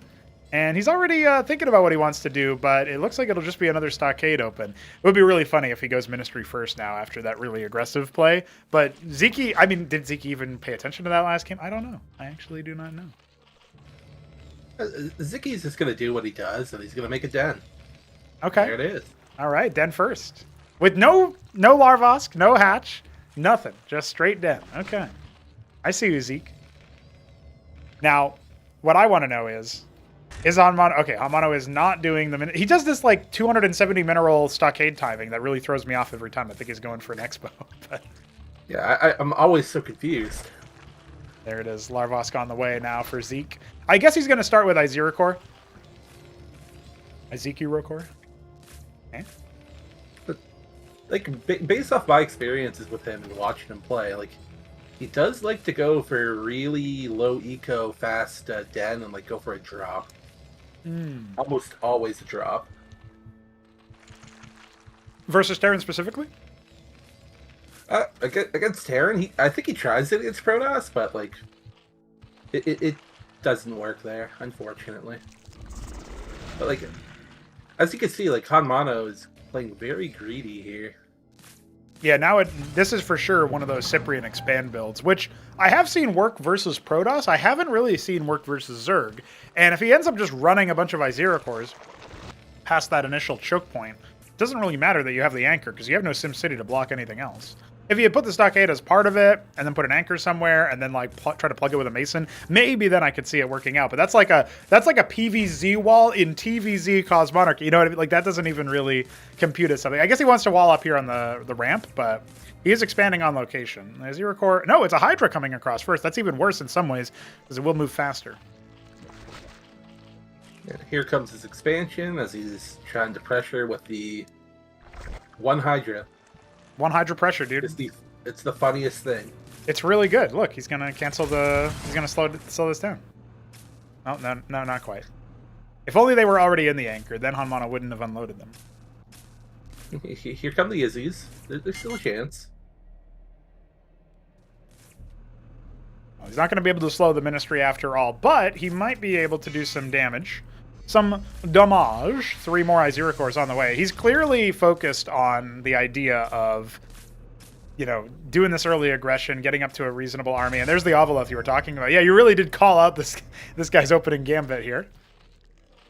This is what he's practiced with. This is what he knows. And, a drop is pretty good versus an Anchor. And Bio Terran in general does struggle versus Iziracore in a way that, like, Mech Terran isn't going to struggle as much.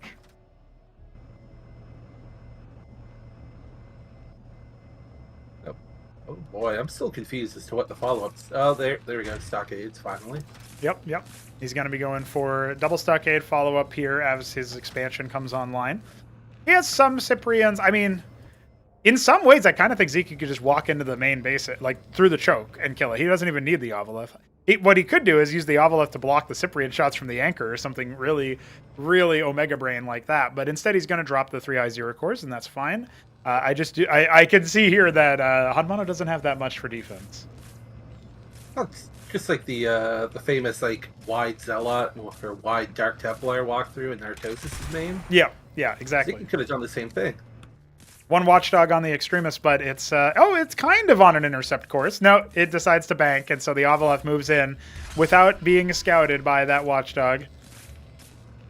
Seems like he's figured it out now. He's a quick reaction time here to move over 3 Iziracores, but now, I mean, does he have any units at the front? He still has the Anchor and 1 Hurakan, so I guess that's all right. Ends up losing 2 Masons in the process as Sziky's trying to run by and see what else he can do.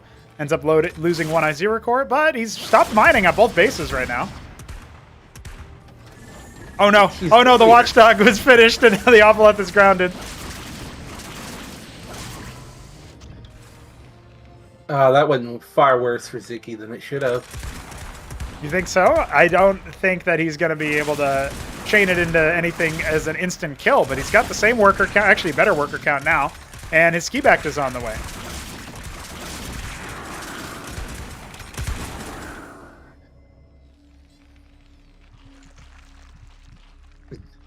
It could have gone way, way better for Sziky, but I mean, this is still, to me, it's a relatively equal game state, but I don't know how much HonMonO knows about the TVZ meta.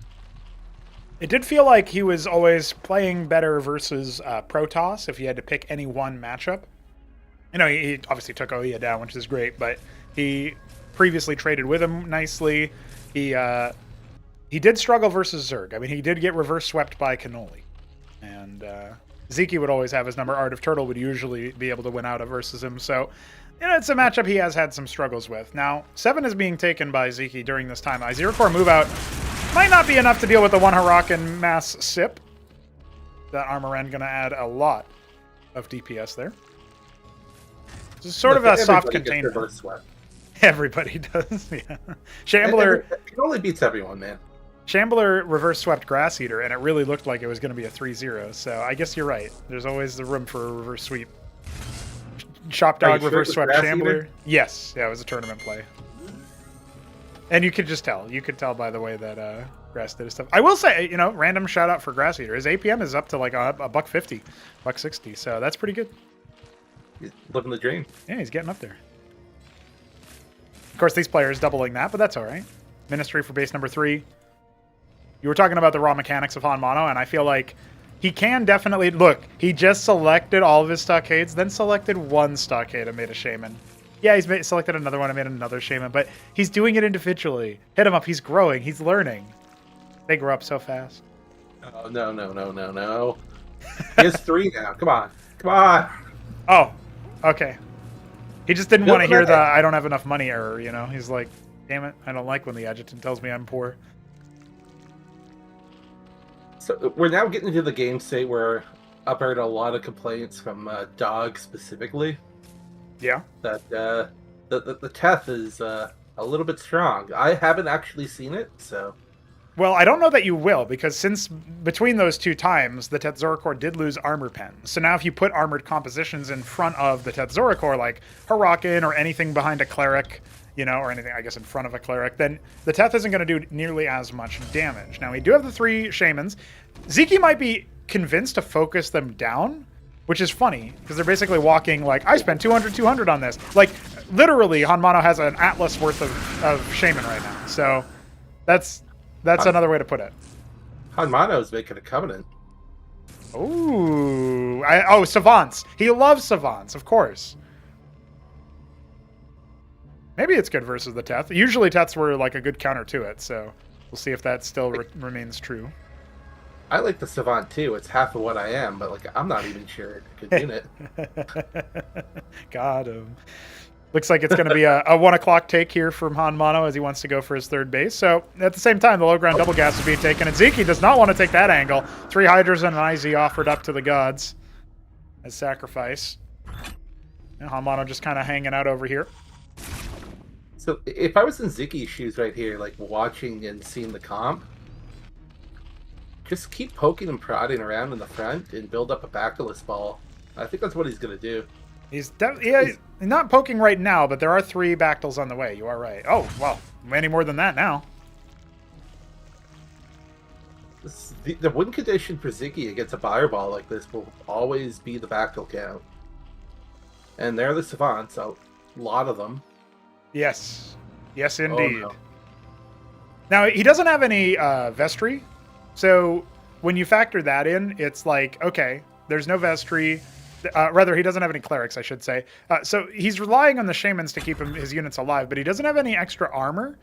If Sziky ends up adding a Zorius, he doesn't have the Shroud yet, so he can't. Any armor end that he can get en masse, which is mostly Zorius, at this tier of tech, is going to be really important here. It's not only going to slow down the Savant attack speed, but rending their armor by 1 allows the Bactyl damage to do way more. Yeah, I'm surprised he's not getting the Shroud to get the Zorius up, because they're a very, very underrated unit for Zergs. Bottom left being taken as we speak. I do want to see some more tech development for Sziky, but he seems to think that he can rock it all off of 1 node. HonMonO playing Bio versus the pure Hydrith means that there are actually more Terran units on the ground than Sziky has his own Zerg. But his Bactyls are in some position. It feels like he's fighting a little bit out of sync, though, and the Savants are deployed. He's going to need to make a call as to when to back off, because he will not break through this. It's a very weird fight on Sziky's part. His Bactyls weren't with the army, and now it does feel like he lost a lot of his front line. He wants to go back in for another fight. Maybe he can keep poking and prodding and reducing the Terran arsenal. 18 Iziricors on the way, by the way. He wants to keep this fight going in terms of the front line, but his back line is not seeing any more development, any more strength increase. I do believe HonMonO needs to make some more Harakans as well. That'd be very nice to see. But like, he wants to front line with Savants and back line with more Savants. That's his plan right now. I mean, that's a man after my own heart, man. Like, just make the 1 unit. Expanding in the top right, mirroring the movements of his opponent, though he doesn't have that double gas base. Sziky's got a decent bank right now, adding more and more units. There's no supply cap at Cosmonarchy, so you don't have to worry about, I got to bank up a lot of money so I can build all at once. Zerg always likes to do that anyway, though. Kind of an awkward fight, but I actually don't mind that he walked in there. He makes HonMonO panic and turn back around, and now the hemorrhaging can begin with the Bactylisks trying to rain hellfire upon him. We are up to 4 Shamans. I don't know that it'll matter too much. The Bactyl bounces are going to wreak havoc. Only now do the Savants deploy, and I don't know that they have enough time. He still ends up backing off, but he clears a lot of those basic bio units. Shaman still reigning supreme, still staying alive. Let's see if Sziky can break through this time around. I don't think the answer is yes. He just doesn't have a lot of pure damage. I just don't see it being successful here. 12 HP. That, the ending of that fight was a lot more one-sided than I thought it would be. Well, yeah, he kept recommitting, but he doesn't have DPS. He's been making Teths. He's been making Iziricors. Where are the Bactylisk scalings, right? He hasn't actually added more Bactyls in a long time. So most of his DPS he gets is down tier 2 as well. Nothing, yeah. No tech development.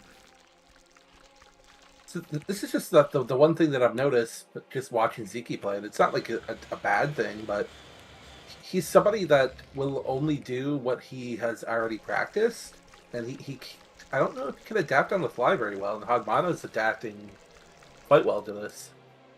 Yeah, scaling up with the Savants, he's got that figured out for TVP, and his tier 2 just gets put down. Okay.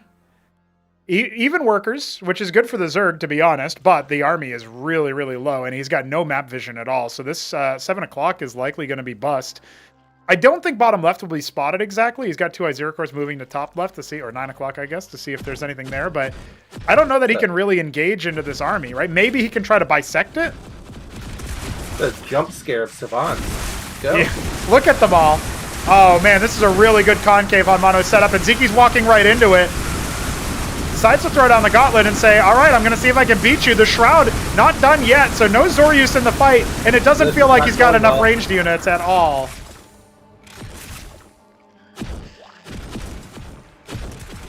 He was right all along. Savant's good? Great. Yeah, apparently. Oh no, the splash damage too. Eee. That hurt me. That's pretty good. Now, the worker count's still fine for Sziky despite that loss. He does have one base up on his opponent this whole time, but HonMonO now has an eco advantage and will shut down bottom left, which isn't actively mining right now, so it's not the end of the world. But this is a rough spot for Sziky to be in for sure. It must be said. Tier 2 is now developing. Iziricor comes in to see what's going on over here. I don't think he scouted out the top right, and another big max of bio units are moving out towards that 3 o'clock spot. They might just gonna go ahead and uppercut the bottom right, the double gas. A Mason just killed an Aziricor. Damn. Look at that guy. Missed it, man. He's a legend. 3 o'clock gonna have to be canceled out here. Sziky trying to respond to this attack coming into his natural at the same time as he crushes the smaller force that still did successfully shut down his 4th base. This looks like an unwinnable position for the Zerg. I can't imagine him crushing this. He doesn't even have Zoryus coming out, and he's taking too long to kill the base at 3. The army at 3. Oh no, HonMonO's making the blonde very upset. Is he? Captain. Oh yes. That's 4. He sure has. Yeah, that's exactly where they go.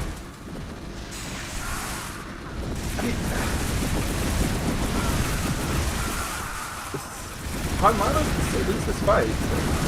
He could, but I don't think Sziky's really all together here. And there's still 2 Shamans, so that feels like it's more than enough. Now, the backfill count is going to be responded to in kind. They're fully maxed on the speed. Sziky throws out the GG, and that is a wrap, ladies and gentlemen. HonMonO has taken another match versus the StarCraft 1 pros. Korea representing? StarCraft 2 superior to Brood War. I was going to mute because of a cop car in the background, but I have to unmute just to say no. Bad dog. Can't say that. Oh, what did dog say? No, you just said StarCraft 2 is superior. Unacceptable. Unbelievable. That's like saying Stormgate's a game. Look, the StarCraft 2 player is whooping butt now. Like that's it is true. It is true. We'll see what else Oyo wants to participate in here. Looking for revenge. I feel like Oyo is in a good spot to upset the apple cart, you know, like say, all right, HonMonO, you had your time in the sun. Now it's time. Let's see what you can do versus my full power now that I'm aware of your strategies. And Sziky will have to amass a different sort of style. I wonder if they kind of overlooked him at first, you know? They were just treating him like a warm-up for the real opponent, the other pro. And now he's out here with $30 to his name. Look, I want to see good games, and I'm hoping Oya can figure some stuff out here. But I can't say that I'm not pulling for HonMonO just to 9-0 the entire group. For reasons.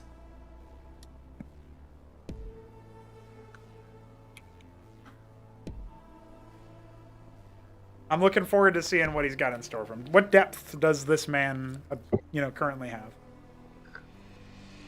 We need more Terrans winning everything, man.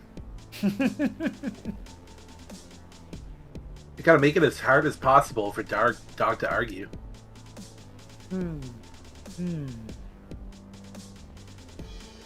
I do like that idea. There is something within me that says that's a good idea. Also, if Oya and Sziky keep losing, I can get my rank 2 back. It is true. This does have some ranking, ramifications, shall we say. All right. We're getting into our second match here. It is going to be near impact for our homies. Oh yeah, in the top left, the Cosmic Cobalt Protoss. HonMonO in the bottom right, the Tomato Terran. Tomato Terran. You know what, we can't really get it very often because it's too much of a color collision. Tomato versus Pumpkin. You know? Which one wins? pumpkin pie is far superior to almost anything tomato related. Pizza? Look, pizza is the toppings are what makes it for me. Yeah, tomato.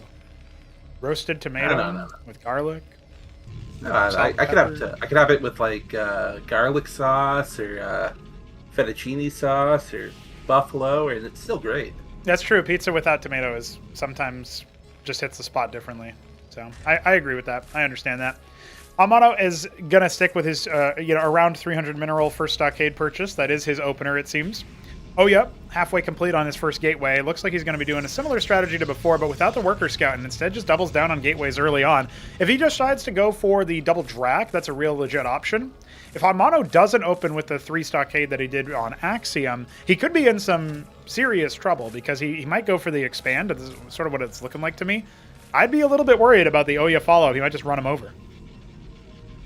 Like, just speaking on this, like, looking at the map as well, if HonMonO is going to try to attempt his previous style with, like, the Cyprian mass, this is not a very good map for it. It's way too open in the middle. Sure does feel like it. Dracodon first, exactly what I predicted. Oya is going to be giving it to him in that respect. Ministry will go down before the anchor. This is pretty normal timing for what HonMonO is doing. And a rogue gallery on one base this time. It's the EUD build, but it's actually the Oya build. The Oya build that EUD does, yeah. Waiting on that anchor timing here for our Terran. I think even if the anchor goes up, a Drax alone can just walk past it, but if the Kabbalist is here and they go into the main base and then the Drax walk in to, kill stuff at the front, it's going to be a deadly punch. It's going to be very difficult for HonMonO to hold this without taking a decent amount of damage. And, yeah, he really likes the Cyprians. He does. Also, my brother in the chat pointing out that ketchup gets far more use than anything pumpkin on a weekly basis. Tomato has the longevity over the pumpkin. I guess that's true. But I don't know, man. Maybe Head 'em Up eats pumpkin pie more than he eats something tomato-based. You don't know that. I'm just very anti-tomato, man. Like, okay. Fair enough. I like sun-dried tomatoes, and I like it in a sauce, but that's about it. You give me a raw tomato, and I'm going to throw up. I did eat a whole raw onion at work one day. That was pretty good. But not a raw tomato, admittedly. I haven't done that yet. Tried raw lemon. That was pretty good. Nice way to, digest stuff a little bit Why would you eat a raw onion? I wanted an onion. That is the weirdest thing I've ever heard in my life. Well, I am Italian. I eat raw garlic, too, sometimes. Pretty good. Crunch. It just sounds like somebody, mess with you, man. I go to work and bring some, crazy hot sauces to mess with people, but, that's way worse. Well, I did have to use the onion for, making something for a meal for some customer order, and then I was like, well, I still have a use for this munch. Here comes the Kabbalist. Here it comes. Oh, no. Well, HonMonO has units. Oya is still late on his own expand. Yeah, he's already on the way to defend. That's pretty good response timing from me, only losing one Mason. I'm not as convinced with Oya's immediate move, but I love the one Mason in the bottom left that HonMonO actually forgot about. But at the same time, there is a frontal attack being planned, and this feels like it's too much for HonMonO to deal with. The double cestus. Oh, no. Well, it's going to have that frontal armor at least, but yeah, down goes another worker. Oya microing like a beast. Anchor goes down as well. This is looking very dire. What can HonMonO do? He's going to be able to clear that Kabbalist with the one Cyprian he's got left over. At least potentially, but it actually micros away. Bops the Cestus in the natural, and now he's got to force the lift off. Nexus halfway complete for Oya. Worker lead. That's going to continue. By the way, the claw's still at large. Still getting damage done. That's absolutely absurd. If only his Hierophant stayed alive, he actually could have had the Ministry take a lot more damage. Probably wouldn't have killed it, but it's about sending a message. And the message right now is, change up your style, buddy, because I got your number. Maybe the message is just assess this first, man. The pause resume is probably a misclick, but HonMonO dropping the GG and getting out of dodge. He knows what he's been served up is not a winnable spot. And Oya on the board for the StarCraft 2 gang. That means that Sziky will challenge Oya and pick the next map. Already 3 games into our 11-game show match. Looking forward to seeing it progress. And I'm liking the adaptation so far. I'm liking the adaptation. We haven't gotten any absolutely wild games just yet, but I am looking forward to what comes next.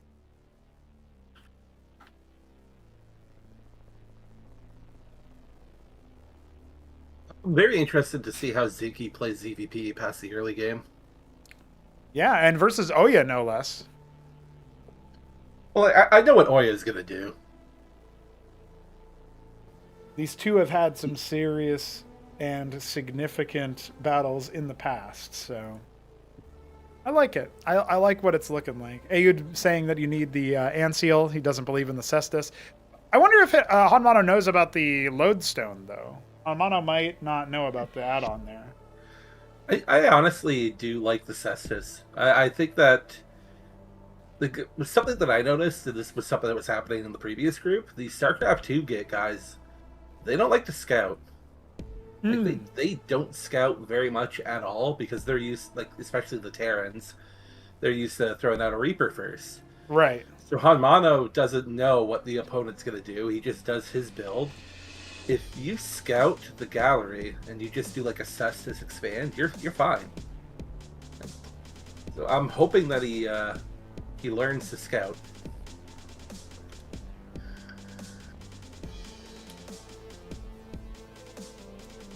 We'll have to see.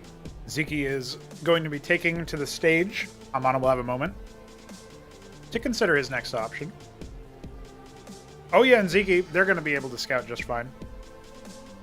I misread the Oya slot as open for a second. I was like, oh, damn, Oya left. But no, he's still there.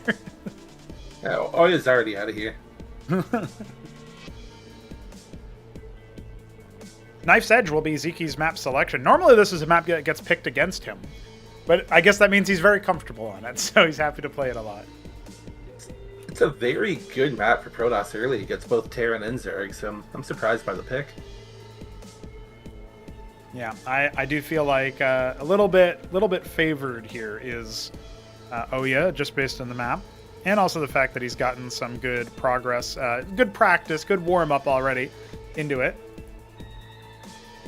Sziky GGGL, Oya GLGL. So they're both wishing each other luck as we get into our, what is it, our 4th map already? It is indeed. Oya, the dark green Protoss in the top left. Over here in the 3 o'clock, we've got Sziky, the Beaster Brown Zerg.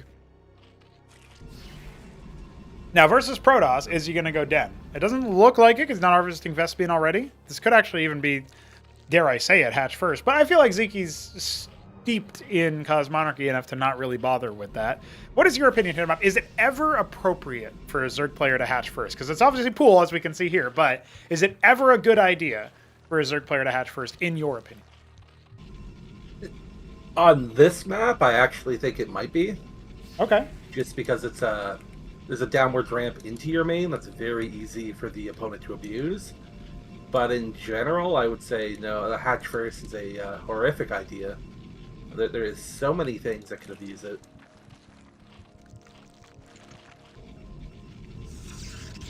Two gate for Oya. It will be a pool opening for Sziky. Larvosk should be coming. There Yep. you go. Now, people have been hemming and hawing. What do we do when we're up against Protoss? And Oya is going to be going Zealot Ecclesiast with his 3-gate open. Blind 3-gate into Zealot Ecclesiast has been his bread and butter open. And then he switches it up. Sometimes he goes Mind Tyrant. Sometimes he goes Frustration Pariah. Other times he might decide to go for, Positrons. That was his favorite unit marked on the little overlay there.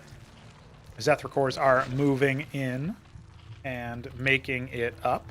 So I don't know. Obviously Sziky is just going to scout around here. He's made the 2 pairs, and he's going to send 1 pair to each base. Legionnaire, meanwhile, will be moving to the 3 o'clock. Touch back on what you said. Like the Zergs are having they're trying to figure out what to do against Protoss. And I think a big thing that happened was I believe you did a nerf to the Lakislus. Yeah, by 3 damage. Ago. Yeah. Yeah. So when you did that, almost all the Zergs started to like turn away from the Shroud, and I still believe that the Shroud would be the best opening tech against Protoss. I feel like it certainly could be. Sziky trying to get some worker kills here. He almost does manage to pop that one, but the Ecclesiast makes it a lot harder, restoring shields every time it attacks to anything around what it's attacking. So that would be the scribes that are victims of the Zeth in this case. And they do an okay amount of damage by themselves, but Sziky just keeping the runaround. You know, this is classic. You know, I got lings in your base. What are you going to do about it? But here comes the Legionnaire, right behind the production tab there. See you later. This is the upgraded pool coming in, so Yeah. I believe he's gonna do the cannoli build. Trying to flood out, you know, Vorvs versus Gateway spam is a really legit option that has been done in the past, but Sziky doesn't have a lot of production just yet. No expansion coming either. And his Zets are going to see that the army is moving out from Oya. Now, if the Zets keep this army busy, that's fine. You know, this threatening run into the main base, and there's no warden yet for Oya. He's going to put down an extra pylon to expand his build area, but other than that, nothing big. As Dog points out in the chat, V Noli, yes, pushing V, grabbing them Nathricors or Vorvricors. But I don't know, he's kind of gone back and forth now, and suddenly he's starting to make Naths again. What do you think about the Nathricor head?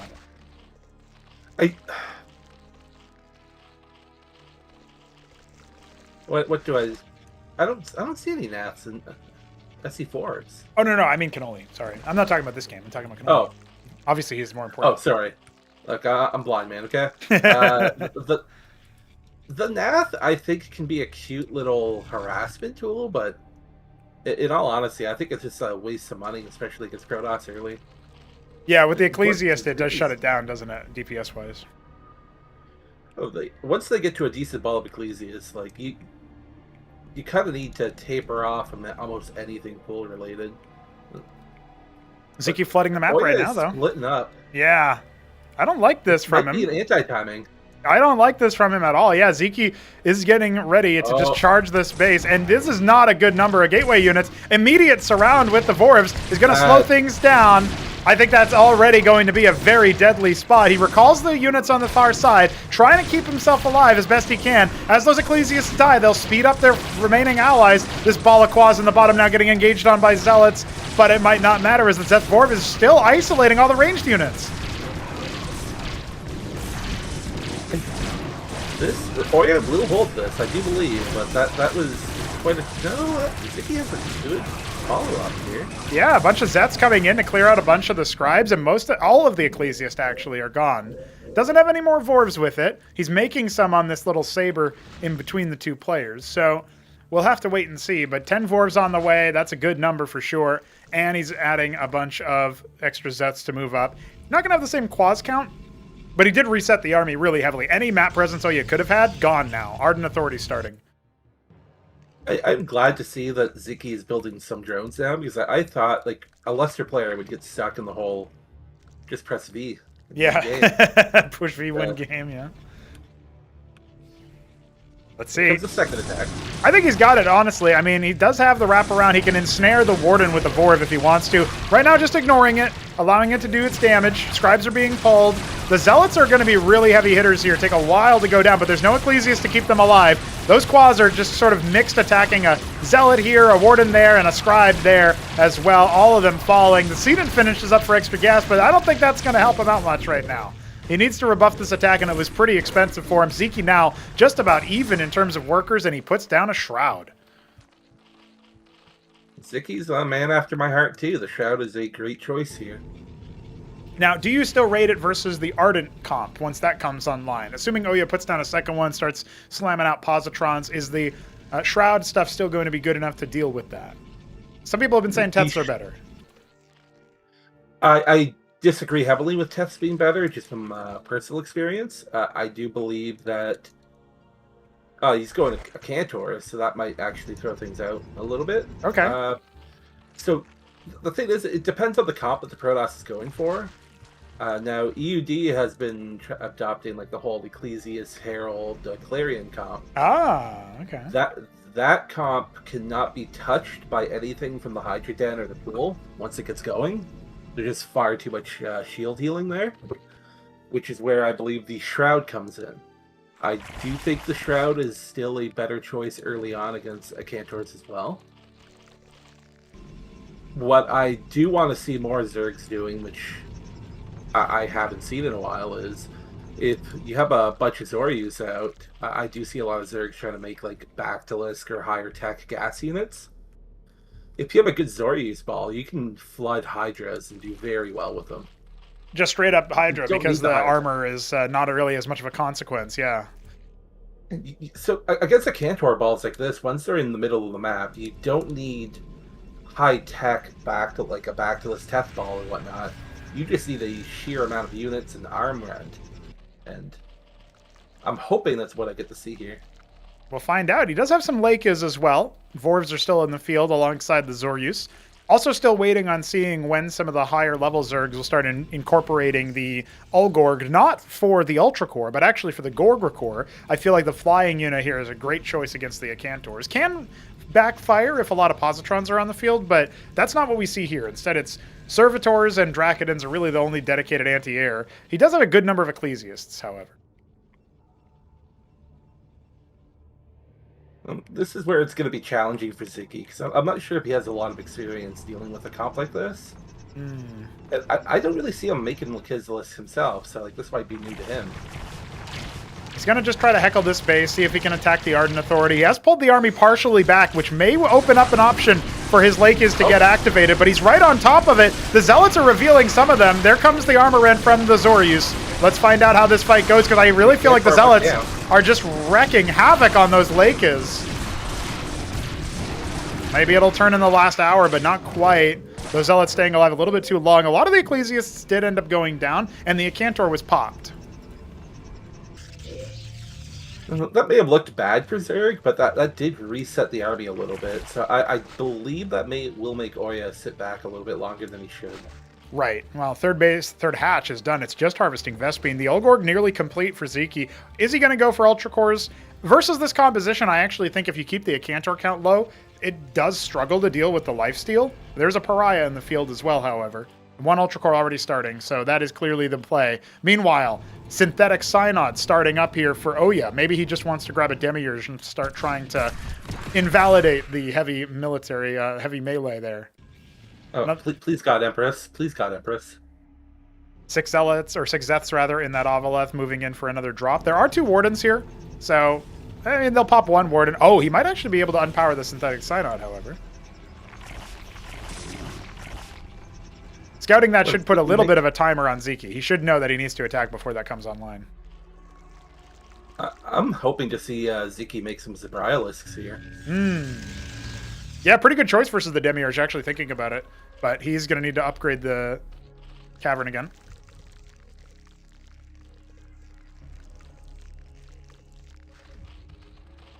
Witness coming in to scout, sees the Ultra Cores. I feel like Oya should feel somewhat confident in this position. I don't really think that the Ultra Cores pose a timer on the Protoss comp in the same way that the Synod provides a little bit of a timer for the Zerg. Like, they need to tech up or they need to attack sooner before it's really leveraged. Some response is demanded. Empress, you're right. Mind Tyrant and Empress. What a man. What a man. Dropping some Zeths here to scout out the 4th base on the way. All of them will end up escaping, but he gets a scout and he's forcing some of the army to move around. Now at this point, Oya's army is kind of isolated, and he misses the fact that Sziky's pushing forward despite having that witness coverage. Maybe minimap awareness, maybe just didn't care enough to move that army, figured it would be fine to slow him down. Now he's trying to ball up. He's got a couple of Dracs in the middle of the map that might cause a little bit of a heckling towards that 3rd base. I don't think there's any static defense really anywhere for Sziky. And the big army fight is what we're going to be looking at, but we'll keep an eye on that minimap as well. Watch the Pariahs. If they can actually get some corpse consumption, we will see that attack speed increase, and we don't have that many Zoryas to slow things back down afterwards. Those Lake is getting focused down, but the Ultra Cores are taking so long to die. In fact, they are not dying. They are running roughshod over the Protoss army, and the Pariahs are all on their lonesome. It turns out that the Ultra Core was a difference maker here, but most of the Lakers have gone down. So Oya's target selection is already resolved in that respect. I had no idea the Ultras could beat this well. Well, this fight feels a little bit worse. We do have an Empress and an Acantor here. The Acantor is a Malefactor to try to steal away some of these units.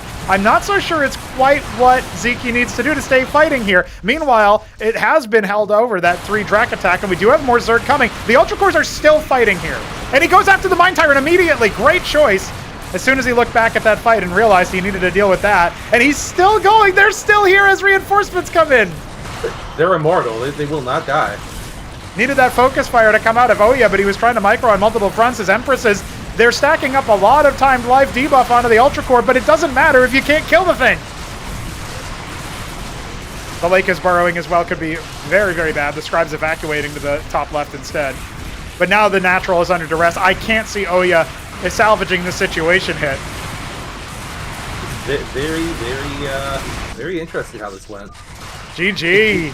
That's a wrap. Sziky will take the game. 13 minutes of glory on none other than Knife's Edge, Port of Dominator. And I am very, very happy to see some Z wins. HonMonO will pick a map to challenge, but that was not exactly how I expected that to go. I will be real with you guys. I'm just gonna say it. Like before that last engagement happened at the third, I honestly looked at the armies. I'm like, oh, Oya has this. And then the Ultras didn't die. They just laughed at everything. Indeed, they have nightmares now. Scarring hit him up as well as Oya there. Protoss players everywhere. And Alexander, I'm sure, is very pleased with the fact that the first Zerg dub of the day is Sziky over Protoss. Yeah, I'm just surprised by, like, I like the Empress. I love the unit. I don't understand what the purpose was in that match. Like, was he trying to stunt on him? If he was, I like that.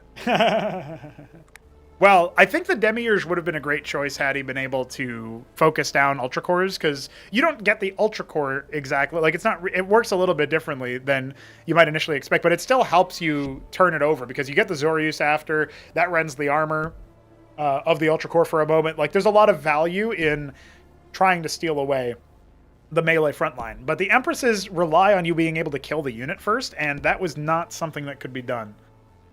So it will be a map on Tsunami, the lovely, lovely StarCraft 2 map port that HonMonO has elected to select against Sziky. Very cool.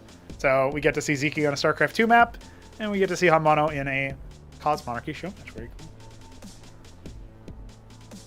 Yes, Cranky Dad points out, and I suppose Dog as well. If you don't right-click the Ultra Cores, no Hierophants or Epigraphs or anything like that to slow things down either. Also contributes. Well, if Sziky is saying 2 minutes, I'm just gonna run to my fridge real quick. I do need a beverage. There you go. Grab it up, hamster style. Beverage them up. You know what I'm saying? Make sure our overlays are up to date. In the meanwhile, we do have HonMonO with 2 wins so far and 1 loss to Oya, with 2 losses for Sziky. 2 losses for Oya. 1-1 is Sziky. Of course, 1 win on Oya's side as well. You guys can see the scoreboard on your screen is exactly what we are looking for. And we will...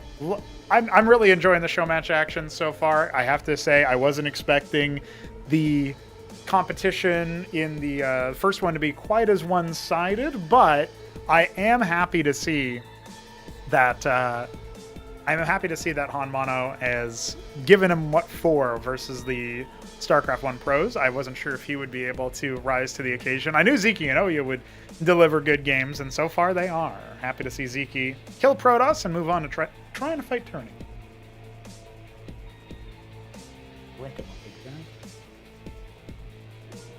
It's just Diet Coke. That's what they call beer in my town, too. No. Did you ever play against Hamster when he was doing that stuff that I was talking about in the last show match, where he would say, looking for games, and then at the end of it, he would say, GG's, I'm out of beer? No, but I did have a teammate in StarCraft 1 in the Ash clan. His name's Hedgick.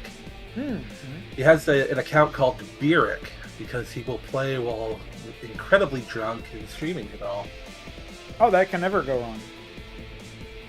I mean, he would hold A rank still drunk. It was great. It was very well. Very watchable, I'm sure. Very, very fun. The Polish are crazy, man. I was talking with Hedgek at one point about playing in Cosmo. We'll see, maybe he wants to try it, but I know he was busy at the time with the Polish LAN in 25, so... I'll send him a message. Yeah, he already knows about it. Sziky's back, now we gotta wait for Han ready. HonMonO is coming back in here, looking for revenge over Sziky. Well, actually, he wasn't even defeated by Sziky, but there was that one time on Weekend Wage where he got annihilated by Sziky, so I'm still gonna call it revenge. GLHF, ladies and gentlemen, we go into map number 5. We go for 11 maps, so we're approaching that halfway point. And let's see it in action. We've got Sziky in the top left. He is our forest green Zerg. And in the bottom right, HonMonO is our electric blue Terran. I actually got the color guesses right on a map with a recolor. I am God. Color God. I was just picturing HonMonO like on his little 1 minute break there. Like gone to a blackboard, just doing a bunch of equations to figure out how to make Cyprians better.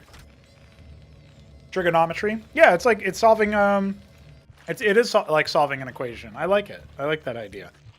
Sziky pull first this time though. Not bothering with the Hydrith. I'm not sure if I like the pool first. Well, what if it's another one of those, stockade, expand things where he doesn't have a lot of military early on? Do you think maybe the Zeth or Quaz can do something? If it was a regular player that makes Mavericks, like if it was Shambler, I do believe that could happen. I don't see HonMonO making a single Maverick here. I see him making a Cyprian and an Anchor. Cyprian and Anchor, okay. And do you reckon it'll be Sip, Expand, Anchor? Is that going to be early enough to defend him against, a bunch of Zeths or a bunch of Quaz? I guess we still don't know what Ziky's about to make, but it's coming. All right, 2 pairs of Zeths. 2 pairs of Zeths. If he gets a third one added, he's obviously going as Larvos here. Yep, 3 pairs of Zeths. I feel like this has some potential to move across the map. It has a lot. HonMonO needs to scout. He doesn't do that. Please. He's waiting for his Reaper. He'll scout with his Reaper. That'll come in 2029. It's Blood Summon. Maybe when we have more downtime, I'll quiz you a little bit about how you feel about the Escozi, because I actually think, not like as they themselves, just the fact that we have a 4th race is kind of A, surreal, B, it adds a lot of complexity to the game. A lot of people are going to be dealing with the fact that they got to know 4 races with 50 units instead of just 3. But Zets are going to come in. Here are the Zets. Let's see. They're going to slow down, obviously, this Ministry. Will they force a cancel? I mean, the Cyprian does not dare step outside. And as 2 more Zets arrive, yeah, that's going to be a cancel. So HonMonO can just add a lot of stockades and play this one base. Oh, no! He kind of decollided his 1 Cyprian. Oh, I like the little tactical unload there, though. He ends up picking... Well, he should have picked 2 Zets there. Now they're loose inside the mineral line. Is it still playable? He restarts the Ministry immediately, by the way. Oh, I think HonMonO's in a perfectly fine spot here. It's a little bit annoying, and it slowed his expansion a bit, but... Ooh. I'm just waiting on those 2 burrowed Zeths to pop up later and kill the entire mineral line. I think that's exactly what Sziky is planning on doing. He's still kind of scouting around. And if you guys don't know, you can stand on burrowed units in Cosmonarchy to reveal them, but you need to be pretty damn close. We actually saw that mechanic on Knife's Edge. Oya using his Zealots to stand on the initial Lakes that were made, the Lurker equivalent for Sziky. Does look like 1 Mason is getting heckled over here. Oh, he did find them. He did find those 2, but at the cost of a Mason, perhaps. Look, you're missing the most important part. What's that? Look at what HonMonO did. Yeah, of course he did. You slow my expansion, I expand faster. Faster, more intense. Macro Ministry, come on, please. Do you think it is? I think he's just going to go for a fast 3rd. But admittedly on this map, what kind of 3rd base would you take? So this map, just been playing it myself, like the 3rd is quite far away. Yeah, you don't want to take that But- low ground one, right? I mean, even if you do, it's still a pretty far away with distance by ground. I don't think Sziky's gonna expect this at all. If he does land it, that might be good, but we'll see. It looks like he's just rallying it for a worker rally. Going up to 5 stockade. Ministry completes. Yeah, is he just going to use it to... it's not HonMonO style to not lift it up and land it. So if he is adjusting it and making more Masons out of that Ministry, I'm really impressed. And we'll see what he wants to do. Avaleth is going to come in here. Macro. Or no, Zeths are going to come in here for now, but the Avaleth has 3 Iziricors in it. Covenant again. So Savants are coming. There we go, Macro Ministry. Let's go.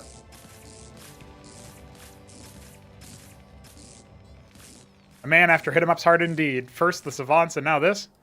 Now, this map has Monuments of Sin instead of Destructible Rocks because that's just cooler.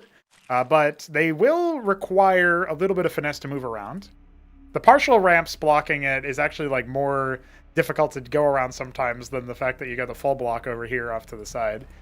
And Hacharosk on the way here for the third base of Sziky. Tethvith halfway complete. He definitely wants Teths again. But I feel like he's learned his lesson surely. He needs the Zoryus mixed in if the comp gets to the same level. Maybe he just wants to see if he can hit with a Hydrith-based comp, Backdils, Teths, before the Savants get out of hand. But even just like 5 is going to be a lot to deal with, I feel like. Here comes the drop that avoided all the turrets. Thread the needle. Mason's going to be sent back. Oh, Workers, no. oh dear. Yeah, he's going to scramble some units up there, but it's going to take a while for those units to kill that. So they'll just get two more of the Masons and start to fall back. I think Cyprians can definitely kill this Avaleth here. This is not like StarCraft 2. Despite being a StarCraft 2 map, this is not like StarCraft 2 where you can just hide in the corner. Come on, HonMonO. Yeah! Yeah! Show him! Show him! Devastated. But it was definitely worth it. It killed a lot of Masons, shut down some mining time. Just slowed down what HonMonO can do. Would have been nice to not lose it, of course, but I do love that he also thread the needle. Where did he go? I didn't even watch, but he must have gone underneath this watchdog to the south. He didn't even see the watchdogs. He just inherently knew. Yeah, he's just like, yeah, that's fine. HonMonO has a hard time with the putting down the static defense, and then sometimes the Avaleth walks over it as it's finishing. Sometimes the Avaleth flies over it, just past it and ignores it. That's also a possibility. Now, we do have base number 3 starting to develop here for the Zerg. And, you know, you can attack the eco all you want from the Terran side of things, but he's still going to have a strong enough army overall, I feel like. He's losing out on a lot of chaff. So that is one thing. There's no shaman here yet. There have been some serious concessions. So we'll have to see how that one goes out. Oh, no. It's fine. They always panic immediately, but it's usually obs. What did you get? I see Sziky. Me too. I'll ask Han what name he saw, if he saw one. He probably doesn't know to report that, though, so he's hit him up. I think Sziky is going to attack anyways. Let's see. Yeah, let's see. That's fine. Let's see what happens. I think he's just going to win anyway, so. Let's find out, though. The Savants were deployed already. Anchor has some units in it. The Mason's immediately getting pulled. It's actually good play from HonMonO. Looks like the game will actually go on as a result. Yeah, just not enough mid-range, you know? Excited.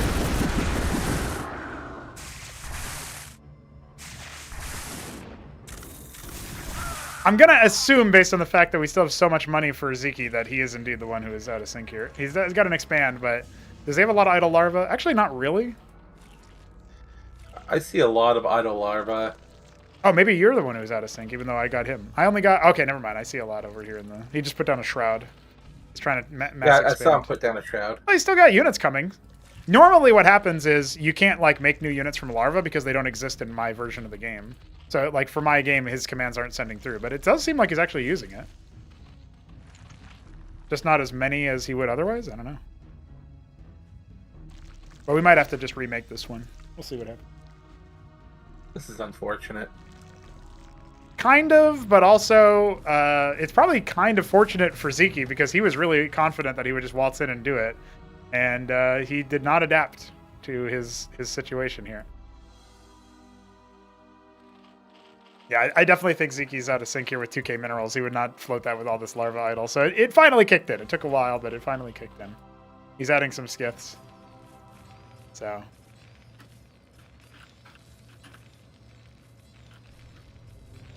I guess. Yeah, I'm pretty sure it's out of sync for HonMonO. I think HonMonO is in our reality. Is that what I'm seeing? That's what it looks like to me.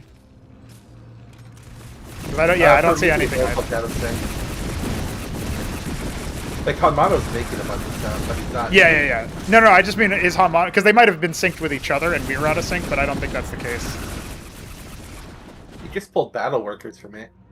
Yes, he did. He was really worried. Yeah, looks like we got a remake on that one. That's unfortunate, but we'll go into a holding pattern here for a moment while we get the lobby back up. Definitely something where the way that matchup went, I actually think it started to veer into Sziky favored territory for the early start and then fell flat with that first attack. But do you think he was still favored to win it after that? Because HonMonO looked like he was totally fine at that point. He had the macro ministry, remember, building workers the whole time? It's very difficult for me to say because it looked like a lesser repeat of what happened in their first game, where I thought Sziky was in like a decent spot and had a pretty good army, but the Savants just murdered him. Yes. And I thought we were going to have another repeat of that. Well, for sure. I think that's what would have happened had the game continued on. So in some ways, maybe Sziky has a chance to fight back. You know what I mean? Maybe he's got a chance to reset. It's kind of unfair advantage for him, actually. Because most people are going to be like, oh, he did so well in the early game. But I think that attack into the enemy Terran was ill-advised. I don't think he expected the third ministry, right? That was something you called out as I don't think that anyone would necessarily expect that. So.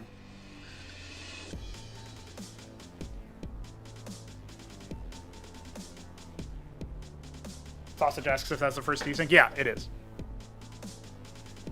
We had one that popped up in a previous match in the last group, but it didn't actually affect the match. It just concluded like normal. So, first one that involved the players actually having to remake.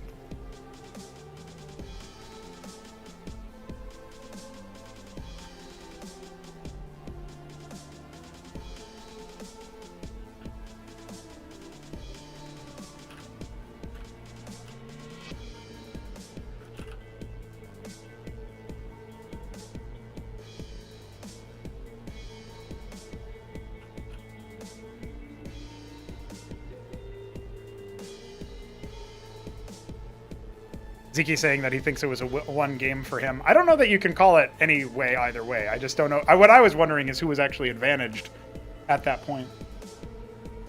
Well, whatever Sziky attacked in, whenever it was already desynced,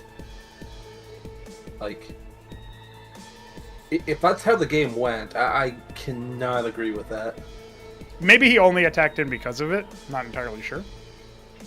But yeah, at the time that he attacked in, Sziky only had a 6-worker lead and didn't have he was still developing his 4th base. So I'm looking at that and thinking to myself, I don't know. Come on, Sziky, let's go again. Let's find out there if that's what he wants to do. I sent a screenshot of the game state anyway so that he could see it, but yeah, it was looking like an even game that had to play on anyway. So hopefully Ziky's not too tilted by it, because he might feel like he was robbed when to us it looked like it was pretty even at that point, which is obviously unfortunate. We have been improving the desyncs, but still working on the overarching plot of it all. And we do actually have the same spawn configuration, so we just run it back one more time. HonMonO is in the bottom right as the Palatinate Blue Terran, and Sziky is the Forest Green Zerg. So we will see top left, bottom right once again, and see if Sziky wants to just open up the same build.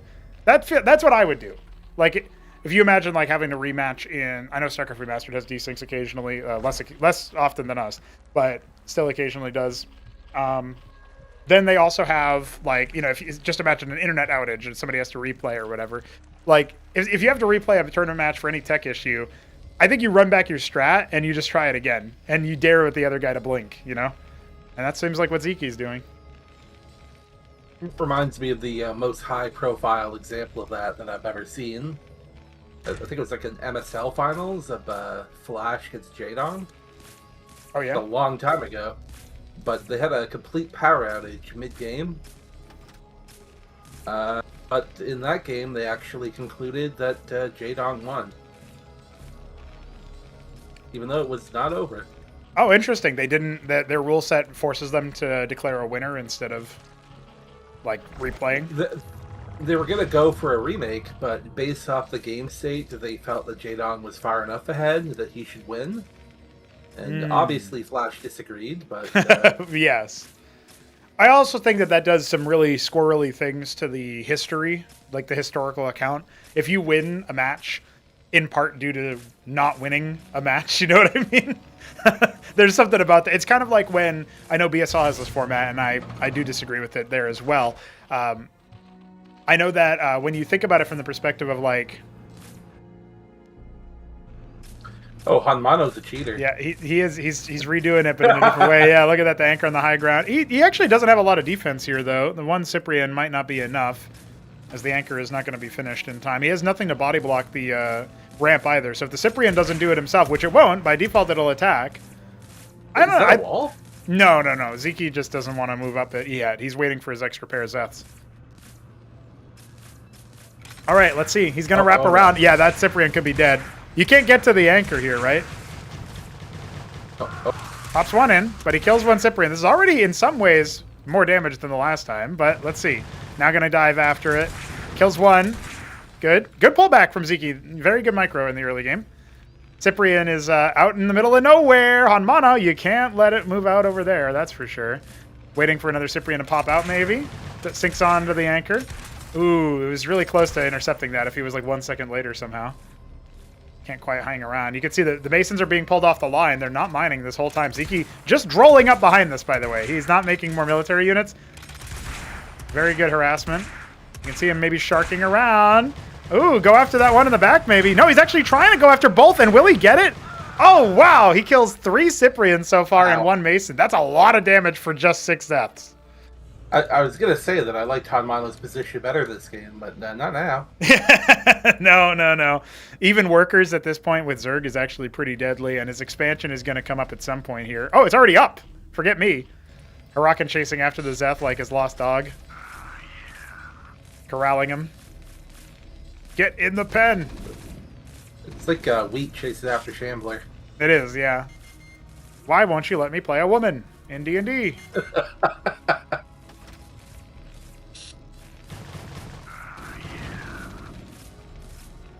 Well, it looks like HonMonO's changing up quite a bit this game. He's going for extra stockades, you know. He didn't have to cancel his ministry, so he doesn't feel like he has to rebuild them. A couple more pull units on the way out. I don't think they're going to get nearly as much done as those Zets did, but Sziky getting his den. His Ovaleth is complete. I'm assuming we're going to see some kind of drop. Maybe that's actually what he sent these pull units out for. Show some presence at the front, then drop in the sort of back door, and then, yeah, he's just going to 1-2 punch it, see if he can attack the natural here. Only 1 Cyprian in that anchor. There's a Maverick and a Hurakan taking up a Cyprian spot. Move your feet, lose your seat, apparently. And HonMonO will get ready to put down a Watchdog at the extremis of his base. So far, looking good for the Zerg, though. Worker lead already. Maybe he's gonna elevate into the base. That would be pretty sick. Yeah, that's the point. Because if you have all these pull units somehow transposed into the main base of HonMonO, that's going to be a lot harder to deal with. Yeah, looks like it. I mean, he's got 3 Zets, and he's just going to park them right here. Yeah, love it. Love it from Sziky.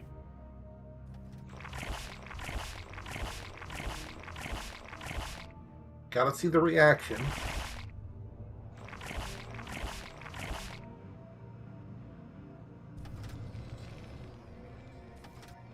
Oh.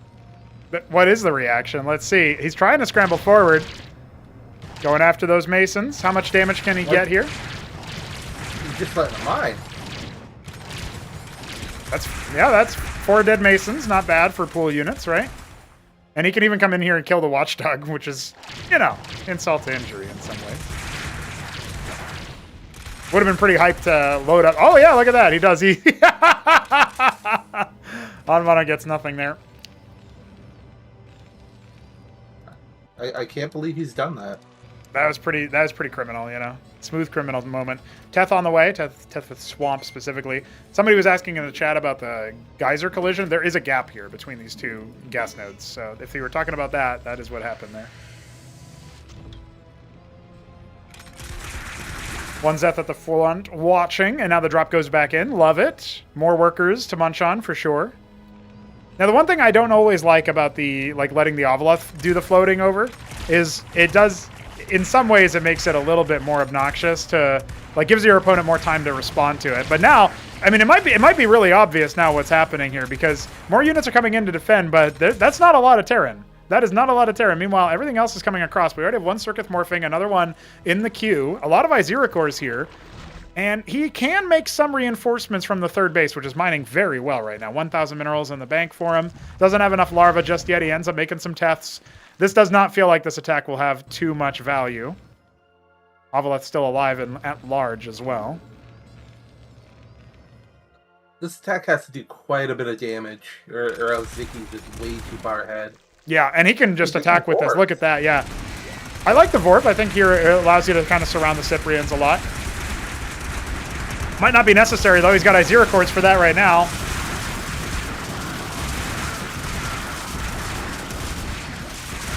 And here they go. The reinforcements come in, and that should be a wrap for all the Cyprians. HonMonO is going to be back against the wall. His other units are returning home, and he sees Zerg is still very much alive. No worker losses during that fight that I can see. Oh, no. Hit him up. Why are you doing it? It's not me. I'm saying that mostly, actually, because it's probably over here. Well, maybe we can see some kind of reaction here. I got Sziky on the name. What did you get? Same. Okay. This is unfortunate. It is unfortunate, but the Tetzoricors are more fortunate, so it's fine. Look, he's got Teths. What can you do against this? No Savants out this time, buddy. As he goes in for the move. Oh. Going after the fight. He needs to get after those Cyprians. They're trying to shoot every which way. It is not enough. The Iziracor is adding even more. And honestly, in this situation, it's better to not fight with the Masons because the Tetzoricors were killing them with the retaliation attack. GG. Oya will take on Sziky in a rematch.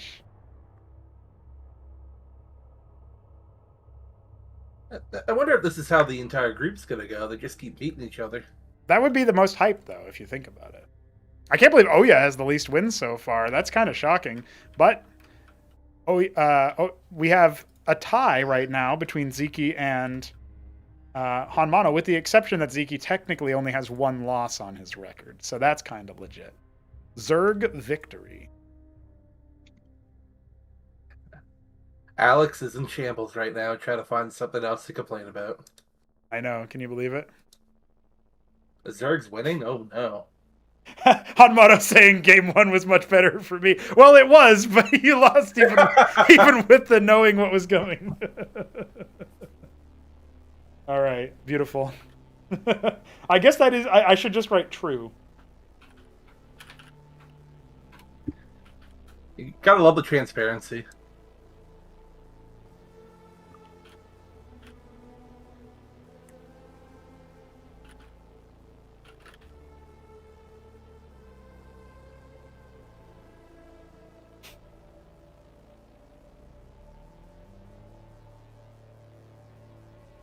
Oh yeah, just pick near impact, so I'm making him pick a different map. But that's okay. If somebody picks the same map that they already played, you have to force them to play on infinite velocity. I'm not that mean. I'm not that. I think the viewers would love to see that. All right, we go to Patadia for our next round. And that will be Oya's selection versus Zeker.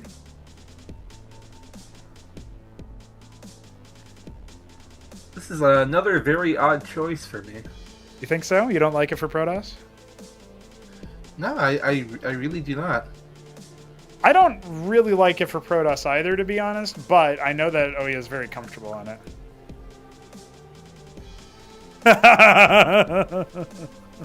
He didn't even make Unitary yet.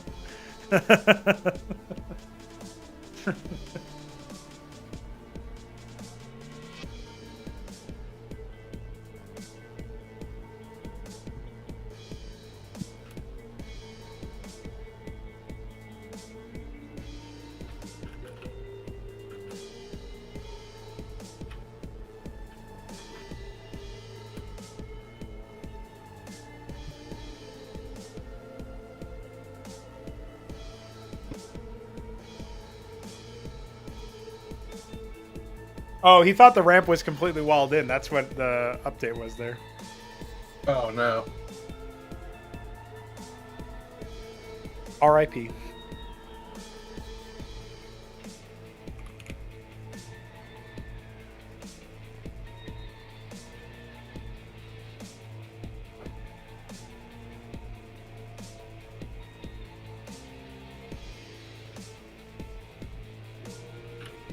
I bet Sziky was feeling some type of way about how these games went, and then he just watched Ouya talk about balance a lot, and he's like, well, wait, maybe I'm winning. We have the Tyrian purple Ouya in the top left of Patadia against the red Sziky of Zerg in the bottom right. I am looking forward to this matchup because it's on a classic Cosmonarchy map, and Sziky is going to be rocking and a rolling. A mapper war tournament, says Biddy B. Yeah, which mapper is best? I think the highest ranked mapper is technically Shambler. After that, it's Cannoli. And then I guess after that, it's probably like Biddy B and Jujik as a tie. Maybe Biddy B is above Jujik. I don't know. He didn't participate in the hit him up hash, so I don't know that. But I like the idea of putting our melee mappers in a all in one group or whatever, or double round robin, something like that. Oh, this is a very, very interesting opening from Sziky. Yeah?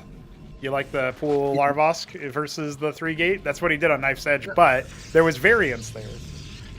It's the fact that he's mining with 4 drones on gas. He will be going hard into the Larvosk, I believe. Maybe, yeah. I mean, it's also, on this map, you do have that diagonal mining for the ridge, so you get a little bit less Vespene in that early stage of the game. Maybe he just wants a really fast Hydrith on one base or something. I'm not sure.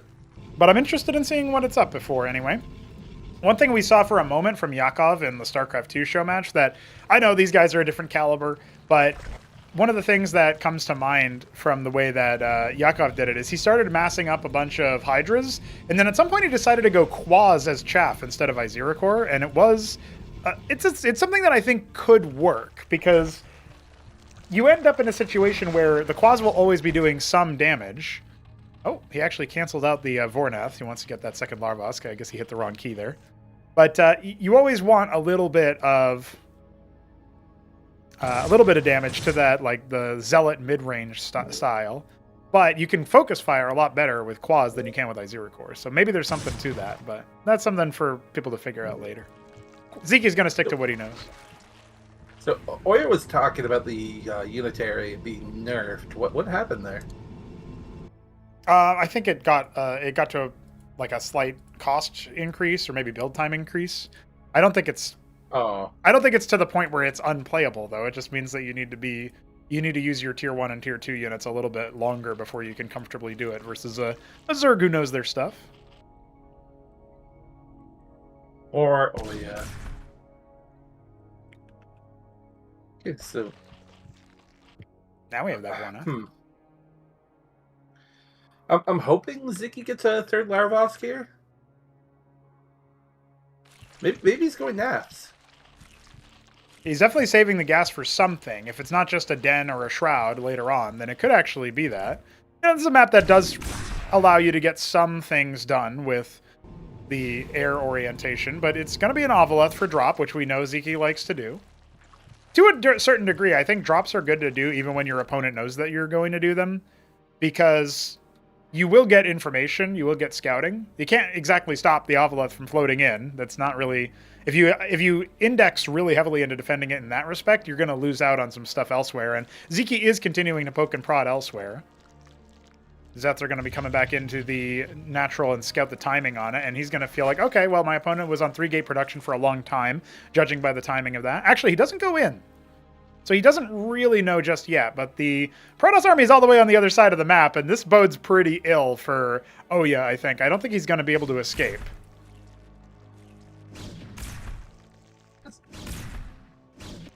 Oya's poking the bear right now, and I don't really like it.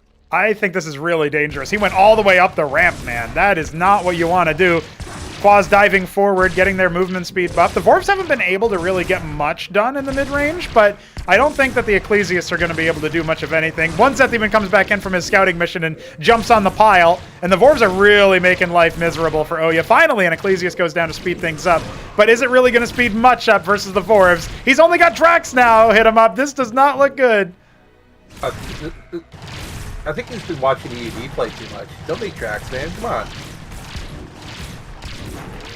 Sinks his teeth directly into those Ecclesiasts immediately. It will allow the Drax to speed up and get away. You can see him trying to micro still. I really don't think that's the right move here. Just right-click home. Yeah, Calcure Lake on the way. Okay, Sziky might want himself some Lyras. I think it's a good snowball option. If you already are winning with Pool, you can try to just win immediately with that. The Draken at staying 11, 14 HP, by the way. Oya was microing that very well, and he's not in a horrible position. Follow-up could be pretty deadly, though. I don't think he really has... I mean, the Ovolith is already here, so it's not even like he can use Kabbalist to pick the army or anything. Rogue Gallery is on the way, though. Is this just cannoli playing? Like... No, the APM's too high, dude. Come on.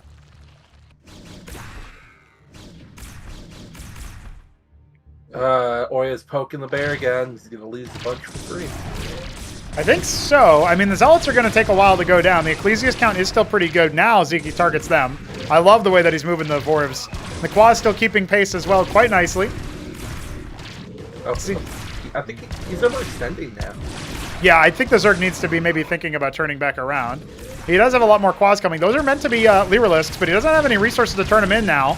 Ovolot's still kind of soaking up some damage. The Zealots are finally going down. Only one left. But I feel like by now, all of the damage dealers are basically taken care of. Sziky needs to reinvest into some more Zeths if he wants to keep this running. Hydrath Den instead, and his hatch is going to complete. Oh, he cancels it out. He canceled it. Shroud instead, maybe? Yeah, okay. I'm still waiting to see why he has the Calcure Lake. He used to like this timing where he would make one pair of Naths, make 2 Calcs out of it, and then attack, but it seems like he's either decided to forget about that for now, or just, you know, like he's deliberately omitted it, or he has actually just kind of forgotten. And when you don't do that many times, the Protoss starts cutting corners in their defense. Calculus could be great at harassing the main base right now. Prostration, right underneath the nose of the Ovolith. That's kind of dangerous. Yeah, you might need to do something about this situation here. The Ecclesiast is here. It doesn't really do anything versus the Prostration itself, but has a lot of armor. There was no Vorv with the army, so... 1 Lyralisk, 2 Lyralisk. That's how many I spot. 3 pairs of Nats on the way. Maybe we will see the Calcs after all. I think when you scout out that much and you realize, okay, my opponent doesn't really have that much defense, that probably means I can go ahead and tackle the natural or something. Bulwark at the front gate. I like it. 2 Wardens in a weird spot. Yes, trying to defend versus the drops. Kabbalist is in the main base, but... Oh, the Nats are here to try to stop that, and an Ovolith just hatched as well. Not going to be able to get away, my friend. Down you go. Now, meanwhile, Lyralisks have to be canceled on the front lines. Good move out from Oya to try to see what he can find. Ends up canceling that attack. Quaz are going to come back in, maybe heckle the drop coming back into the main base. I don't think they're going to find much. Maybe they can depower the Prostration, though. This is a very good timing for Oya. Sziky is just floating so much money. Making some Lake is, adding more Vorvs to the picture. His Nathacores are going to swing in, but they're not turning into anything yet. And he doesn't have the gas to make them into Calcs either. You can see him canvassing around. He finds the third base being made, off-center no less, but will be canceled. Saves Sziky from making that mistake. Yeah, he helped him out. Yeah. What a good dude. Nice guy. So the Nats are going to turn into calcs. He just doesn't have the resources for it right now, but he will be doing that. I don't see any ridge caps from either player. Oh, no, tell a lie. Seedent for Oya on both bases, actually. So Sziky just lacking that right now. I love his static defense setup here. Dwarves are only halfway complete, though. Army going to get a lot stronger when those finish up. The Witness here to reveal what they're making. Oh, man, the Dwarves kind of could end up surrounding this whole army. The Lakers need to move forward. This is going to go horrifically for you. Yeah, I don't see him being able to make it through here. 4 Calculusks morphing at 12 o'clock as well. It looks like he might be able to break through some of these Dwarves, but the next round is definitely going to cause some problems. And look at this, the drop just being annoying. Oh, you're going to have to realize what's happening there. He pulls back. Sziky does end up hemorrhaging a lot of Zets and Dwarves, but look at the Calcs. They're still massing up, and there is no third base just yet for our Protoss player. Nothing on the way either. No, he just puts one down over at 1 o'clock. Sziky trying to get his own third. Pariah's out, though. And that does a lot for Oya's army. It does on the front.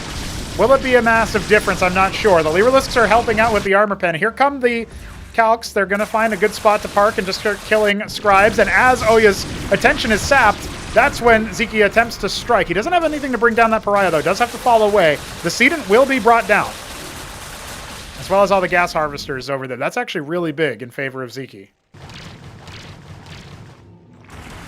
Still just being a nuisance over there with that drop as well. It's not so much that it does any damage, it's just psychic damage. Oya has to listen to the under attack notification.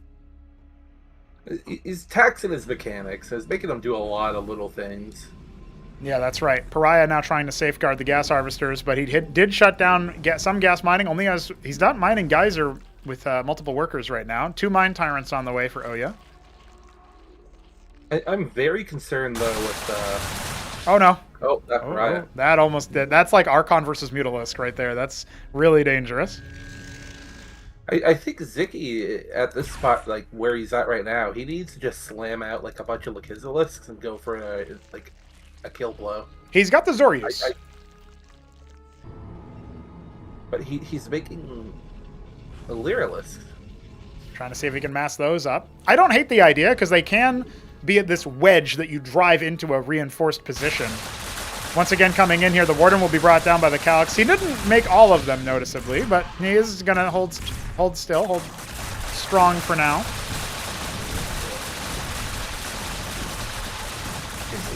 He's finally going to take his third, but I think I do really believe that he's stuck in a position where he does have to make something happen. Yeah, the timer's on him, right? I mean, he's got the lower eco, and he's got the worst tech.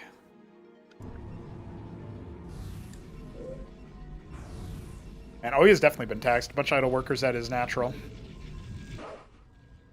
That's a large-looking army, but I don't know how efficient it will be. If the Zorius can support for the Lyrilisks, they will actually chew through Pariahs at a surprising amount. Just keep in mind, though, that the Mine Tyrants are going to be involving themselves. Now, this is additional calculus pressure that is so difficult for Oya to deal with. He's going to move his entire army out of position just in the right time for Sziky to take the push. And the Mine Tyrants are not with them. They are not empowering the Pariahs, and they are all by their lonesome vulnerable to the counterattack.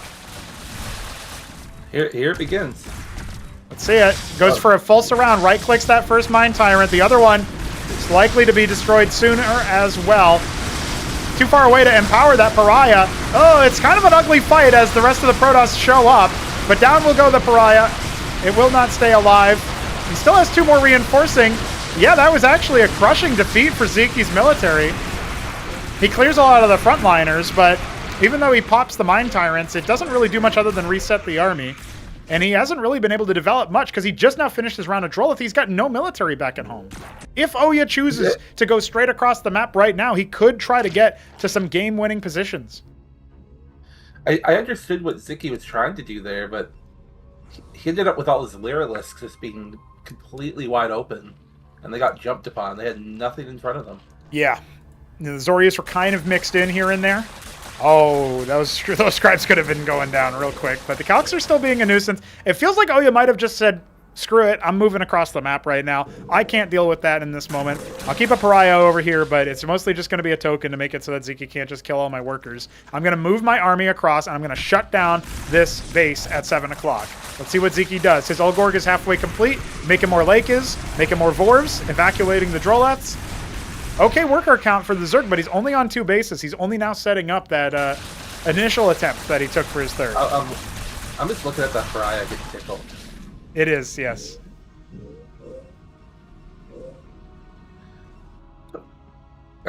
This position, like, I don't actually know how expensive the ultras are, but there's still a chance with those. They are pretty pricey, to be fair. They are a little bit on the expensive side. Calculusks are still also being reinvested in here and there, and they are also a bit of a pricey point. 5 ultras on the way. 300 minerals, 150 gas apiece. Down will go the last calc. I like the idea. Man, those 2 Mind Tyrants getting killed immediately do have reverberations across the rest of this game, because only now do we have them being reinvested in, and it's only one of them coming. If the Ultras hit early enough with the rest of the Protoss army kind of split on 2 different fronts, there are no witnesses. Well, there is actually a witness, but it's still behind the army, not providing any advance warning as to what's to come. Avaleth scouts out some military presence off to the side, and Oya is going to reconsolidate now. Oya just threw down his ancestral. So now Sziky is on a timer. Indeed. If he wasn't before, he sure is now. Maybe choosing Optecton here. Maybe choosing Patriarch. But either way, it's going to be pretty damning. I still feel like a Cantors would be a good move, and I know you said that in the lobby to him. He decided not to bother this time. Look, Protoss players were all very stubborn. I feel like all players have a little stubbornness to them. Uh-oh. He's hemming and hawing. He doesn't know which angle to attack. If he attacks the 3rd base, that's one thing. Sziky, though, has his Ultra Cores out. It's going to be a little bit scary looking for the Protoss player. He knows what happened to him last time. He just did not focus on them. I think he can do better now. He's got a lot of Drax for right-clicking. Let's see how he does. We'll keep those Ultra Cores selected. Watch those pariahs, though. One of them's already gone down, and now the Vorvs are here to slow him down even further. Lakers need to keep moving with the army. If they end up out of sync with the rest of it... Oh, look at that focus fire. The Draconins are absolutely pummeling the Ultra Cores this time around, but he is still falling away, worried about the way that those splash damage attacks from the Lakers can still find value. Look at that. His witness isn't with the army here. His witness is not with the army, and the Ultra Cores are starting to sustain. The Ultra Cores are finally being focused down again by Oya, but now the Lakers... It's the inverse of what happened last time. The Lakers are running over him. Now he tries to stand on top, seeing if he can stand tall. The Ultra Cores are less of a problem now, but all those Draconins are starting to pop. That was definitely what Sziky needed to stay in this game. Yeah, behind an eco, certainly. Needs some kind of miracle here. Sycophant's providing a little bit of shielding. Mind Tyrant does not have a Malefactor chosen. Not really a good target here. All the pariahs went down. Aww. What'd you get? I got Sziky. Oh, okay. It's us. Because I got Oya, so we got different people.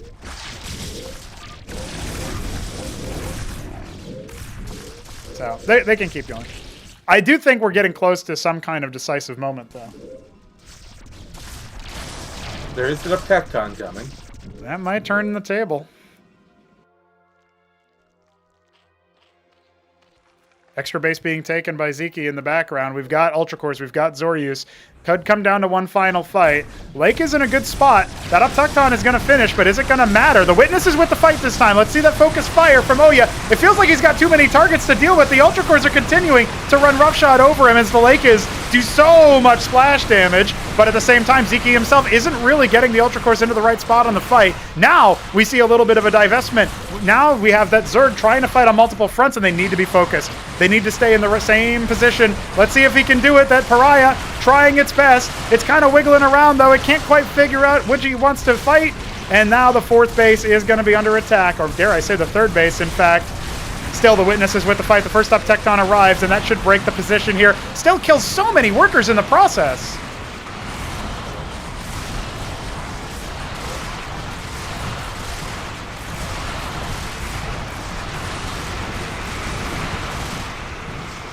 Feels like this swings it decidedly in Sziky's favor.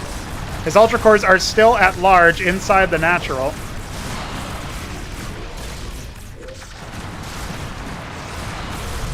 Or inside the third base, I should say. Yeah, they're still taking so long to go to... Oh my god, dude. Even with the Optecton, it just doesn't do very well versus the armor. Reinforcements coming in the form of Lakers. You're seeing a different reality than I am, so I might need your POV here in a moment. I think we're seeing the same field. No, ours is slightly different. Yours looks better.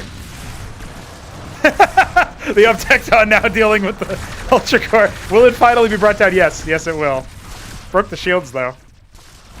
See, in mine, Sziky is floating 3K. Okay, 4K. yeah, so I guess I'm still synced with him and he's still synced. Oh, he's still synced with you, but that's going to be the Optecton going down with the Remax, and I think that puts it into Sziky's victory, regardless of how the game actually resolves.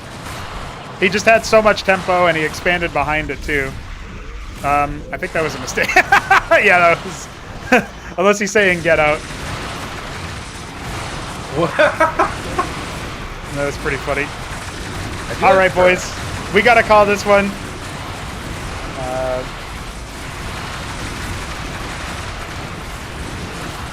Because he's winning in his reality, but it goes a step further. He just has so much more production. I mean, shouldn't we ask them for No, because I'm seeing it from your angle too. Like you described it earlier. That has to be game right there, and the Protoss was not able to really do much of anything in that position.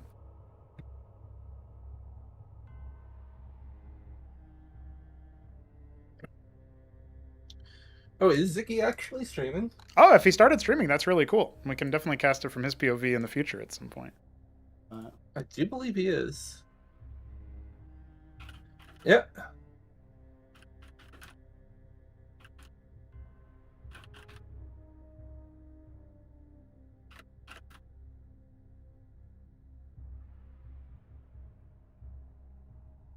Actually, Sausage, that's not true. There was oh, never mind. Yeah, it is true. I don't like saying Sausage is right. That's mostly my thing. He's always wrong. He's wrong even when he's right, you know what I mean?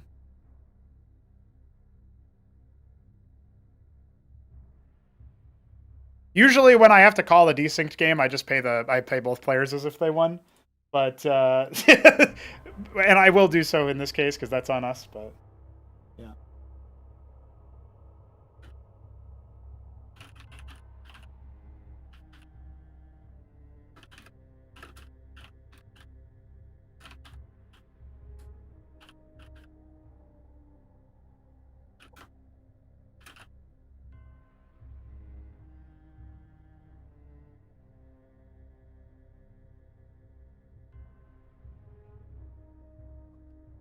Sausage is my favorite Protoss, says Alexander. I don't know why, but that really got to me. Well, Sziky takes the lead in the group. That's pretty legit. And that means that we have him up to $40 dues.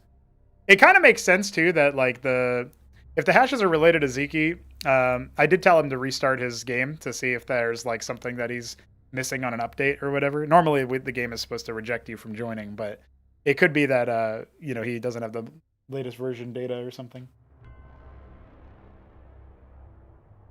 Anyway, we are getting into our what was that? That was game 5, I believe. No, that was game 6 right there. That was a third win for Sziky, taking the lead in the group. We will be moving on to Sziky versus HonMonO, a little bit of a rematch of that Tsunami game. And Crisis Vector is selected. This is a comfortable map for all players, it would seem. Sziky versus HonMonO coming to you guys very soon on, again, the Dust 2 of Cosmonarchy. Boo.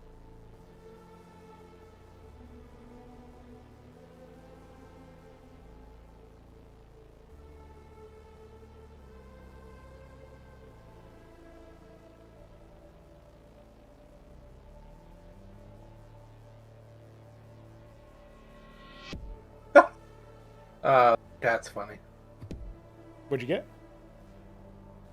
No, look at your Twitch chat there.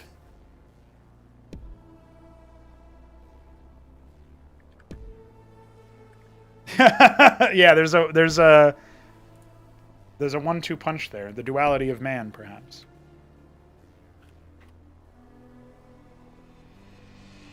Ladies and gentlemen, moving directly into the next match here, we are going to be seeing HonMonO return to the face of the game. He is our green Terran in the top left of Crisis Vector, and Sziky in the bottom right is our Pumpkin Zerg. Still not getting that tomato pumpkin. What'd you say? Is HonMonO going to do the same thing that he's done every He game? hasn't. Yeah, he's only had 2 game plans, right? The hidden Stockade that gave him the win versus Oya, and then Stockade Ministry with the Cyprian Expand. That's it. That's all he's got. I mean, I really want to ask him why he built his Stockade so late. It is a question, isn't it? I'm just looking at this like, come on. Just do the thing. I am a hero! Something different from Sziky. He's going to go Larvosk first, expecting a lack of pressure versus the Terran. And I suppose he's probably not wrong. Oh, he is wrong! Double Stockade. Double Stockade with gas. Yeah, Cyprians for sure. HonMonO doesn't really believe that other basic bio units exist unless he's being rushed. Then he'll batten down the hatches, take his blinders off, and make units other than the Cyprian. It reminds me of like the one game I played against him back in the day. There's a PvT, and he only made magicals. Did it work? Like no other unit existed.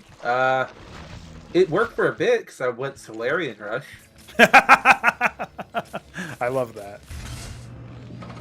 Well, in his game 5 of being reverse swept by Cannoli, HonMonO went Ministry first on Punch Drunk, and Cannoli cross-spawn 6-pooled, so it was pretty good. Of course, Cannoli would do that. Absolutely. Hydra, double Larvosk.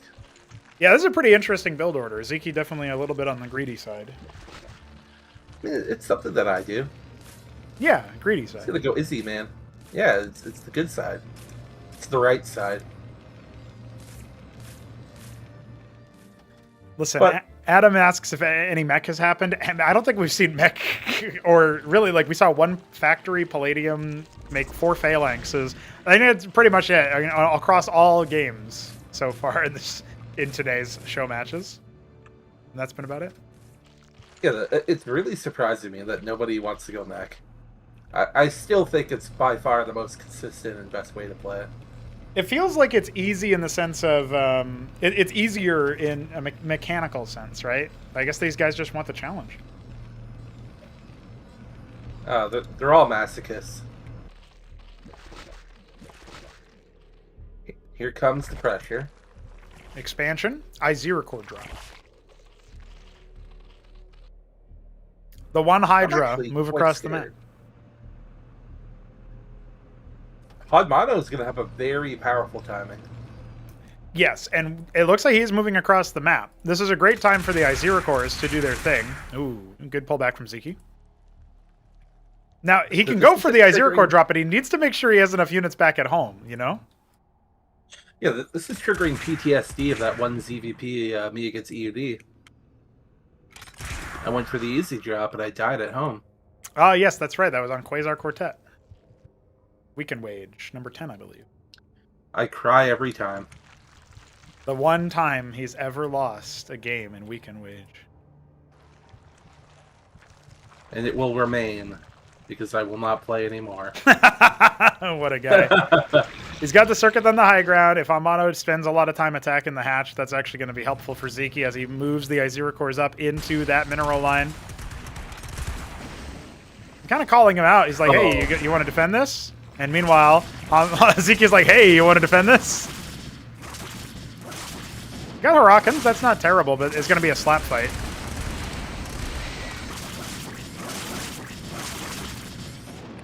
Now he's going to come up. HonMonO needs to pull the trigger.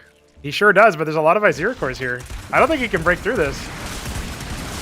Let's find out if I'm right. Come on, Stipman. You got this, I believe. Sziky's being a little bit lackadaisical with his micro. He's kind of trying to dance around the presence of the Hurricanes and the fire that's within. Looks like the Izira core drop did get away with all 3 Izira cores. Oh, this is where I think HonMonO is overstepped, though. Now he's trying to cycle back, see if he can undo his mistake. Oh. Look at all those bounces. Look at all them juicy, juicy bounces. Got more Izira cores where that came from, and that Huracan is very, very low indeed. Blocking the expansion attempt from HonMonO. Sziky still at large, and now he's going right on top of him, baby. Cleans up everything but one Cyprian so far.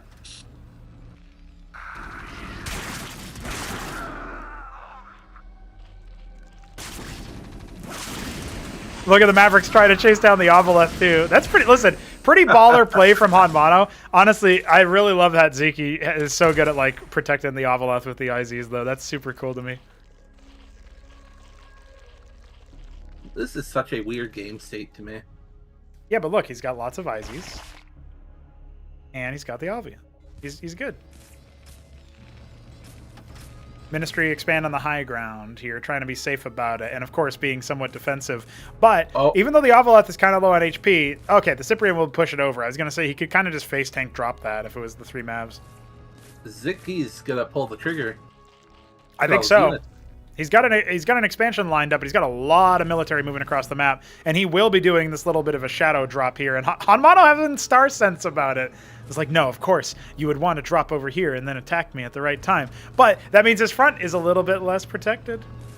He's got a lot of Huracans to his credit, but I feel like those are going to go down to this number of Izira cores. I think this might be a meat grinder.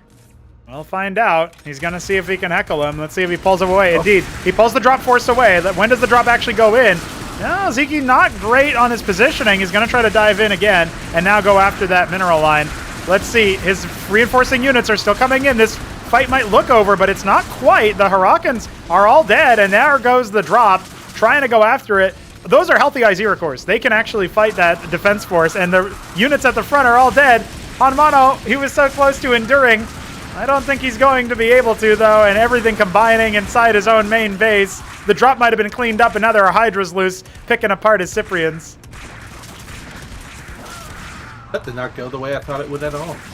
A Cyprian even loose, attacking the Ovoleth in the corner instead of helping out with the rest of the army. And kiting Masons with Hydras. I mean, that's just brutal. Now, listen, the game is not actually over just yet.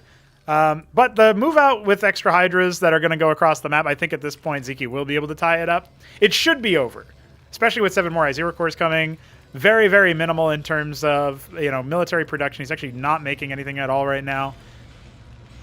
But technically, HonMonO is still in the game. Yeah, there's a bunch of busies coming. He has 7 more being made. What? Just make Izzy, man, I guess. That's a thing now. Just going to dive right in. Clearing off individual targets. The Masons are not going to be able to body block for now. Hydra versus Terran. It's legit. And that's a wrap, ladies and gentlemen. Sziky will claim a 4th victory.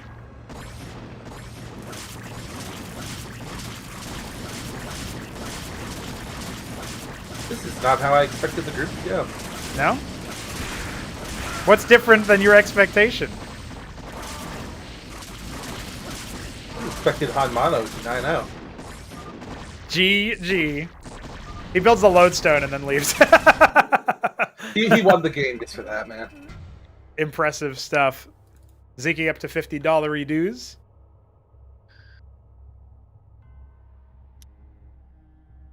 And that means that we get Oya facing his Zerg nemesis once again.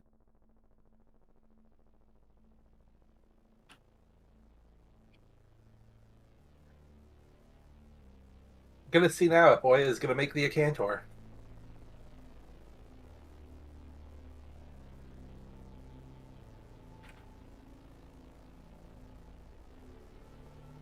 You know what's really cool about the name Sziky, and I've said this before, but with the way that I'm naming Zerg units,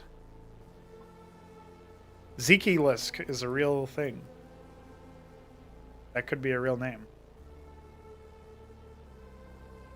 If Oya beats Sziky, and then Oya will beat Han. Okay, alright. I think Oya will have a good comeback here. He was struggling in that last game. Definitely a really cool back and forth. Unfortunately, did have a desync, but called it in favor of Sziky that one time. It was a little bit too much of a dominant showing when the militaries did start to duke it out. So, just it is what it is. But, as mentioned, both players are going to be compensated because it's a tech issue on the game's part that we are actively resolving. Sziky record. A crop champ gets to design a unit named after himself. Well, Hit 'em Up kind of had that at Tyrant's Tail because I made the factional Cyclops that does splash damage, or friendly splash. All right, players are ready to go. Well, I'm sure anybody playing Faction Wars didn't. Ladies, gentlemen, we are moving into our 7th matchup here in the show match. Day 1, match 2. And Sziky looking pretty imperious. He's up against Ouya one more time, and we are on near impact for this next round. So, it is my honor and privilege to introduce you to the Teal Protoss Ouya in the bottom right, and Sziky going for his pool in the top left. He is the Auburn Zerg. I'm surprised by the lack of lattice openings. You think that it's pretty good versus Zerg? I mean, I know you did it versus Sziky, but I don't know if Ouya was watching that. I think it's very good early on against Zerg. Having another build in your repertoire is never a bad thing. True. I think that's one of the reasons why players like you, Ayud, are a little bit on the spookier side for a lot of people to go up against, is they don't actually know what they're going to go and scout when they go fight you. Look, man, Indy is a very smart player, and he practices a lot of his builds. I don't know what I'm doing, so it's harder. You cannot be anti-stratted. It's not possible. Going for that Larvosk after the pool. We are going to see the Zethicors move across the map, just like they did on Tsunami versus HonMonO. What a legendary match that was.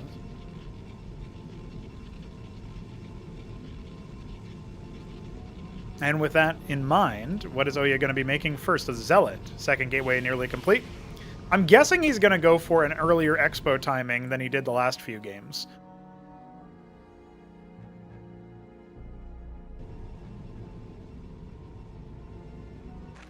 Second Larvosk on the way. Well, as soon as he gets the Vespene for it. Ooh, yeah, there's the early expo timing indeed, but Zealot is being pushed back, and I have a feeling that Scribe is not going to be able to get away with placing the Nexus. Nice juke. Good micro. Now he goes back around down the ramp. Yeah, make the Nexus. Some things are being loose here, you know. He's got that one Zealot that's not really doing much of anything right now. The Nexus does go down. A little bit of a delay from Sziky. That's really the only damage he found with these Zeths. Which, to be honest, I don't really know what kind of damage you're ever expecting to get with 4 Zeths. You know, he's being a nuisance. He's reducing HP on his Zealot here and there. He's maybe making it a little bit easier for his follow-up. And slowing down the Nexus is never a bad thing either. Vornath coming. He really is sticking to it, you know, the Zeth-Vorv Quaz comp. And now he's going to dive in to see if he can heckle the workers. He was actually expecting Ouya to micro a little bit faster there. And now he's going to go after that worker. He should be able to get 2 here. Indeed, he does. Not bad. And he keeps the Zeth for scouting as well. Sees the very fast, well, not very fast, but the fairly swift 3rd gate add-on. Now, will that be canceled in favor of a rogue gallery? Because Ouya was doing the 2-gate rogue, but he seems to have decided to abandon that. Maybe just never really found purchase versus Sziky, and he feels like he needs all the Zealot Ecclesiast he can muster in the early game to deal with the Vorvs. I would have liked it if, because Ouya knows what Sziky's going to do, really. That's what he's playing into. Why don't you use the gateway to wall up that choke right there? Yeah, by the Nat. The ultimate anti-cannoli strategy. I think I saw Dog do something like that with Matadors, and I think it was versus Jack as opposed to being versus Cannoli, but it was pretty cool to see him do like it was like a Matador Fulcrum Scrapyard wall on this bottom right spawn, and it was cool to see. You know, he's just absorbing all the pressure with anchors and stuff. So we got the Ardent coming. We do. And Ouya is preparing for the mid game. And Sziky is pressing the V button.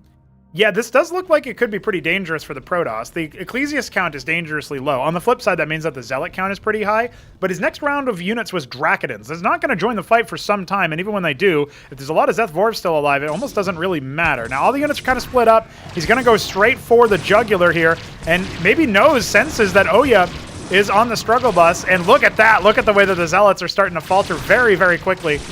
The Ecclesias had to spend a lot of time fending off their own attacks. And a drop at the same time. Oh, yeah. He's just been demolished. Sziky.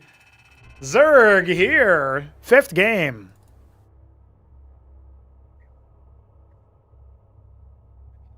Blink and you miss it. Hit him. I mean, just watching that, like, Oya should be aware that that seems to be Zyky's style now.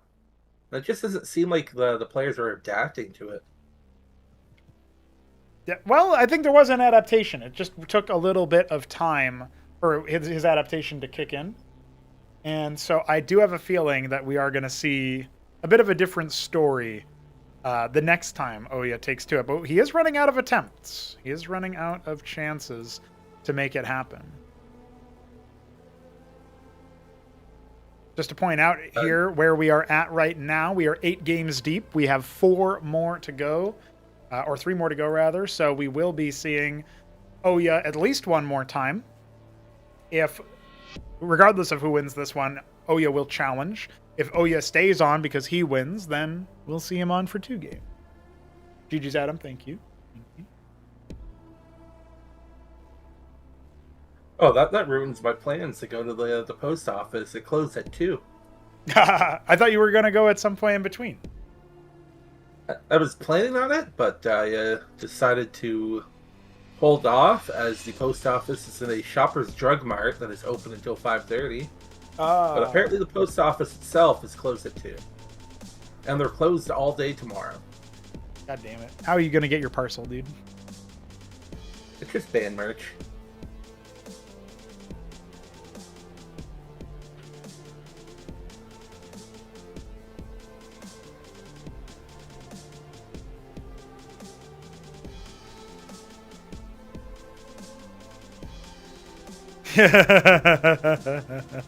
HonMonO just said please out of context. I don't know. Oh, okay. He wants to make a lot of money. Yeah. He said extend it to 99 instead of 3. All right, we're on Tsunami. Sziky, the red Zerg in the bottom right. HonMonO, the Ultramarine turret in the top left. Let's go, boys. Let's see what's coming up. Let's get our overlay updated, and let's tell you all about how epic Cosmonarchy truly is. I think this is the performance Sziky was hoping to show in some of his other matchups where he's just cleaning house, you know what I mean? Is HonMonO going back? He's getting gas early before his first acquisition, but it might still be a stockade early on. Pool coming for Sziky. Why even bother trying to fix what ain't broken, but it looks like HonMonO will be making a fulcrum. Wow. Just as Adam said he has to leave, he was the one talking about mech, and you know, HonMonO waited for him to leave and then decided to do it. The comeback begins now. Smarty DM'd him and told him that the Cyclops is good.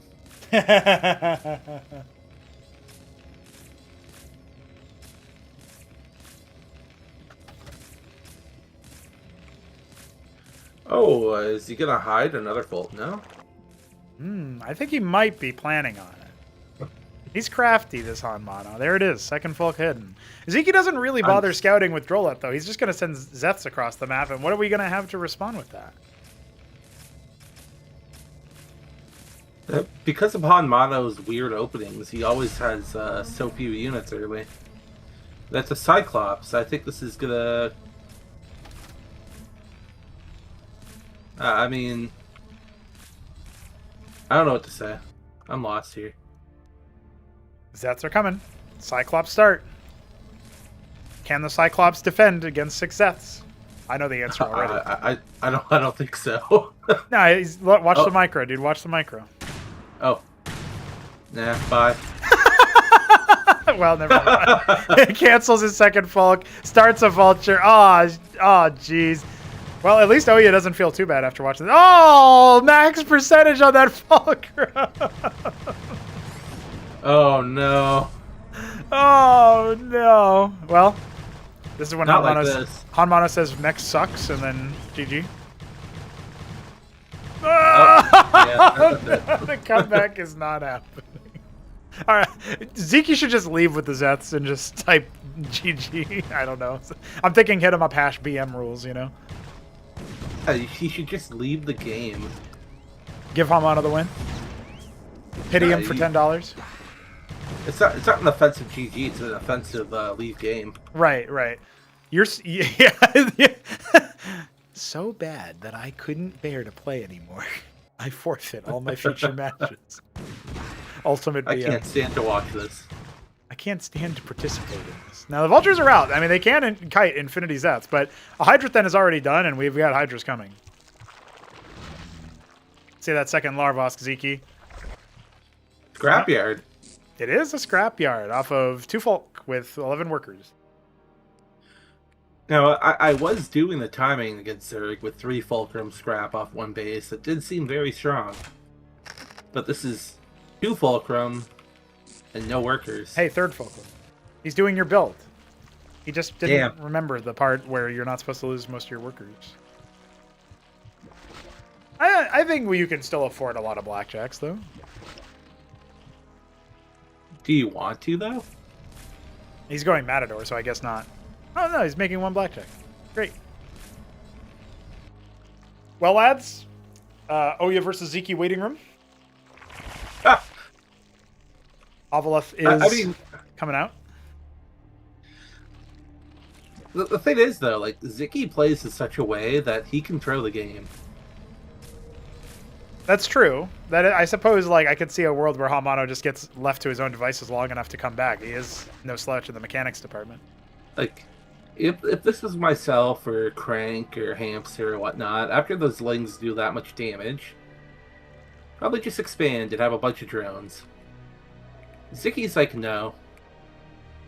Sziky will Drones can't fight. kill things. Yes, that's right. I must make as many Izzies as I can afford. I like it. He even short-circuited his expansion attempt by doing that, too. So you can tell he means it. Now, there are a lot of blackjacks, 2 Matadors, no more mines to lay on the front gates. Hydra sees no expansion and sees that blackjacks are here. This might not be a unit that Ziki's played against a lot, to be fair. This is not a common showcase in TVZ, I feel like. Still, Izira cores are pretty suited to deal with them, and there is the drop coming, so HonMonO's going to have to pick and choose what he decides to do. Oh no. Oh, he's going after it, but the front gate's under attack at the same time. HonMonO, my friend, what are you going to do about this? The drop never really got off. Instead, the Oveleth's kind of shown the door. Masons are being pulled, but that's fodder for the Izira core bounce. It's actually increasing the DPS on the rest of the army. Another Oveleth was arriving here, and now here comes the counter drop. But it does look like the army's been somewhat held. It's just also kind of been reset on the other side. Ends up unloading. He's got more blackjacks over here to defend. Yeah, HonMonO is actually still just fine.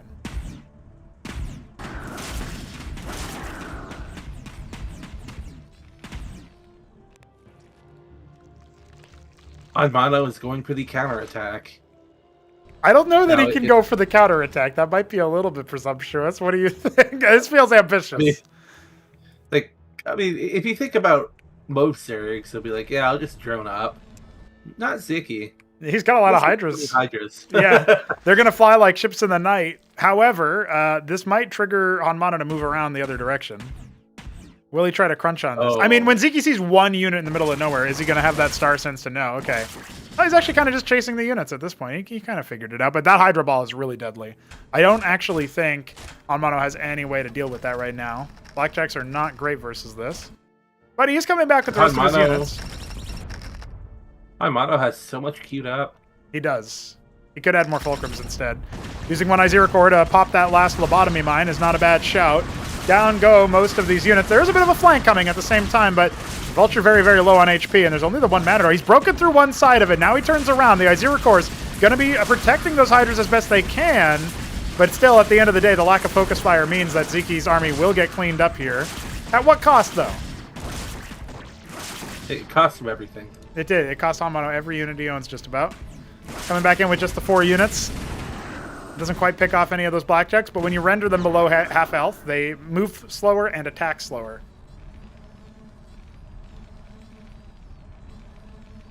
And, Sziky's not going to hold up on the pressure. No. Gonna have 9 more IZs soon, and the ski backed on the way for Bactals. I think he's recognized Bactals are pretty good versus the blackjacks. Oh, it's happening. Mass Fulcrum. 6 Fulcrum, let's go. 6 Fulcrum, 1 base, blackjack spam. Let's go. Let's see what happens. Another Zerg attack trying to be marshaled over here. But I think we have enough Terran mech to deal with this. Matador armor just too powerful when they're facing their target, or deployed, either one. In fact, the Bactals are kind of going to make that worse for a time because they have no armor pen. As long as he keeps, like... I kind of want to say he should have, like, for every Bactalisk, he should have 1 Hydra. You know, if he keeps it even like that. Instead he's going Tethfit Swamp, 2 base. He knows that his opponent is still not expanded. There are going to be 6 blackjacks at a time. I mean, it's pretty hard to deal with that until you get your Bactals out, to be fair. The Matadors are kind of the problem for me, but I guess eventually he'll be able to clear them.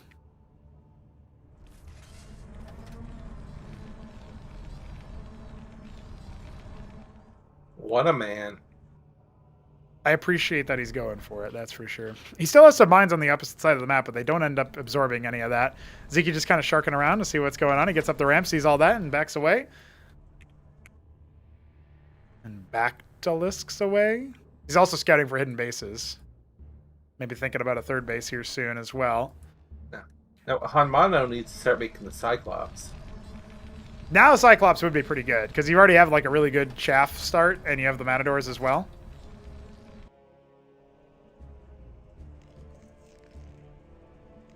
Couple Teths are on the way. I think Teth Zorikors are pretty good versus this composition, but they do struggle versus the Matador as well.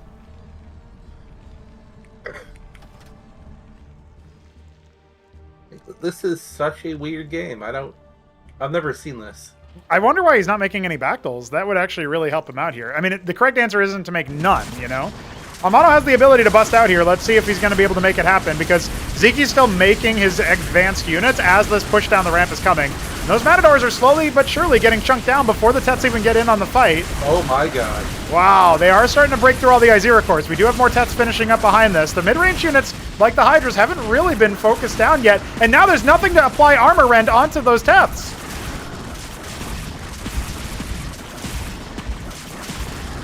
Yeah, I think he's done it. I think he's just barely cracked them. He needs those Teths on the front line. Skepticor's on the way. Big float for Sziky. He's going to have another pile of Hydras to send across the map as well. Now the Matadors are out, this feels like it's going to be a little bit less effective. But wait, Matadors themselves don't do a ton of damage. They're cleaning house onto the Hydras, though.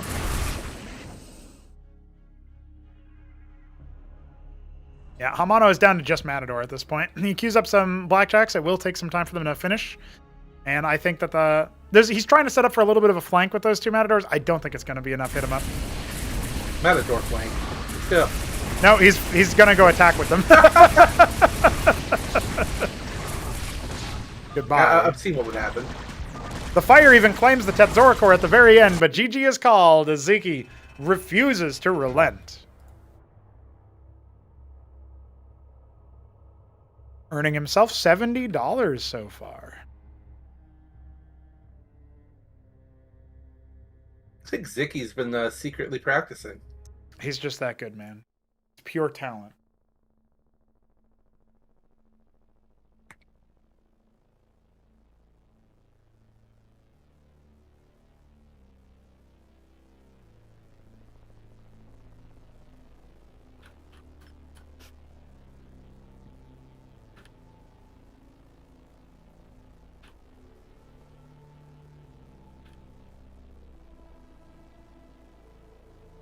We'll ask Oya what map he is going to select. Oh, thanks for the follow, Ancient Scion. Appreciate it.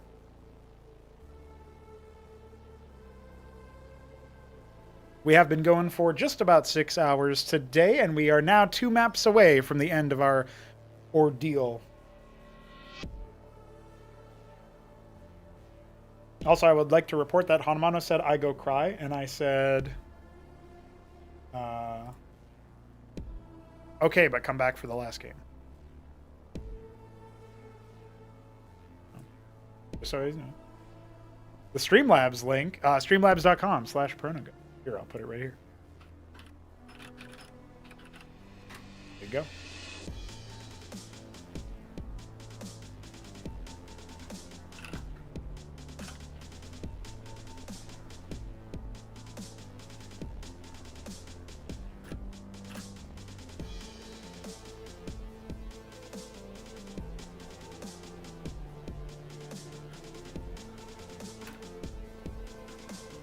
Are you joining him? Oh, I apologize. I was looking at shawarma. Shawarma! Oh shit! Zerg Master Race, let's go ka ka ka. Let's goo ka ka ka, says Alexander. He's happy about Zerg winning. And so he donates $15. Hey, Zerg. That's pretty good. Zerg needs to start losing now. You think so? I think it's time. You think it's time. All right, let's find out, because we have Ouya versus Sziky once again. The Cyan Protoss in the bottom right is Ouya. Sziky, the Zinwaldai Brown Zerg in the top right. This is Litmus Port. Acid Test, the latest version with the high ground 3 o'clock, the ridges over here in the dead center, and the temples removed from the high ground Basilica around, I want to say 7 o'clock and 11 o'clock, or 10 o'clock, or whatever it is. There you go. Cool start for Sziky once again. Do you have any predictions for how this game will turn out, Hitema? I think we're going to see a lot of the same stuff that's been happening. There's going to be press V. Okay. And it's up to Ouya to figure out what to do against it. I think he's getting closer to what he needs to do, but he still just a little bit far away from it. I think so too. I have a feeling Sziky just had some more dialed-in practice somehow than Ouya did. Ouya did try to get some practice games for the show match earlier in the same day, but I have a feeling he's having a tough time adjusting to the adjustments themselves. If you think about Brood War players, right, I think they'll pick up on adaptations really quickly. Like, they'll learn what the game state is at the time that they play, but it's a skill that they've never really had to learn, which I'm not making a value judgment on this. I'm just stating it factually. They've never had to learn how to adapt to a race that suddenly has different statted units, right? Balance is not a thing that's done by adjusting units. It's done by adjusting the maps. And so they might have to change their overarching strategy depending on what map they're playing on, but they've never had to change what kind of composition they make or how they tech up based on the fact that the units now do different things or cost different amounts. So that is something that I think is hurting Ouya a little bit, where Sziky seems to be a little bit more primed to get things rocking and a-rolling. And his Zeths are already across the map with a Zealot watching on... This time it's 6 Zeths instead of 4. Good attempt at surrounding, but Ouya one step ahead. He is going to try to duck back over to those gateways. And he is going for a 4-gate on the one base. We saw him do this on Brainstorm back in the day, but it might die. It might be killed in the crib here. He's got to cycle back. He's going to lose that Ecclesiast, I think. Indeed he is. And maybe even the other one. Oh, man, he should have pulled the Scribes earlier. And he just calls it right then and there. GG. Heart wasn't in it, couldn't handle it, and that's an easy dub for Sziky. So I hope that HonMonO is done crying, because just like that, we have our last game queued up. And it looks like he wants to play on the same map. Even typos at the same map. That was incredibly... I think Ouya didn't have to leave that game. I don't know that he did either. I think that was more of a mental GG than an actual game state GG, you know what I mean? Oh, I have to rehost under a different name. Sziky versus HonMonO, coming up on Crisis Vector to finish us off.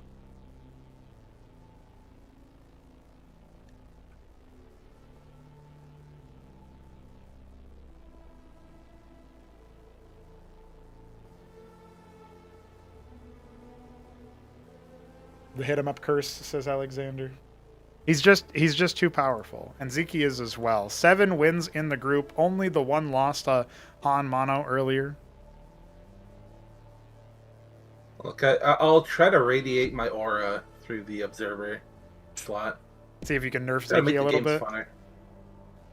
It'll nerf everyone. Oh, that will actually make the games more fun. That's for sure. This is 5 point worth game, right? So I could come back.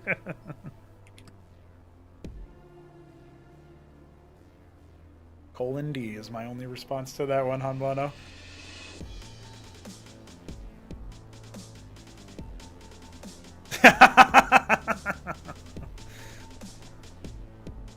All right, HonMonO and Sziky are making it happen here, ladies and gentlemen. It is our final game of today's show matches. We got one more tomorrow, but that's for tomorrow to worry about. Welcome, one and all, to Crisis Vector one more time. The Pumpkin Zerg, no, it's actually Orange Zerg of bottom right, Sziky, and the Saddle Brown? Liver, I never would have guessed that. Liver HonMonO. He's been eating his nutrients, he's ready to go. And he is getting some Vespene before his first stockade. No, he just mines one gas. That's it. Just to tease us. I'm so confused. Look, if he makes a Phobos, I will just give him the money. Right, you'll give him $40. Well, if he wins with Phobos. So I give him 10 for the win, and you give him 40. That makes sense. But if he loses, even with the Phobos, he doesn't get any money. Yeah, he needs to win with it. And he can't just make it in a corner. He has to...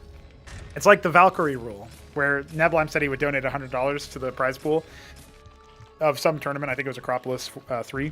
If he could see a Valkyrie actually make a difference in a game. And I don't think he actually saw it.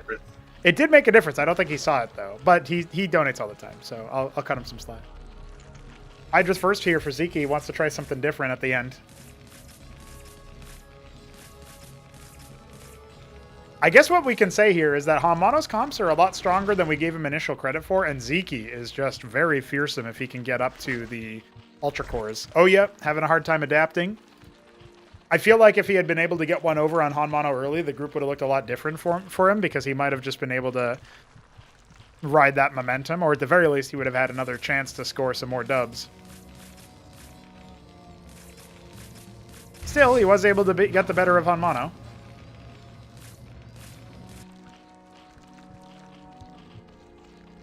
Just hasn't been able to crush the Zerg.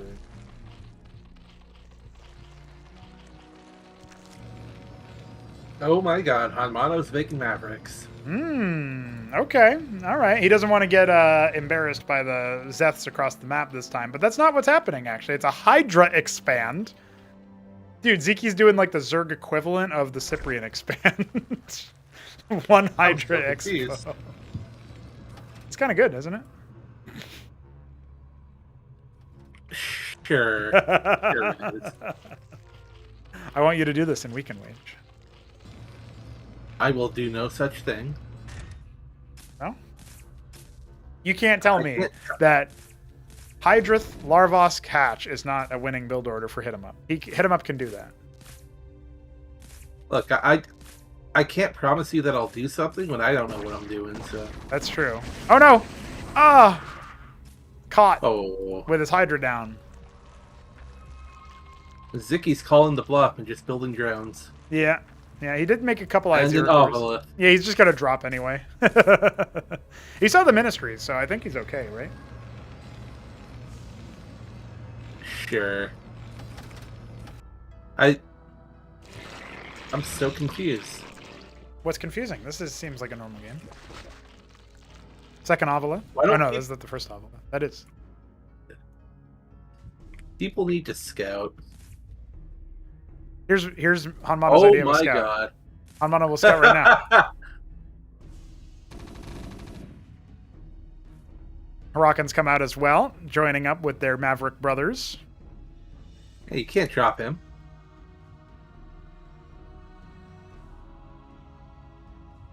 I don't think you can say that about this Zerg man. I think he thinks he can drop anyone, and he might be right. I think you go back on Patadia. That multitasking was so good. That was such a good game. Oh my god. Love it. He's got plot armor, dude. How does this happen? You right when you least expect it. I come into your base with my Izira cores. And I scout your vestry and your 5 stockade. And I am French instead of Hungarian. Oh. Yeah, the Mavericks aren't going to actually survive this, I don't think. Well, he picked up one of his I-0 cores, which was a funny move, but...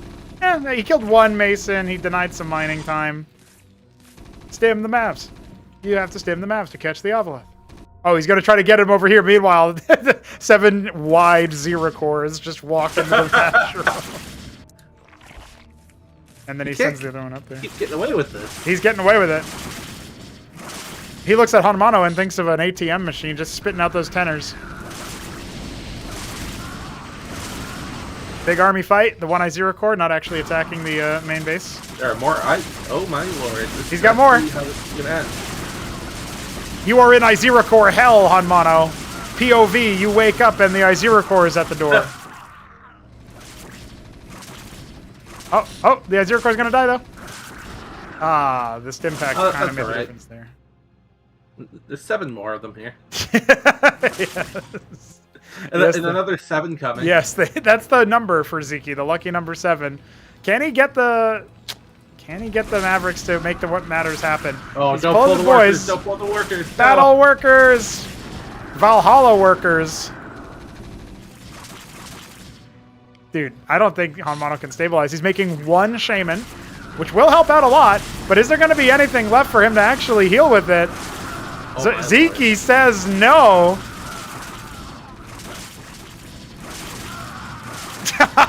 Oh no, the Shaman is out, but what can he even do? He can heal the workers. Do it. No, it's all the way over there. The heal bus needs to deploy. It has deployed, but it's not healing the Mavs off to the side. Still, it's pretty good. What a wild ordeal. By the way, Sziky's taking a 3rd base. Yeah, I think he needs more Izzies. I think he's about to do that, yeah. Looking for $90 redos. Any tip for causing...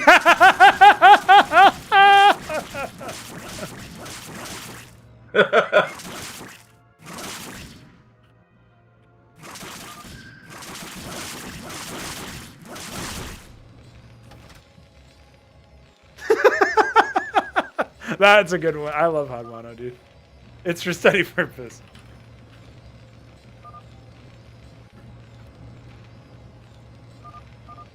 I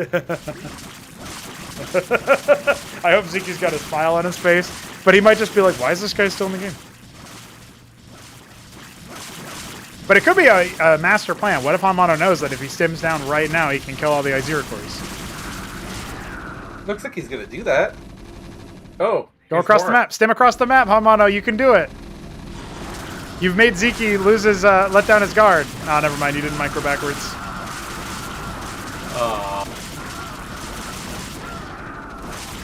Zgli. Zickly. Zikly. Yeah. Zickly. Yeah. So just that response is good.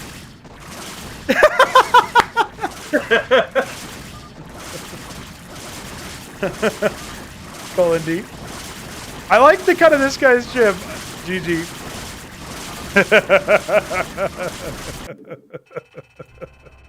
I really... He's really trying.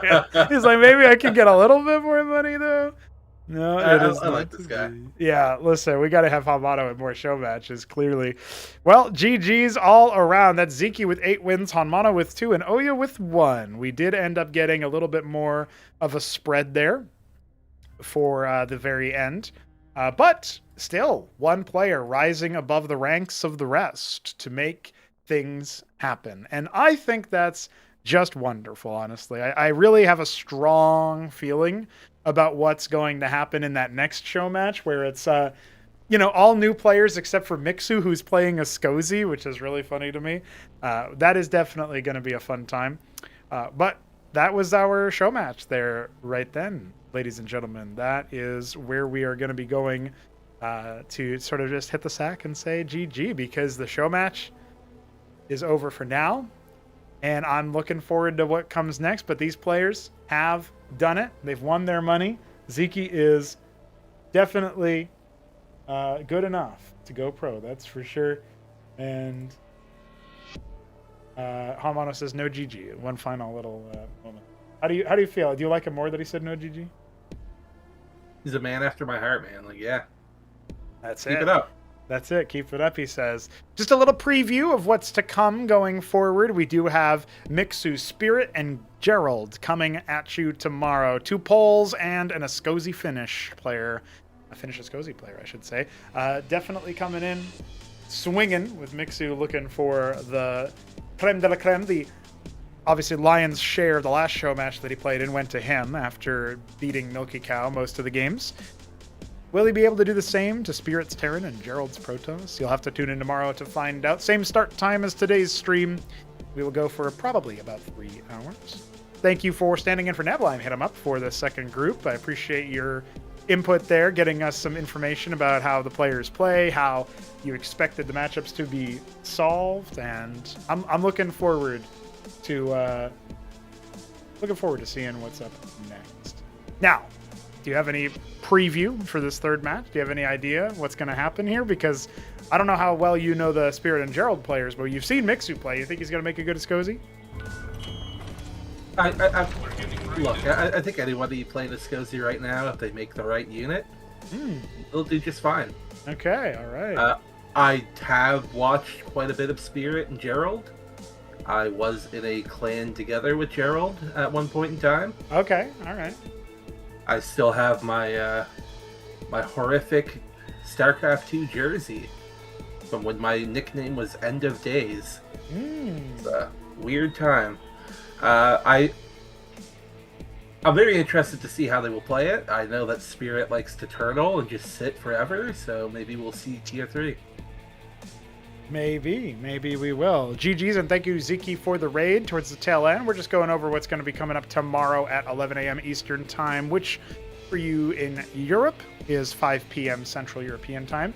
Definitely going to be a fun matchup to see if Mixu has figured out an Ascozi style he likes, and whether Spirit and Gerald will be gaming at the top of their careers. I did send Neblime to help Gerald out, and Shopdog sent Spirit some, thoughts, but we'll see. I think maybe, really, we just need the Leviathan coaching, to kick in and hit them up, just give them all build orders or whatever to run. But we'll see. I could tell them what unit to spam. Yeah, that works. Anything to make it so that they have a little bit of an idea, because they are up against it. They are a race that they have no grounding in because it's not from the original game. First time a pro is going to be donning the cybernetic lizardmen of the Ascozi and seeing what they can do. It's going to be very exciting. I'm looking forward to it. Thanks, everybody who tuned in today. Thanks to our players who enjoyed a lovely time. We will be back, and I'll let the ticker ring out for a little bit here, and I appreciate all of you for hanging out. GG. We are Legion!